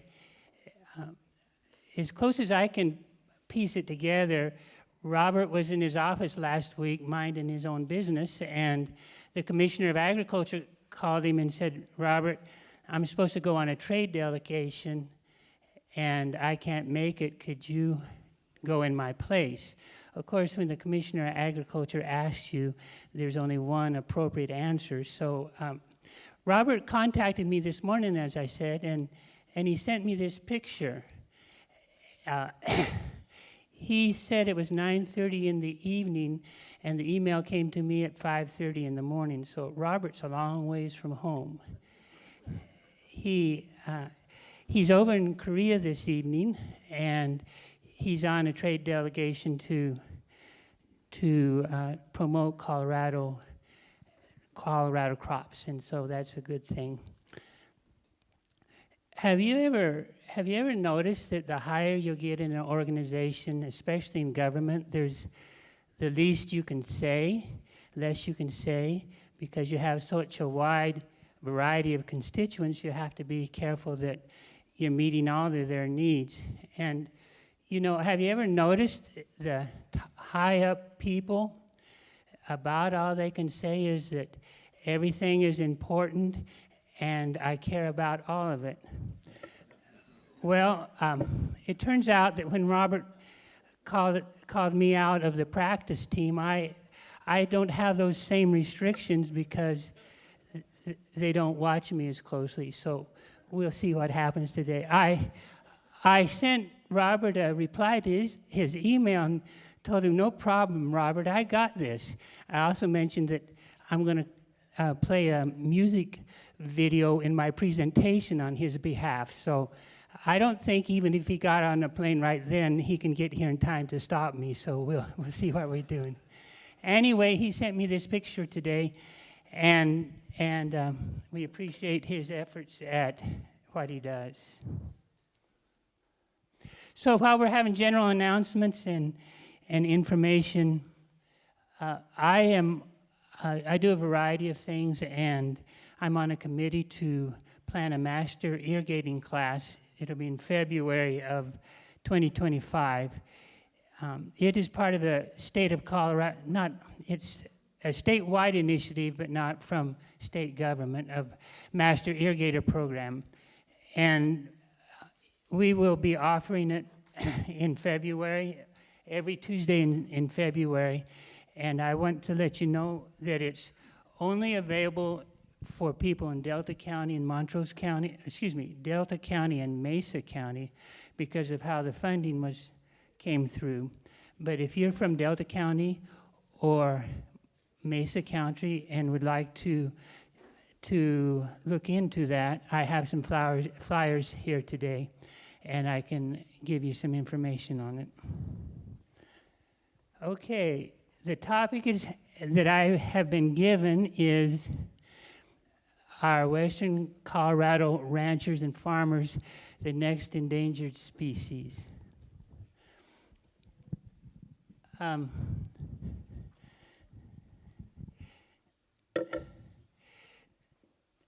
man walks into a veterinary office carrying his dog. His dog isn't moving. He puts the dog down on the exam table. It's still not moving at all, just laying there. The veterinarian comes in. He looks over the dog. He checks a few things, turns to the man and says, "Your dog is dead." The man said, no, that can't be. He was doing fine this morning, running around, happy. Can I get a second opinion on that? The vet shrugs his shoulders, walks over to the edge of the corner of the exam office, opens a little door, and a cat walks through the door. The cat walks over to the dog, walks all the way around the dog, sniffs the dog a couple times. The dog doesn't move a bit. Cat turns and walks back out of the room through its little door. The veterinarian closes the door and turns to the dog and says, turns to the man and says, "Your dog is dead." The man says, "Yeah, I guess you're right." "Well, what do I owe you?" Veterinarian says, $1,540, sir. Man says, $1,540? How can that be? That's amazing. $1,540? How come? The veterinarian says, $40 for the office exam, $1,500 for the CAT scan. So, what I'm going to say today, you are welcome to seek a second opinion on. I will say that indeed, as Sue said, I am a farmer as well as working for Colorado Department of Agriculture. And I find that when I speak, I often kind of mix together my personal opinion and Colorado Department of Agriculture policy. So I'm going to get lawyered up here and make all my disclaimers that what I say today is not necessarily the policy of the Colorado Department of Agriculture.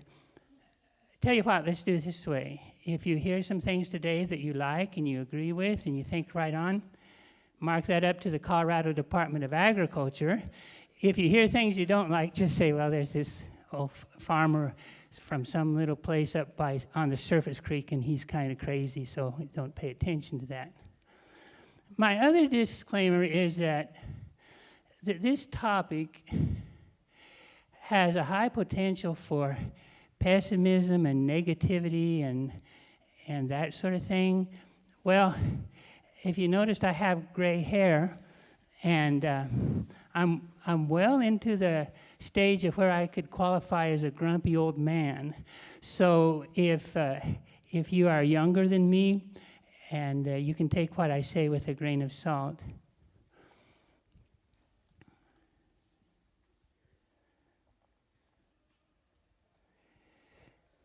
So are we ranchers and farmers, are we an endangered species?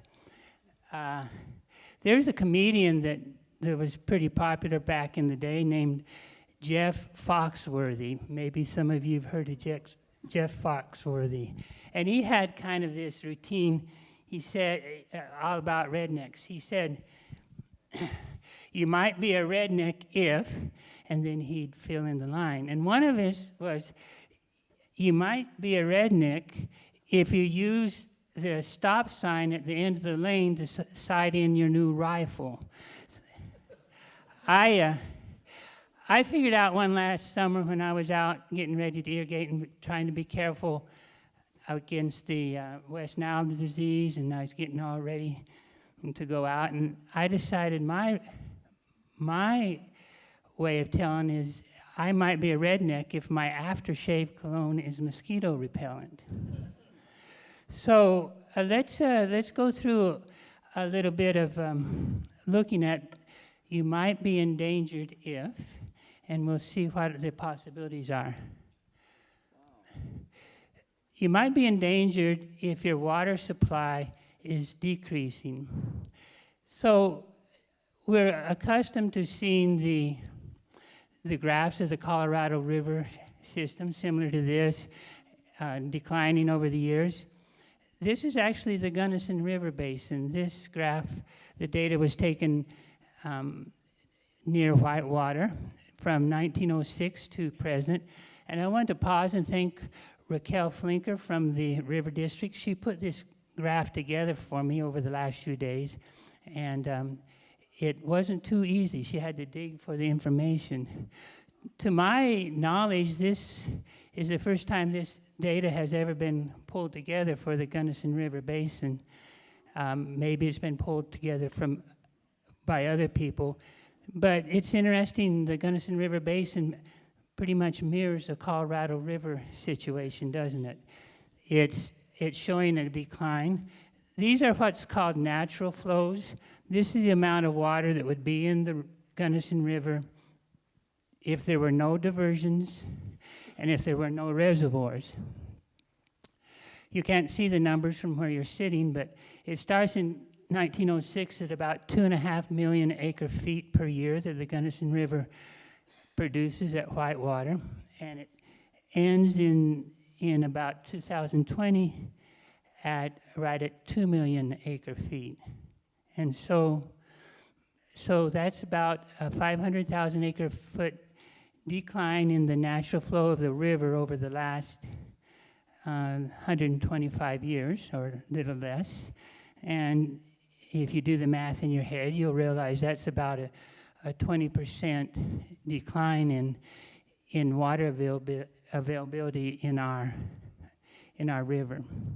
And as Raquel pointed out to me this morning, and as Andy has pointed out, the decrease has accelerated in the last 20 years, last 10 years.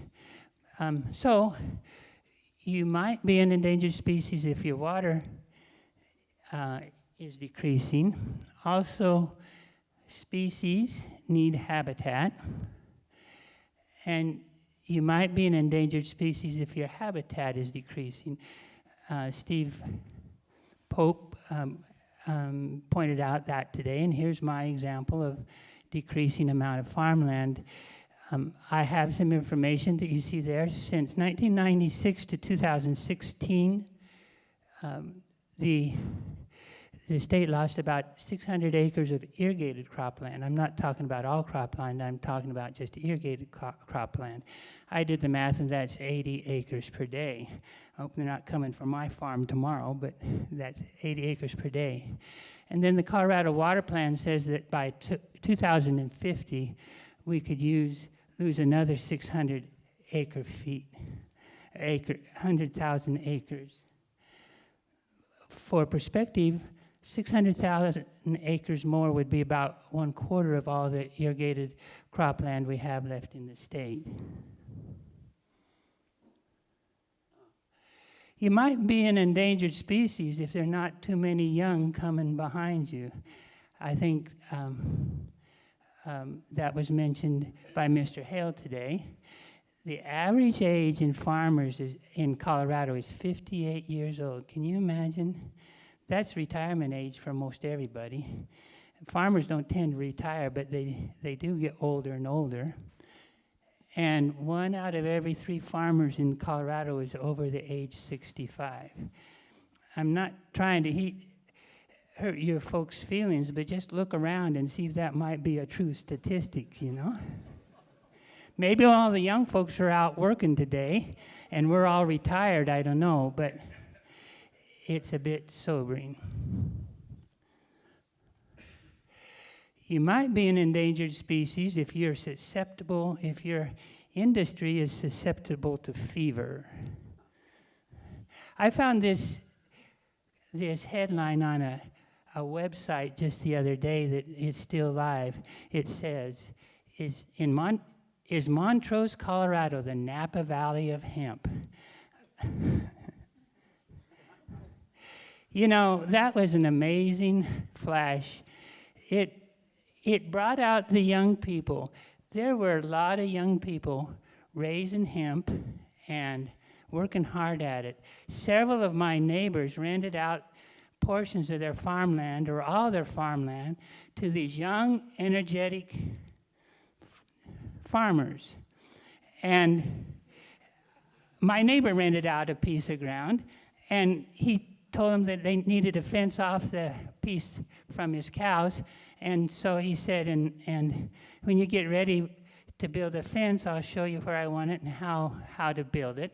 Because I think he didn't believe they knew how to build a corner brace and everything. I'll give you a stop sign back just in case you need it, okay? And I'm sitting up there at my house looking down on the valley and looking at this. And one day, those group of 3 or 4, they just went out and built the fence, and they were done. And I thought, my goodness, that's a lot of energy.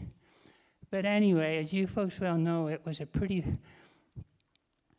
short flash of enthusiasm. By fall of that year, there was plastic and partly harvested hemp fields spread from hell to breakfast in this valley. It was really sad. And I'm sorry that they didn't make it, but they should have known better.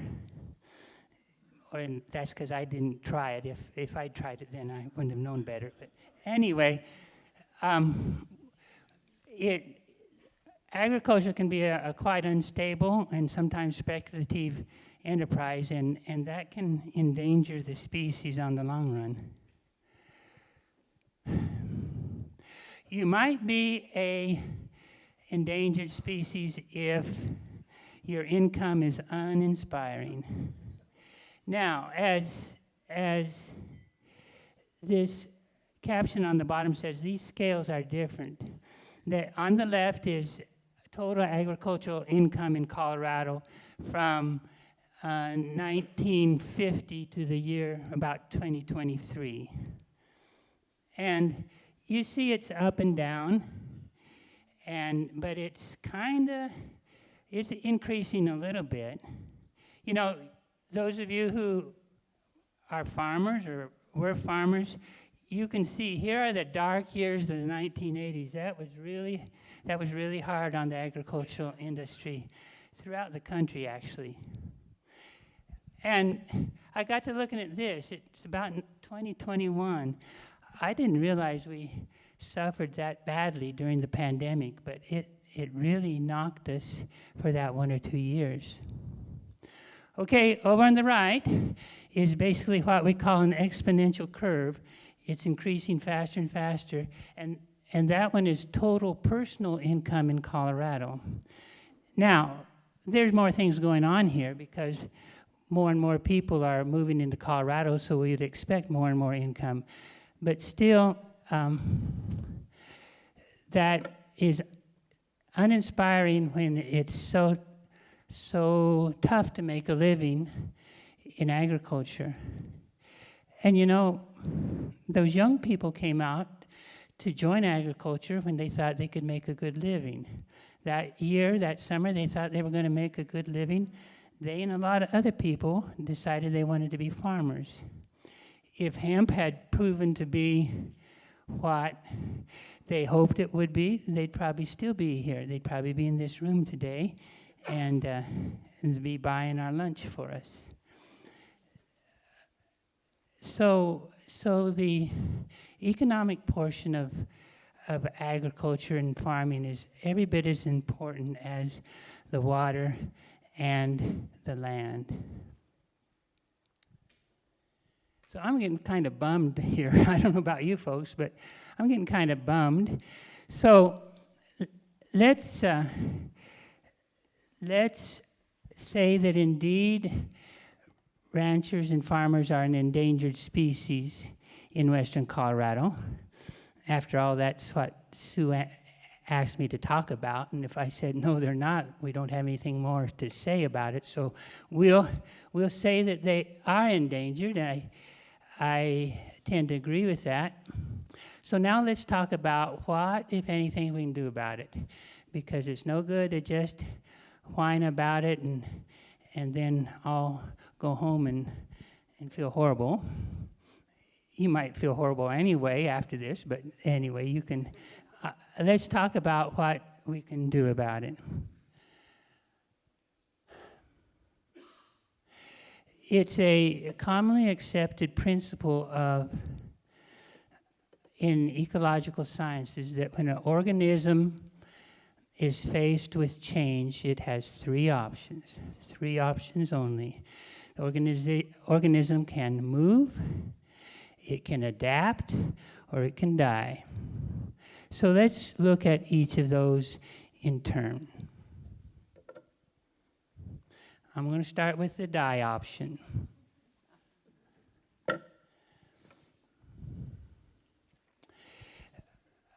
I don't see my boss very often. She's over in Broomfield, and I don't get over there very often, and she doesn't get over here very often. But last January, I had occasion to be over there, and I went in, sit down to chat with her a little while, and we talked for a while, and then she looked at me and said, "Paul, are you okay?" I wasn't okay.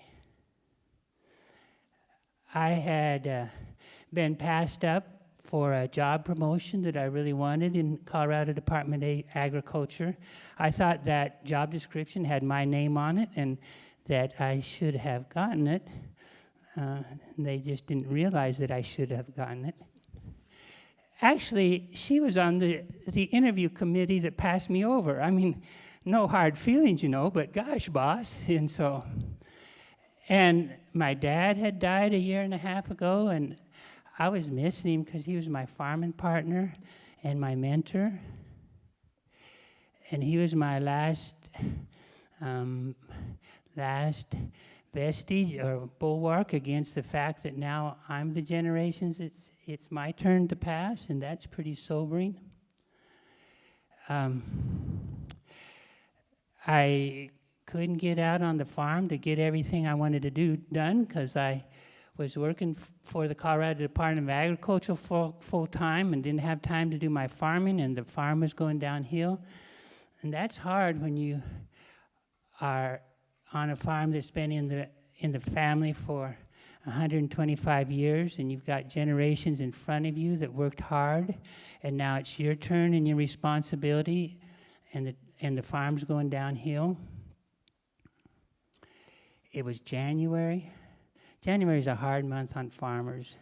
We're all cooped up, and it's dark and cold, and so I was not doing well. You know, as this slide says, there's more than one way to die. And you can die mentally before you ever die physically. And you can die physically from mentally problems. The Colorado Department of Agriculture, the Colorado Farm Bureau, the Rocky Mountain Farmers Union, and even the John Deere Company are talking about rural mental health a lot more than they used to, and that's a good thing. So that was January. And February, if the John Deere magazine called The Furrow didn't come out with a issue, the entire month, the entire February issue was devoted to rural mental health. I read that magazine cover to cover. It's a free magazine as long as you spend several $100,000 at the John Deere dealer. It was an excellent magazine. It was geared towards farmers. And I asked Sue, and she was gracious to print out one of the articles that's from that magazine called Your Top Tool, which is your brain. You know, we farmers and ranchers, we wouldn't run our tractor at the red line for a long time. We wouldn't run when it needs an oil change or the air filters need changed for a long time. We might for a little while. But we take care of our tractors, and we can learn how to take care of our minds and our mental health also. We might need a shop manual for both. I'm signed up for a course in December, a class, I guess we'd call it, on depression and anxiety. That's kind of intriguing to me. I thought that opposite ends of the spectrum. How can you have anxiety when you're depressed and vice versa? But I deal with both, so by golly, I'm going to man up and take the course and see what I can learn. So, out on the table is this article, and I invite you all to take a copy of it, whether you're a farmer or a rancher or not, and read it.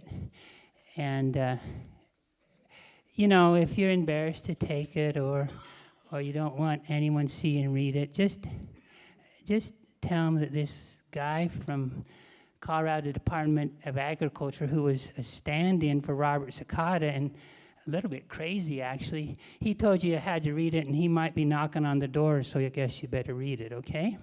So anyway, that's all I have to say about dying, is that it's okay to seek help for ourselves mentally, just like we seek help with our tractors. Okay, so let's see what other choices are. You can move. Endangered species can move. I don't know about the rest of you farmers and ranchers in the area, but I actually spend a fair amount of time thinking about moving my operation, because we're getting surrounded by subdivisions, and it's more difficult to farm when there are a lot of people around. There can be some advantages, I guess, but mostly I think it's more difficult. So when you go over to your local cemetery and you look at your ancestors resting there in a row, and think, my goodness, my job is to hold on here. I got to hold on here, because I got to keep it going. I got to keep the family farm alive. I was thinking about that a while back and feeling quite a bit of stress. And then I got to thinking about my great-grandfather. He moved. He took a lot of risk, and he moved into the area. And he started the farm. So if any of you are generational ranchers and farmers out there, I hereby today give you permission to move if you need to, because your ancestor, or even if it was your father or even yourself, somebody took the courage to move. And so it's all right if you do also, if you need to keep your species, to keep your organization going. Now, if possible, if you're going to move, if you live in Montrose County, move to somewhere else in Montrose County. I said that for Commissioner Hansen's benefit. And for heaven's sakes, if there's any press in here today, don't write up that Paul Kmart from the Colorado Department of Agriculture advised moving to Nebraska or Wyoming. You write that up, and I'm going to get an email tomorrow morning. It's going to be a short one telling me where to turn in my keys, my laptop, and my badge. But these people here on this farm, in my opinion, they don't have much of a future there. And I think if they want to survive, that moving's okay. So I was at a workshop a month or so ago and got to talking to a guy, a farmer in Alaska, if you can imagine, Alaska. I got to thinking about that, and that might have potential. Global warming, climate change, maybe I ought to move north. And he was from Delta Junction, Alaska. That's okay. That's okay. I can deal with those two names. Sounds kind of familiar. So I'm talking with him. I'm starting to get a little interested. And what do you raise? He says, oh, I raise barley. I thought to myself, that's okay. That's okay. We raised barley when I was a boy. And I think I could raise barley. Then I thought maybe I better check in on the winters. I said, how cold does it get in Delta Junction, Alaska? His eyes light up and said, oh, we routinely get to 40 degrees below zero. And he could see my reaction, and he decided he'd play it for all it's worth. He said, one time, my wife and young child, they flew down to Idaho to visit some friends, some family, and we had a cold snap. I'm thinking, cold snap? I mean, he said, yeah, it got down to 60, 70 below, and he said the airplanes couldn't fly. He said they had to wait until it got to only 40 below so they could fly home to be with me. I mean, and then he kind of starts rubbing it in. He says, when it gets to 0 degrees up here, it's like the banana belt. People are out in their shorts and tank tops and everything. I said, I'm done. So, as Sue said in her introduction, I travel the whole western slope from the Wyoming line to the New Mexico line in my job. And I look around, I look sometimes, well, is there the perfect good place to move? And you know what? I think it's Montrose in Delta County. Despite all of the struggles we might think we have and all of our I was going to use the word whining. That's not a good diplomatic term. All of our concern about our water, we're doing pretty well here. So let's try the adapt option.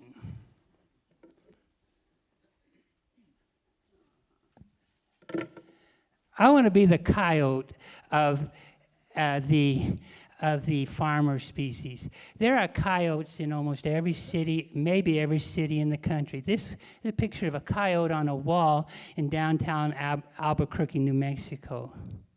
I don't want to be the panda bear that can only survive on one source of food, one type of crop, one type of operation.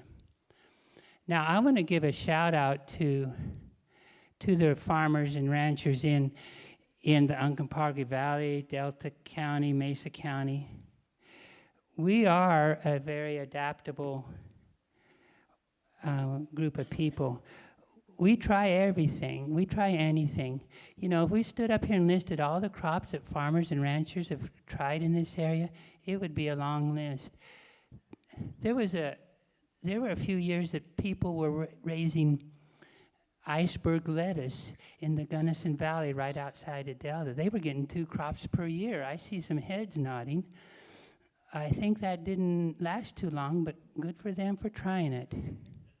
You know, we'll raise sugar beets if somebody will buy them. We'll raise beer, barley for brewing beer if someone will buy it. That's one of our challenges and maybe one of our assets. We're a long ways from markets.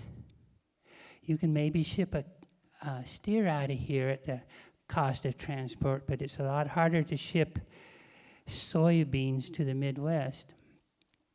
I was talking with a guy in the Grand Valley, and he raises some wheat, and he's an excellent farmer. His fields are beautiful.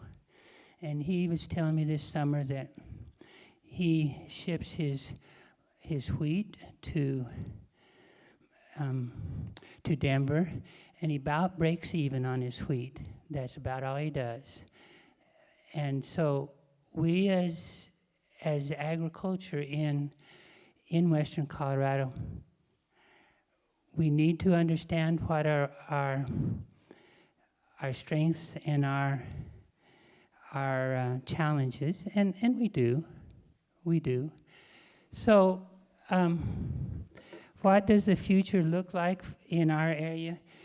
You know, that was a good lunch that we served, but if I knew the answer to that question, if I knew how to make money for sure in agriculture in our area, I'd be charging a lot more than a lunch for this talk. I look around though, and I look to see what's happening, and I think that what I need, and maybe some of the people with my color hair, we kind of need to get an attitude adjustment and say, you know, we got to live with those housing developments right on our boundary. On our ditch, we got to live with the homeowners association wanting to order a tiny little bit of water, but they want it every day all year long.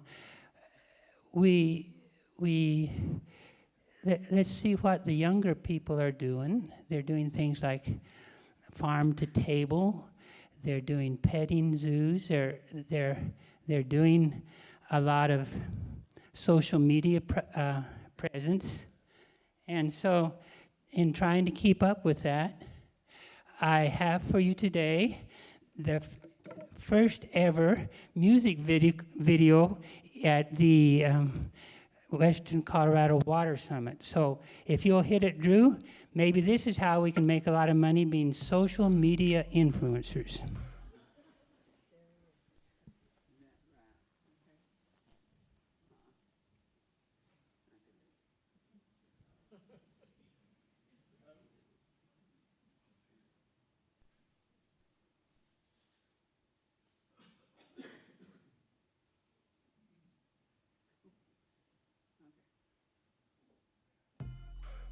There you go.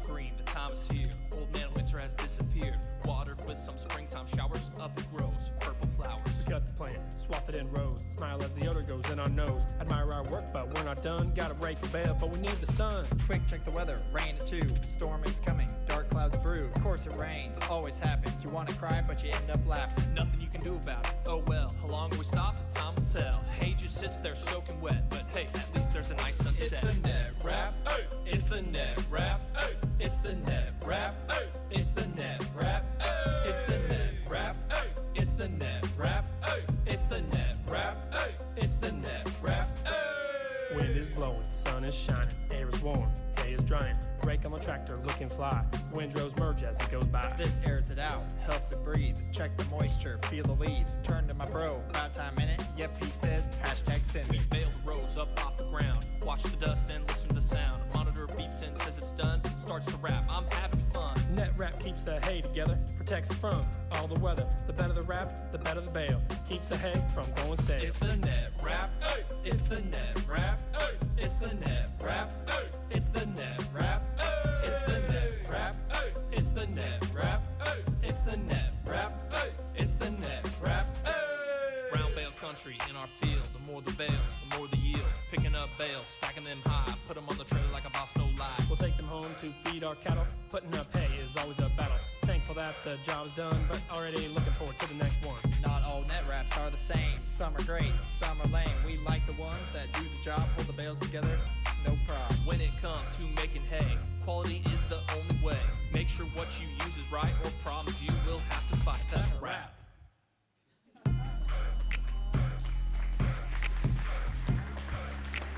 All right, so my apologies to Aaron, our next speaker, because everyone is now going to be able to pay attention to him because they're all going to be saying, it's the net wrap up, it's the net wrap up. So anyway, the point is, those 3 young men are making a lot of money, and they're creative in how they're going to survive as a species. So we return, and to close this out, to the same question. Will Western Colorado ranchers and farmers survive? My estimate is that yes, we will. We may get thinned out a little bit, but we will survive. And I know that every farmer and rancher in this room will survive. So thank you, and I'll turn it back over to Sue.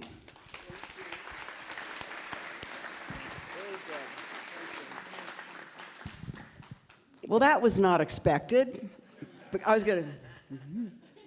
want to start seeing you guys organize something here. So thank you very much, Paul. Appreciate that.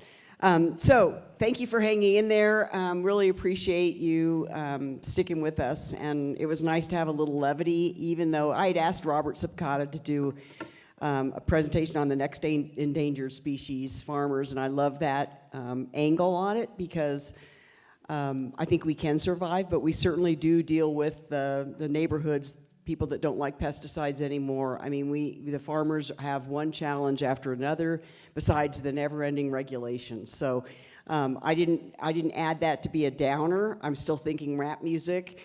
But the reality is maybe with this next administration, maybe there's some hope for some deregulation and some sound policies, hopefully. That will be the only political thing I say. Okay, with that, I'd like to invite Aaron Clay up. Aaron Clay is infamous. No. Yeah. So wait, let me get my... Aaron was raised in Hotchkiss. He's not going to like me reading all this, but... graduated from the University of Colorado in 1975. He was a Betcher Scholar, University of Colorado School of Law. He is very well respected in the field of water law, does a lot of classes on water law, and I've always found his perspective very entertaining and thoughtful. So without going into any other issues, I'm going to turn this over to Aaron. So please help me welcome.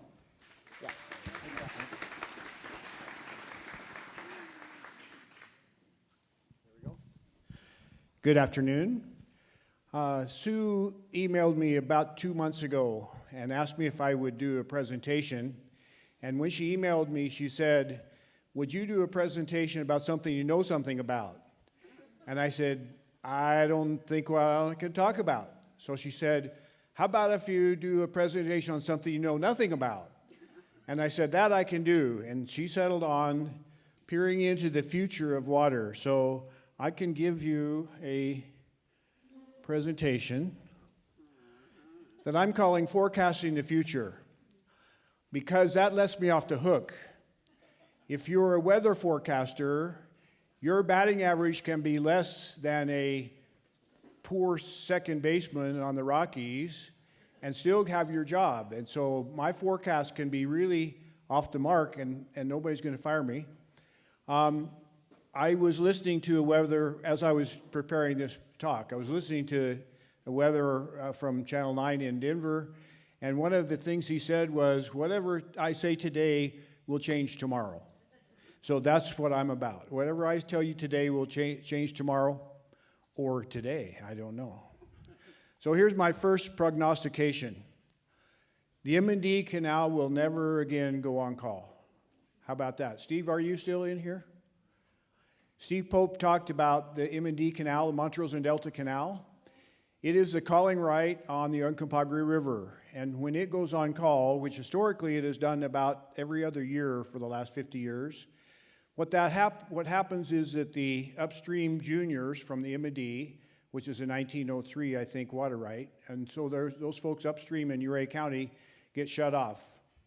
So because of that, in the course of a court case that we filed, Tri-County and Ouray County, and the River District filed a court case in 2019. One of the outcomes of that was something called the no-call agreement. And all that no-call agreement, this is the primary provision of it.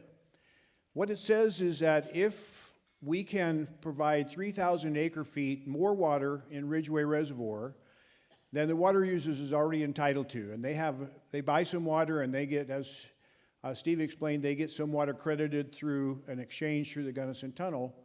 But if we can give them 3,000 acre-feet more than that in any particular calendar year, they agree not to call the river for that year. That is huge for the farmers in Ouray County, and also for some of the municipalities in Ouray County whose water rights are junior to the M&D call. So why would I say that it's never going to go on call again? Because this is such a big deal that my prediction, my forecast, is that someone will come up with that 3,000 acre-feet year after year after year. For the last 2 or 3 years, it has been Ouray County. They have budgeted enough money to purchase that 3,000 acre-feet, actually lease it from the Bureau of Reclamation out of the Bureau's pool in Ridgeway Reservoir, and that then Ouray County purchases that and makes it available to the water users. That triggers a no call. On my next slide, I think you're going to see another reason. Nope, 2 slides going. I'll come back to that one. Here's another reason that I think that the M&D Canal will not call again. Because I predict that the Cow Creek Pipeline will be built and be online in about 6 years. The Cow Creek Pipeline, for those of you who don't, there was a mention of it earlier today, but this is Ridgeway Reservoir, just south of Montrose. This is Highway 550. This is Cow Creek, and this is a potential place, this is a potential place, this is a potential place where there could be a pipeline diverting water out of Cow Creek into the Uncompahgre River to be stored in Ridgeway Reservoir. The engineers have told us for the last 15 or 20 years that there's enough water coming down Cow Creek from November 1st till about April 1st to fill another 4,000 to 5,000, 6,000 acre-feet in Ridgeway Reservoir. That comes down at a time when M&D Canal is not calling because it's wintertime. They can only call in the summertime during irrigation season. And so that water is going by, clear on down, maybe even to Lake Powell because there aren't many diverters in the wintertime. And if we trap that water, or not trap it, but divert it in the wintertime out of Cow Creek into Ridgeway Reservoir, then we'll get credit for that. And if we produce more than 3,000 acre-feet into Ridgeway Reservoir, and in that irrigation season, that water will be then allocated to Uncompahgre Valley water users, and that will trigger the no-call agreement. I think this is going to happen. Now, I have some familiarity with this because I represented Tri-County Water when we filed the water case in 2019, so it's only about 5 years old. It'll have its 5th anniversary next month. We filed the water case in 2019, and part of the water case was this Cow Creek pipeline. That case is coming to an end, and here's my prediction. That case will be finished, and here's what has to be, here's only things that have to happen between now and my prediction in 2030, and Andy's laughing over here. So here's all that has to happen. We're going to get the water court decree. I think that's going to happen maybe in a few months. Then somebody has to go get financing for this project, right? And then there has to be easements acquired from the landowners between Cow Creek and the reservoir. We're going to cross some private property there. We're going to have to get easements. And then we're going to have to get some more financing. And then we're going to have to go to Uray County and get the appropriate permits to allow the construction to happen. And then we're going to have to get some more financing. And then somebody's going to have to design this whole pipeline. And right now we have a general, what was the thing? I have a concept of a plan. I think somebody said that recently, right? So we have a concept of a plan. The concept is to take water out of Cow Creek and get it into the Uncompahgre River. But the details of that still have to be worked out. We don't know. There are several ditches existing that go across here. And maybe one of those ditches, we could talk to the owner of that ditch and piggyback onto their water right and put the water into that ditch and then pipe it for ways and so on. We don't know the plans because nobody wants to spend the money to do the planning and the engineering until they have a water court decree. So once you get the decree, a whole bunch of other stuff will happen. And then we need probably some more financing at that point. And then we'll have the design, and then we'll actually build it. That's the way projects work, right, Andy? Okay. My prediction is that this will happen fully done by 2030. We'll see how close I am on that. And that's why there will never be another call on the M&D Canal. All right, let's go back one. Here's my second prediction. What I'm calling the Project 7 South plant will come online in 2027. You've heard 2 or 3 times today that we have a little problem with our drinking water source in this valley. The little problem is that we don't have all our eggs in one basket. We have all our water in one tunnel. All of our domestic drinking water, with some small exceptions like Log Hill Village and town of Ridgeway and Bostwick Park, but the main part of our valley relies on Project 7 treatment plant just east of Montrose. The water for Project 7 comes through the Gunnison Tunnel. In the summertime, it's piggybacked on top of irrigation water that's already coming through the tunnel. In the wintertime, they open the canal every 2 weeks or so to refill a little reservoir called Fairview that's just above the treatment plant. The problem with that is what happens if the tunnel collapses? What happens if someone figures out how to get a missile this far from some foreign country and hit the tunnel and it collapses in? What happens if someone poisons the tunnel so that that water is not potable enough to even treat? So there's problems with that. So that problem has been recognized for 30 or 40 years, and Project 7 took the bull by the horns about 10 years ago and began the process of building this new treatment plant. This is not the treatment plant. It doesn't exist. Right now, this is a big vacant piece of land, but Project 7 owns that piece of land now. They're in the process of acquiring the water rights. They're not the water rights, they're the rights of way easements that they're going to need to get the water from this plant, which is just north of Ridgeway Reservoir. And then there will be a pipeline going down to connect up with Project 7's main pipeline down in Montrose. So there's some construction that's going to be done, but they're getting really close. This one is not a concept of a plan. This is actually engineered and developed, and financing is in place, and they're working on it, and they're going to break ground soon. And their plan is to be online with a 6 million gallon per day treatment plant by 2027. And they're going to make it. I'm quite confident that that's going to happen. What does that do for us? Well, it does 2 things. It takes some of the risk out of the drinking water in this valley. Because if something happens to the tunnel, we're not relying on a little bit of water coming out of the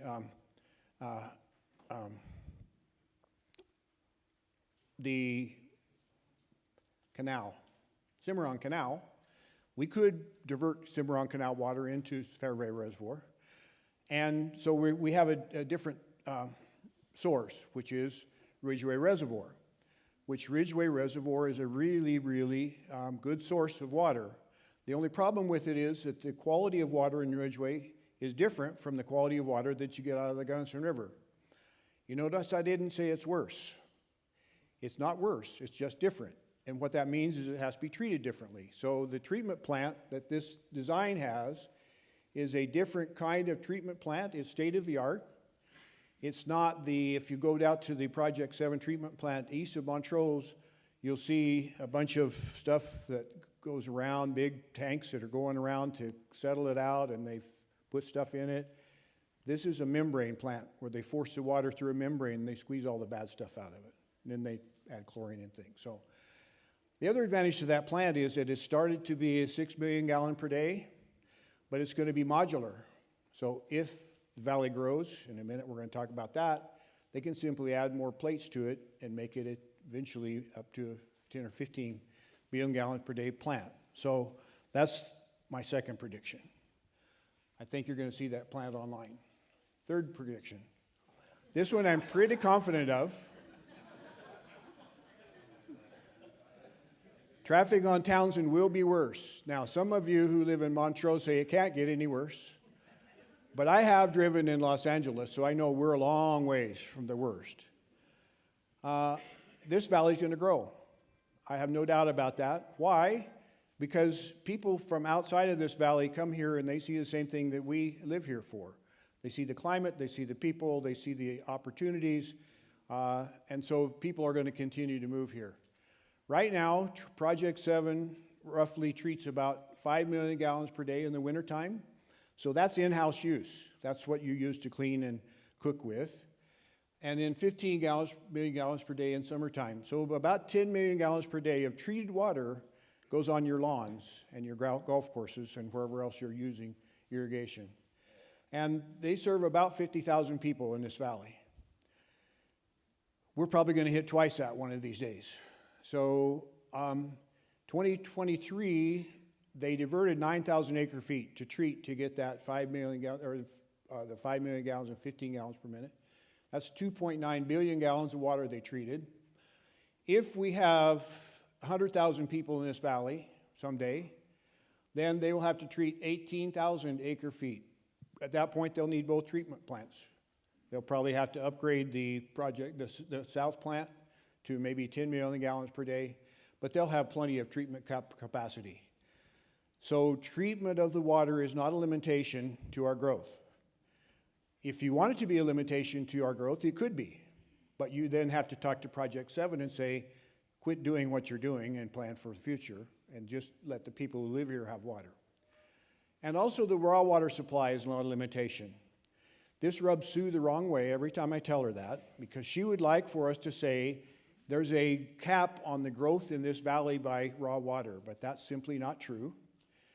Their Ridgeway Reservoir has an allocation by contract with the Bureau of Reclamation, the federal government, that 28,000 acre feet of water in Ridgeway Reservoir is allocated for municipal and industrial use, can be treated if Project 7 can treat it and distribute it. Well, look at the numbers. Even if the valley population doubles and we have the same amount of use, we only need to treat 18,000, we have 28,000 available. Now, just so you understand, that physical water doesn't get into the Project 7 treatment plant. It will get into the south plant out of Ridgeway Reservoir. But as was explained earlier today, what happens is we take water out of the Gunnison River through the tunnel, put it into the east treatment plant, and then the water users get credit out of Ridgeway. And that's part of this 28,000 acre feet. So we have a good source of raw water supply on the Gunnison River. It's called Blue Mesa Reservoir. That lasts us for decades. And we have a good supply on the Uncompahgre River, Ridgeway Reservoir. So raw water supply is not a limitation to growth. So growth's going to happen. And as we've talked already several times today, you're going to see farms going away as land is repurposed and we're growing houses and subdivisions and Costco's. Is there any talk about Costco in Montrose? No, okay. Is that one of your predictions? Say it again? Is that one of your predictions? Yeah, Costco is coming to Montrose. That's one of my predictions. So growth is coming. It's going to happen. We can't stop it as much as we'd like to, but we can be smart about it. And here are some of the things that I think we should be smart about. We can develop marginal lands instead of cornfields. We have lots of marginal lands around that probably the highest and best use for that is for a house, to be on it. We can encourage water-wise landscaping. We're already starting to do that. We really shouldn't be using bluegrass to make our street look pretty. There's better ways to do that. It's costly for one thing and it wastes water for another thing. We can encourage the use of non-potable water. That will make this supply last even longer. If that 10,000 acre feet that I'm talking about, that's wintertime, that's summertime irrigation, that's treated water.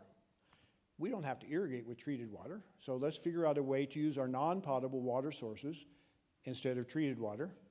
And finally, we can repurpose our irrigation water. So we have, in addition to the 28,000 acre feet that we have in Ridgeway, that's municipal industrial, the water users has somewhere around 10 or 12,000 acre feet that they pay for, and eventually that could be repurposed because as farms go away, they won't need to have as much water to spread around. Okay, that's my predictions for our local situation. Now, just like the weather guy, I'm going to go from local to regional. What's a regional map going to look like? This ought to look familiar. Andy already talked about this. This is the Shoshone Power Plant. Shoshone Power Plant. You don't get to see this view anymore. Used to be when you would drive up I-70, you could see this. This is their diversion structure. This is the head gate of the Shoshone Power Plant. This is the point of diversion of the senior calling right on the Colorado River, upper Colorado River. You don't see this anymore because now you drive through the Hanging Lake Tunnel, and this is underneath, behind the tunnel, so you can't see it. But here's my prediction. My prediction is that that water right's going to be changed. As Andy described, they have it under contract. My prediction is that they're going to get the necessary funds from various sources. And then the next step is they have to go to water court. And here's where the fun part is going to begin. Andy, I'm sure, has had lots of fun already. But they're going to have to go with the CWCB, have a contract with the CWCB to change the water right from hydropower to year-round in-stream flow for the protection of environment to a reasonable degree. That's what in-stream flow is about. And here's what, Andy's already put up something like this. This is my little map that shows where Shoshone Power Plant is here. And look what's upstream of it. This is Denver water. This is northern. Andy had one that shows Colorado Springs and Pueblo down here, all upstream from the Shoshone plant. That's why they're really interested in this deal. And the next thing, when Andy has enough money in his pocket and he has the CWCB in his other pocket, then he has to go to water court in Division 5 in Glenwood Springs. And he's going to have to deal with the non-injury rule because we're changing a water right. We want to keep the priority. That's the key here, right? You could go get a new water right there, but you're going to get a 2024 priority. That's not very good. We want this early water right because it's pre-compact and it's a calling right on the river. You don't give up an early senior water right. So to keep that senior water right status, we have to satisfy the non-injury rule. This is just standard water court stuff. And the non-injury rule says that anybody who might be injured by this change has the right to come in and object to the water court. Who could be injured by this change? Well, there's probably several hundred users above there that are junior to 1903. Any of them could be injured by this change. Some of them inevitably will be in water court, and he's hoping that he can keep Denver water out and maybe Pueblo and Colorado Springs out, but Northern never signed his contract. So they're probably going to be in there. And there's probably some other folks in here that'll be in there. Anytime you file a water case, some people just think it's fun to get in and muck around in it. So there'll be some muckers in there, I'm quite sure. And then Andy's going to have to show that he's going to have no injury by changing this water right from hydropower to environmental minimum stream flow. Well, what could the injury be? The problem is, it's a year-round water right. The problem is that in Colorado, you can only call for a water right when you're using the water. Here's a word, usufructuary. Usufructuary means that you can only use something, but you don't own it. So Excel doesn't own the water, they own a water right. And they can only call on their 1903 water right when the power plant is operating. And as Andy said, the last few years, there's been 15, I think, months, was it, Andy, that they weren't operating. So what that meant was that the folks upstream, up here, weren't subject to that call, because you can only call when you're generating hydropower for the hydropower right. So when they go to water court, they're going to have to show the extent of historic use of the water right. That's an engineer's dream, isn't it? To go back over 100 and some years of data to see how many days and how much water was diverted and when, and put that all into a huge spreadsheet. And then some other engineer is going to analyze the same data and come up with a different conclusion. And then that's what we have water judges for. The water judge is going to have to listen to all that evidence and at the end of the day make a call, because that's how Andy's going to be able to show no injury, is that we're using it only on the historic days that it was used as a hydropower plant. That's why the timing of this is critical. I should tell you that when Sue first talked to me about doing this, I thought, you know, I can talk about the Shoshone power plant. That's topical right now. Everybody's talking about it. And I'm going to tell everybody that I think Andy made a bad deal. And here's why. And then I started reading up on it, and I discovered that I changed my mind. I think it is a good deal. And here's why. Because the longer that you wait to buy this water right, it needs to be bought. The longer that you wait, the more likely it is that plant will be out of production. And every day that it's out of production is one less day of historic use that can be proven in water court. So the sooner the better. And my prediction is that Andy's going to be in water court for decades.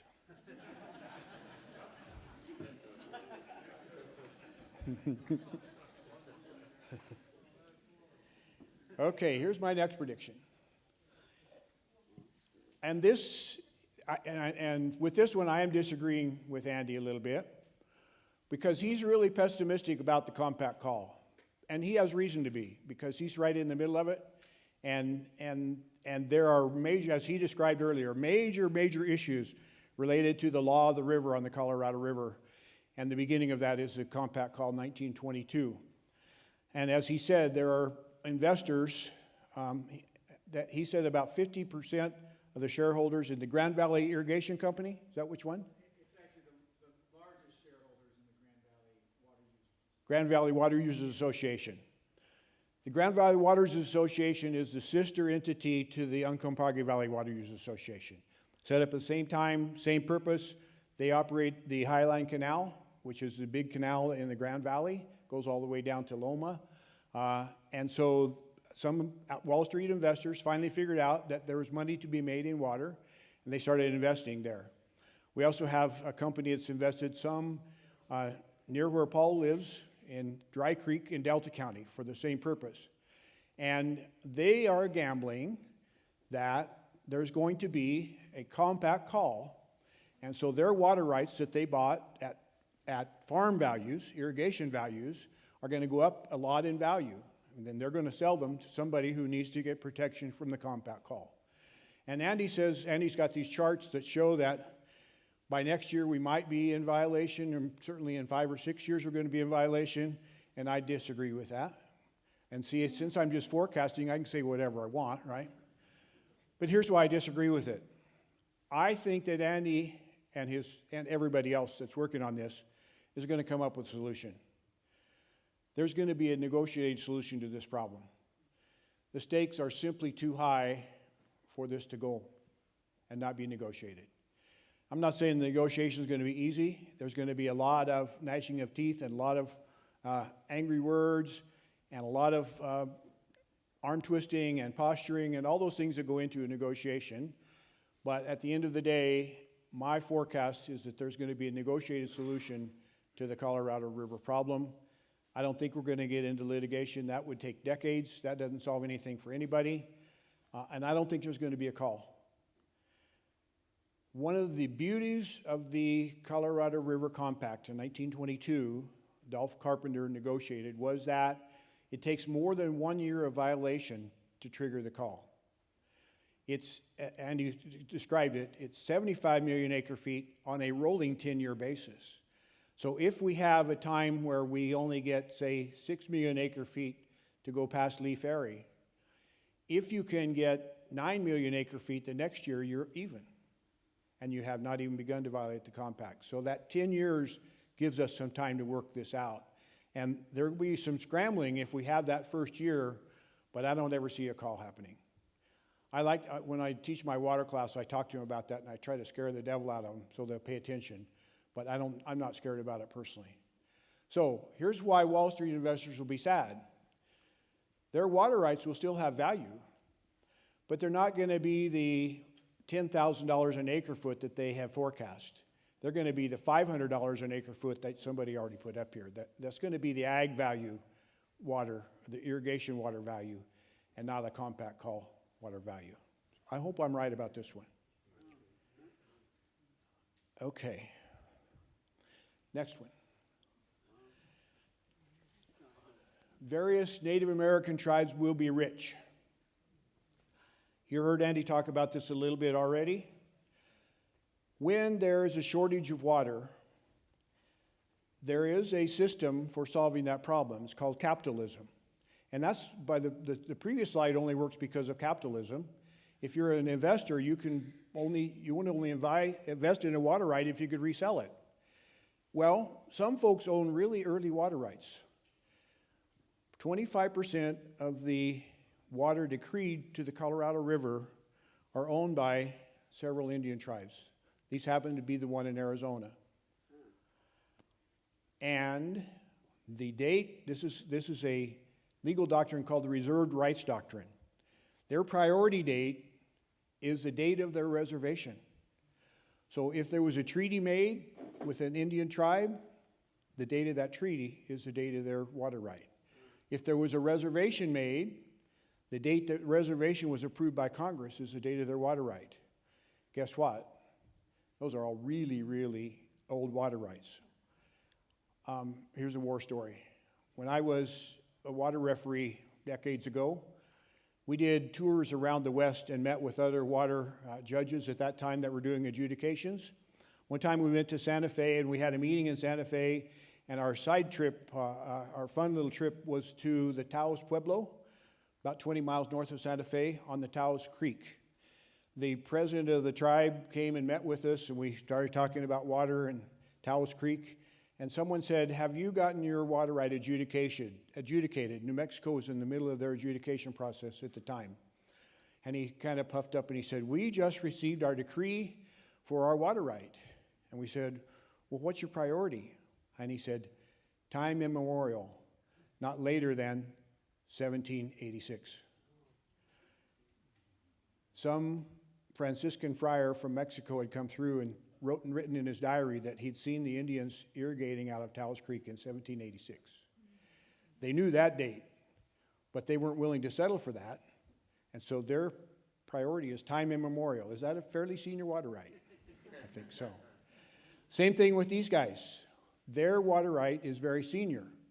So if I'm some other user down here who's got a junior water right and I'm running out of water, where am I going to go? I'm going to go get the best water I can find, and that's these guys. And so when there's some logistical problems making that happen, but once they work those logistical problems out, these guys have a lot of water to sell, and they're going to be willing to do it, I'm quite sure. Okay, that's regional. Next thing is global. I'm going to say that probably none of you today have heard this before. Something called the Kush-Tepe Canal. It's right here. This is Afghanistan, Turkmenistan, Uzbekistan. Tajikistan isn't involved because they're up the river. The river is called the Amu Darya River. Huge river, runs right through the middle of Central Asia. It is the dividing line between these two countries right here. And about 10 years ago, Afghanistan decided that they were going to start irrigating this big plain land over here, hundreds of thousands of acres. They are building a canal out of the Amu Darya River that will eventually divert 800,000 acre feet a year out of that river. That is Blue Mesa Reservoir, leaving that river every year. Stop me if you've heard this before. We have an upstream person tried to take water out of the river to the detriment of a downstream person. Does that sound familiar? Yeah, it does. What happens when you do that? Well, sometimes in Colorado, we would go to court, maybe in water court. Sometimes we would go to the United States Supreme Court and have a lawsuit between Arizona and California, for example. Or sometimes we go to shooting. And my prediction is there might be a shooting war over there at some point between these three countries. We'll see. I hope not, but we might have that. The Amu Darya River is 80% of all the water in that area. It's the Mississippi River of Central Asia. And this canal will divert enough that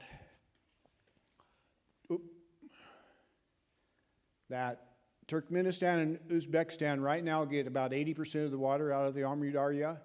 When this goes online, their allocations are going to be cut from 80% to 65%. That's all going for irrigation. Talk about farmers going out of business. We'll wait and see what happens there. Next prediction. Climate change. And I'm really confident about this one. Climate change is going to change precipitation patterns worldwide. Some places will get drier, some places will get wetter.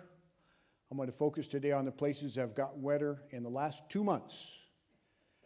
Just in the last, since September, you've watched the news, you've seen floods in Asheville, North Carolina. There was a tornado or a hurricane that went through there. They've never had floods in Asheville. Bologna, Italy, same thing. Bologna is a city that's over 1,000 years old. They had flooding for the first time in 1,000 years.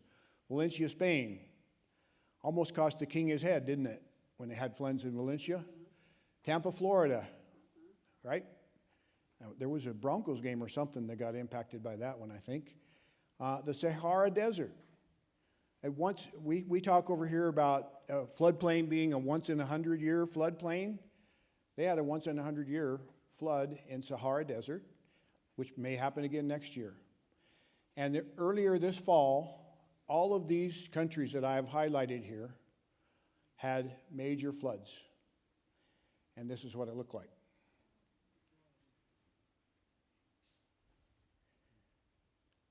That happens, but now it's happening in places that it's never happened before. What's happened is the water temperatures are getting warmer, and that changes the way the wind blows, and it changes the way the weather reacts to the warm water and the wind, and it pushes water to places that it's never been before. So that's going to continue to happen as long as global warming continues to happen. And finally,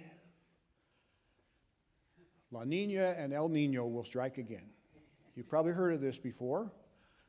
La Nina and El Nino are changes in the temperature of the water in the southern Pacific, equatorial Pacific.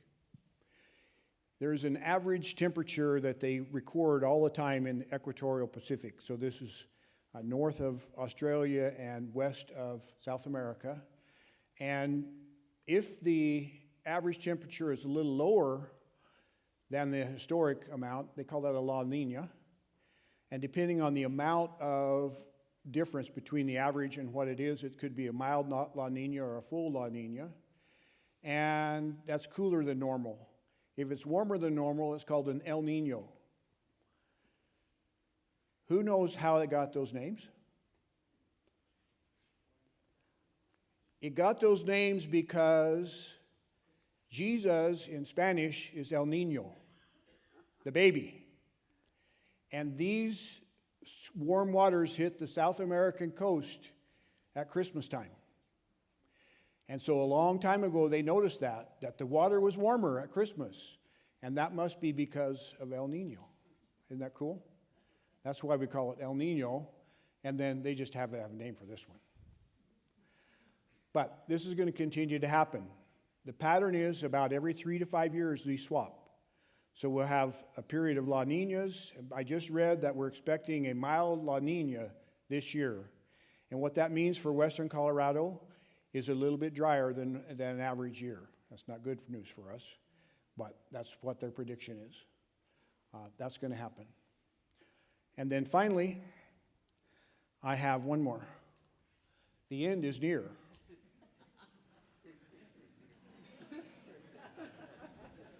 Oh, well, not that end, but the end of this seminar is here because I'm done. Enjoy your day, everyone. You're a nut. Thank you so much. Gosh, I love the humor. Thank you, Aaron. Andy, I don't know if you feel like you've been put on the spot, or did you want to leave now, or okay, all right, good. I just want to thank you all for, you know, I see a lot of friends' faces here. I really appreciate you coming every year and participating in the Water Summit. It's always really special for us. We think it's important to continue to pump out information. As long as I'm here, there will be a Water Summit, and I don't know what to tell you about what after that. But I want to thank the commissioners for coming. Appreciate that. All of you, thank you very much. If you have any questions, we will have this posted. It's been live streamed all day. I should have told you that before because I think I saw one of you picking your nose. But it is live streamed, and it will be available recording afterwards, as will the presentation. So if you have any questions, see me afterwards. But thank you all. Enjoy the rest of your day. Thank you very much.